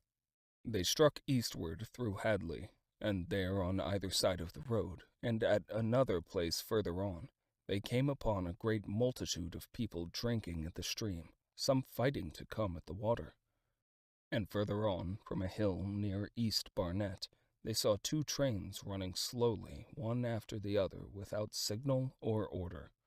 Trains swarming with people, with men even among the coals behind the engines, going northward along the Great Northern Railway. My brother supposes they must have filled outside London, for at that time the furious terror of the people had rendered the central termini impossible. Near this place they halted for the rest of the afternoon, for the violence of the day had already utterly exhausted all three of them. They began to suffer the beginnings of hunger. The night was cold, and none of them dared to sleep. And in the evening many people came hurrying along the road near by their stopping place, fleeing from unknown dangers before them, and going in the direction from which my brother had come. 17. The Thunder Child. Had the Martians aimed only at destruction, they might on Monday have annihilated the entire population of London, as it spread itself slowly through the home counties. Not only along the road through Barnet, but also through Edgware and Waltham Abbey, and along the roads eastward to Southend and Shoeburyness, and south of the Thames to Deal and Broadstairs, poured the same frantic rout. If one could have hung that June morning in a balloon in the blazing blue above London, every northward and eastward road running out of the infinite tangle of streets would have seemed stippled black with the streaming fugitives, each dot a human agony of terror and physical distress. I have set forth at length in the last chapter my brother's account of the road through Chipping Barnet, in order that my readers may realize how that swarming of black dots appeared to one of those concerned. Never before in the history of the world had such a mass of human beings moved and suffered together. The legendary hosts of Goths and Huns, the hugest armies Asia had ever seen, would have been but a drop in that current. And this was no disciplined march. It was a stampede gigantic and terrible. Without order and without a goal, 6 million people, unarmed and unprovisioned, driving headlong. It was the beginning of the rout of civilization, of the massacre of mankind. Directly below him, the balloonist would have seen the network of streets far and wide, houses, churches, squares, crescents, gardens, already derelict, spread out like a huge map, and in the southward, blotted. Over Ealing, Richmond, Wimbledon, it would have seemed as if some monstrous pin had flung ink upon the chart.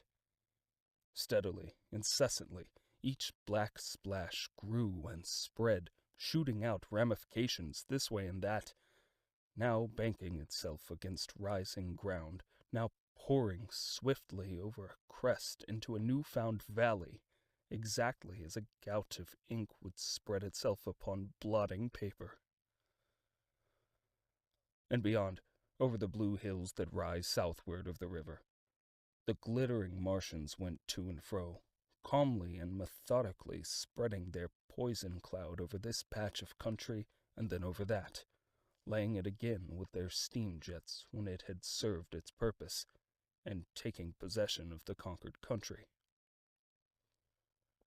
They do not seem to have aimed at extermination so much as at complete demoralization and the destruction of any opposition. They exploded any stores of powder they came upon, cut every telegraph, and wrecked the railways here and there. They were hamstringing mankind. They seemed in no hurry to extend the field of their operations, and did not come beyond the central part of London all that day. It is possible that a very considerable number of people in London stuck to their houses through Monday morning. Certain it is that many died at home, suffocated by the black smoke. Until about midday, the Pool of London was an astonishing scene. Steamboats and shipping of all sorts lay there, tempted by the enormous sums of money offered by fugitives, and it is said that many who swam out to these vessels were thrust off with boat-hooks and drowned. About 1 o'clock in the afternoon, the thinning remnant of a cloud of the black vapor appeared between the arches of Blackfriars Bridge. At that the pool became a scene of mad confusion, fighting and collision, and for some time a multitude of boats and barges jammed in the northern arch of the Tower Bridge, and the sailors and lightermen had to fight savagely against the people who swarmed upon them from the riverfront. People were actually clambering down the piers of the bridge from above. When, an hour later, a Martian appeared beyond the clock tower and waded down the river, nothing but wreckage floated above Limehouse. Of the falling of the 5th cylinder I have presently to tell. The 6th star fell at Wimbledon. My brother, keeping watch beside the women sleeping in the chase in a meadow, saw the green flash of it far beyond the hills. On Tuesday, the little party, still set upon getting across the sea, made its way through the swarming country towards Colchester. The news that the Martians were now in possession of the whole of London was confirmed. They had been seen at Highgate, and even, it was said, at Neasden. But they did not come into my brother's view until the morning. That day the scattered multitudes began to realize the urgent need of provisions. As they grew hungry, the rights of property ceased to be regarded. Farmers were out to defend their cattle sheds, granaries, and ripening root crops with arms in their hands. A number of people now, like my brother, had their faces eastward, and there were some desperate souls even going back towards London to get food. These were chiefly people from the northern suburbs, whose knowledge of the Black Smoke came by hearsay. He heard that about half the members of the government had gathered at Birmingham, and that enormous quantities of high explosives were being prepared to be used in automatic mines across the Midland counties. He was also told that the Midland Railway Company had replaced the desertions of the first day's panic, had resumed traffic, and were running northward trains from St. Albans to relieve the congestion of the home counties. There was also a placard in Chipping Ongar, announcing that large stores of flour were available in the northern towns, and that within 24 hours bread would be distributed among the starving people in the neighborhood. But this intelligence did not deter him from the plan of escape he had formed, and the three pressed eastward all day, and saw no more of the bread distribution than this promise. Nor, as a matter of fact, did anyone see more of it. That night fell the 7th star, falling upon Primrose Hill. It fell while Miss Elphinstone was watching, for she took that duty alternately with my brother. She saw it. On Wednesday, the three fugitives, they had passed the night in a field of unripe wheat, reached Chelmsford, and there a body of the inhabitants, calling itself the Committee of Public Supply, seized the pony as provisions, and would give nothing in exchange for it but the promise of a share in it the next day. Here there were rumors of Martians at Epping, and news of the destruction of Waltham Abbey powder mills in a vain attempt to blow up one of the invaders.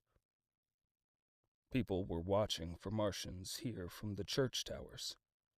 My brother, very luckily for him as it chanced, preferred to push on at once to the coast, rather than wait for food, although all three of them were very hungry.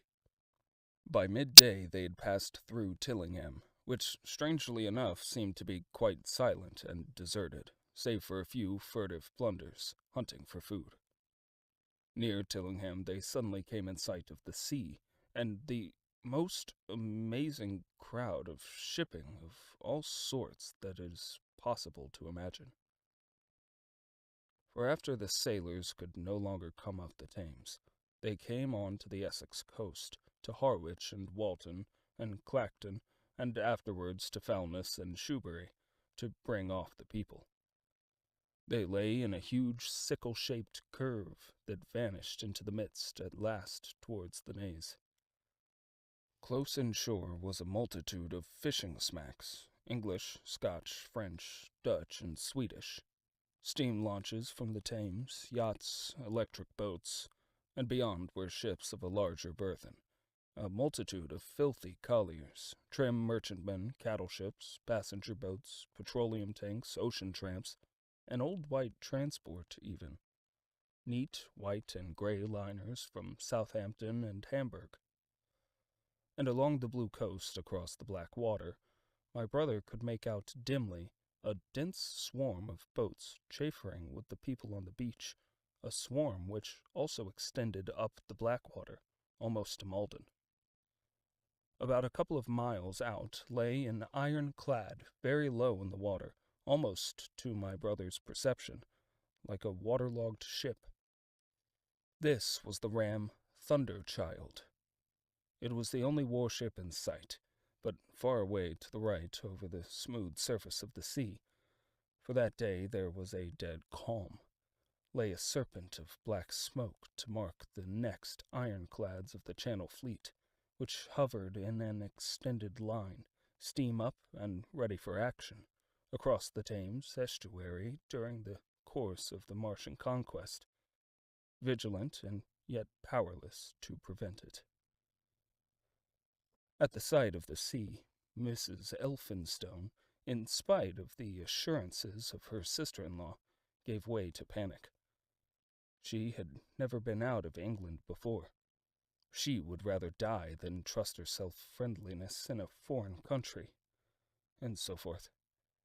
She seemed, poor woman, to imagine that the French and the Martians might prove very similar. She had been growing increasingly hysterical, fearful, and depressed during the 2 days' journeyings. Her great idea was to return to Stanmore. Things had always been well and safe at Stanmore. They would find George at Stanmore. It was with the greatest difficulty they could get her down to the beach, where presently my brother succeeded in attracting the attention of some men on a paddle steamer out of the Thames. They sent a boat and drove a bargain for £36 for the three. The steamer was going, these men said, to Ostend. It was about 2 o'clock when my brother, having paid their fares at the gangway, found himself safely aboard the steamboat with his charges. There was food aboard, albeit at exorbitant prices, and the three of them contrived to eat a meal on one of the seats forward.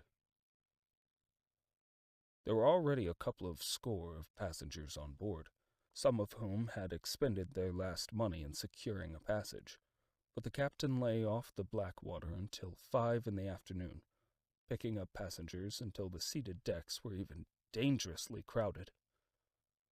He would probably have remained longer had it not been for the sound of guns that began about that hour in the south.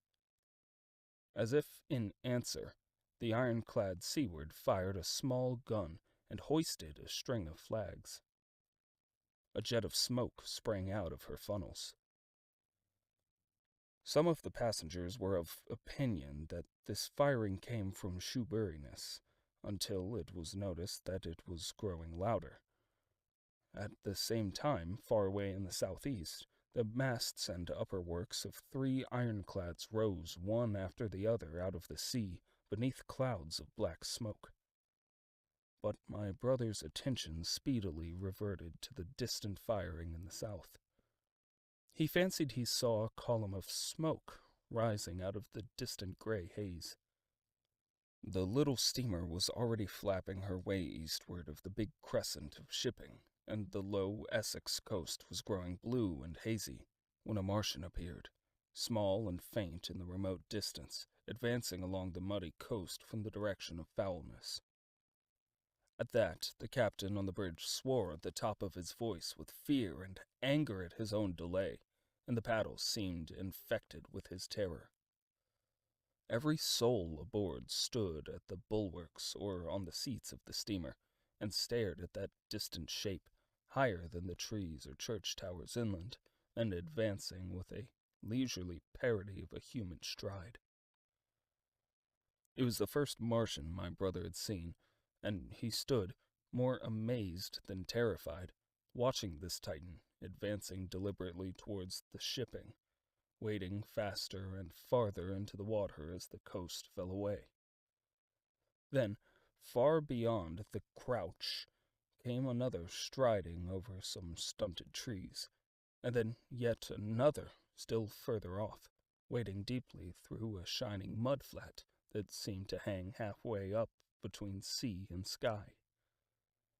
They were all stalking seaward, as if to intercept the escape of the multitudinous vessels that were crowded between Foulness and the Naze. in spite of the throbbing exertions of the engines of the little paddle-boat and the pouring foam that her wheels flung behind her. She receded with terrifying slowness from this ominous advance. Glancing northwestward, my brother saw the large crescent of shipping, already writhing with the approaching terror. One ship passing behind another coming round from broadside to end on, steamships whistling and giving off volumes of steam, sails being let out, launches rushing hither and thither. He was so fascinated by this, and by the creeping danger away to the left, that he had no eyes for anything seaward.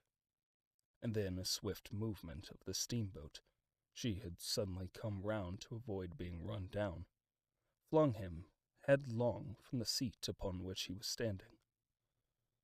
There was a shouting all about him, a trampling of feet, and a cheer that seemed to be answered faintly. The steamboat lurched and rolled him over upon his hands. He sprang to his feet and saw to starboard, and not 100 yards from their heeling, pitching boat, a vast iron bulk, like the blade of a plough tearing through the water, tossing it on either side in huge waves of foam that leapt towards the steamer, flinging her paddles helplessly in the air, and then sucking her deck down almost to the waterline. A douche of spray blinded my brother for a moment. When his eyes were clear again, he saw the monster had passed and was rushing landward. Big iron upperworks rose out of this headlong structure, and from that twin funnels projected, and spat a smoking blast shot with fire into the air. It was the torpedo ram, Thunderchild, steaming headlong, coming to the rescue of the threatened shipping. Keeping his footing on the heaving deck by clutching the bulwarks, my brother looked past this charging leviathan at the Martians again, and he saw the three of them now close together, and standing so far out to the sea that their tripod supports were almost entirely submerged. Thus sunken, and seen in remote perspective, they appeared far less formidable than the huge iron bulk in whose wake the steamer was pitching so helplessly. It would seem they were regarding this new antagonist with astonishment. To their intelligence, it may be, the giant was even such another as themselves. The Thunderchild fired no gun, but simply drove full speed towards them. It was probably her not firing that enabled her to get so near the enemy as she did. They did not know what to make of her. One shell, and they would have sent her to the bottom forthwith with the heat ray. She was steaming at such a pace that in a minute she seemed halfway between the steamboat and the Martians, a diminishing black bulk against the receding horizontal expanse of the Essex coast. Suddenly, the foremost Martian lowered his tube and discharged a canister of the black gas at the ironclad. It hit her larboard side and glanced off in an inky jet that rolled away to seaward, an unfolding torrent of black smoke from which the ironclad drove near. To the watchers from the steamer, low in the water and with the sun in their eyes, it seemed as though she was already among the Martians. They saw the gaunt figures separating and rising out of the water as they retreated shoreward, and one of them raised the camera-like generator of the heat ray. He held it pointingly, obliquely downward, and a bank of steam sprang from the water at its touch. It must have driven through the iron of the ship's side like a white-hot iron rod through paper. A flicker of flame went up through the rising steam, and then the Martian reeled and staggered. In another moment, he was cut down, and a great body of water and steam shot high in the air. The guns of the Thunderchild sounded through the reek, going off one after the other, and one shot splashed the water high close by the steamer, ricocheted towards the other flying ships to the north, and smashed a smack to matchwood. But no one heeded that very much. At the sight of the Martian's collapse, the captain on the bridge yelled inarticulately, and all the crowding passengers on the steamer's stern shouted together. And then they yelled again, for surging out beyond the white tumult drove something long and black, the flames streaming from its middle parts, its ventilators and funnels spouting fire. She was alive still. The steering gear, it seems, was intact, and her engines working. She headed straight for a second Martian, and was within 100 yards of him when the heat ray came to bear. Then, with a violent thud, a blinding flash, her decks, her funnels leapt upward. The Martian staggered with the violence of her explosion, and in another moment the flaming wreckage, still driving forward with the impetus of its pace, had struck him and crumpled him up like a thing of cardboard. My brother shouted involuntarily. A boiling tumult of steam hid everything again. "Two!" Everyone was shouting. The whole steamer from end to end rang with frantic cheering that was taken up first by one and then by all in the crowding multitude of ships and boats that was driving out to sea. The steam hung upon the water for many minutes, hiding the third Martian and the coast altogether. And all this time the boat was paddling steadily out to sea and away from the fight.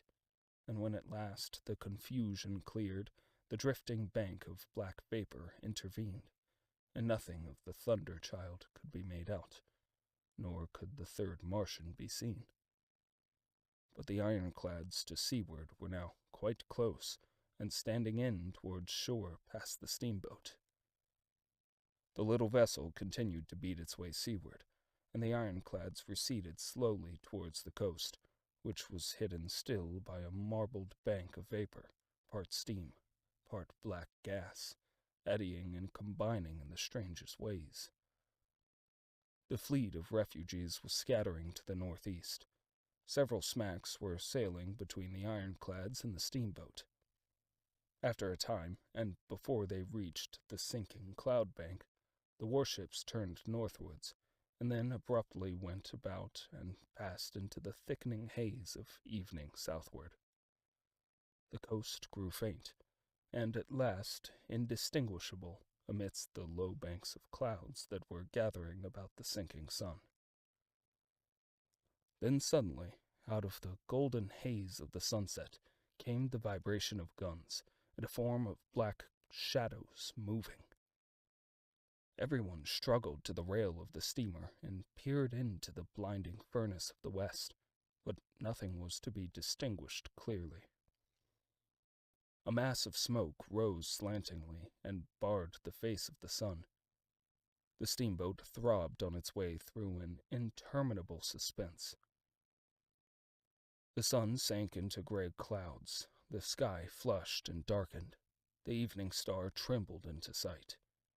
It was deep twilight when the captain cried out and pointed. My brother strained his eyes. Something rushed up into the sky out of the grayness, rushed slantingly upward, and very swiftly into the luminous clearness above the clouds in the western sky. Something flat and broad and very large that swept round in a vast curve, grew smaller, sank slowly, and vanished again into the gray mystery of the night. And as it flew, it rained down darkness upon the land.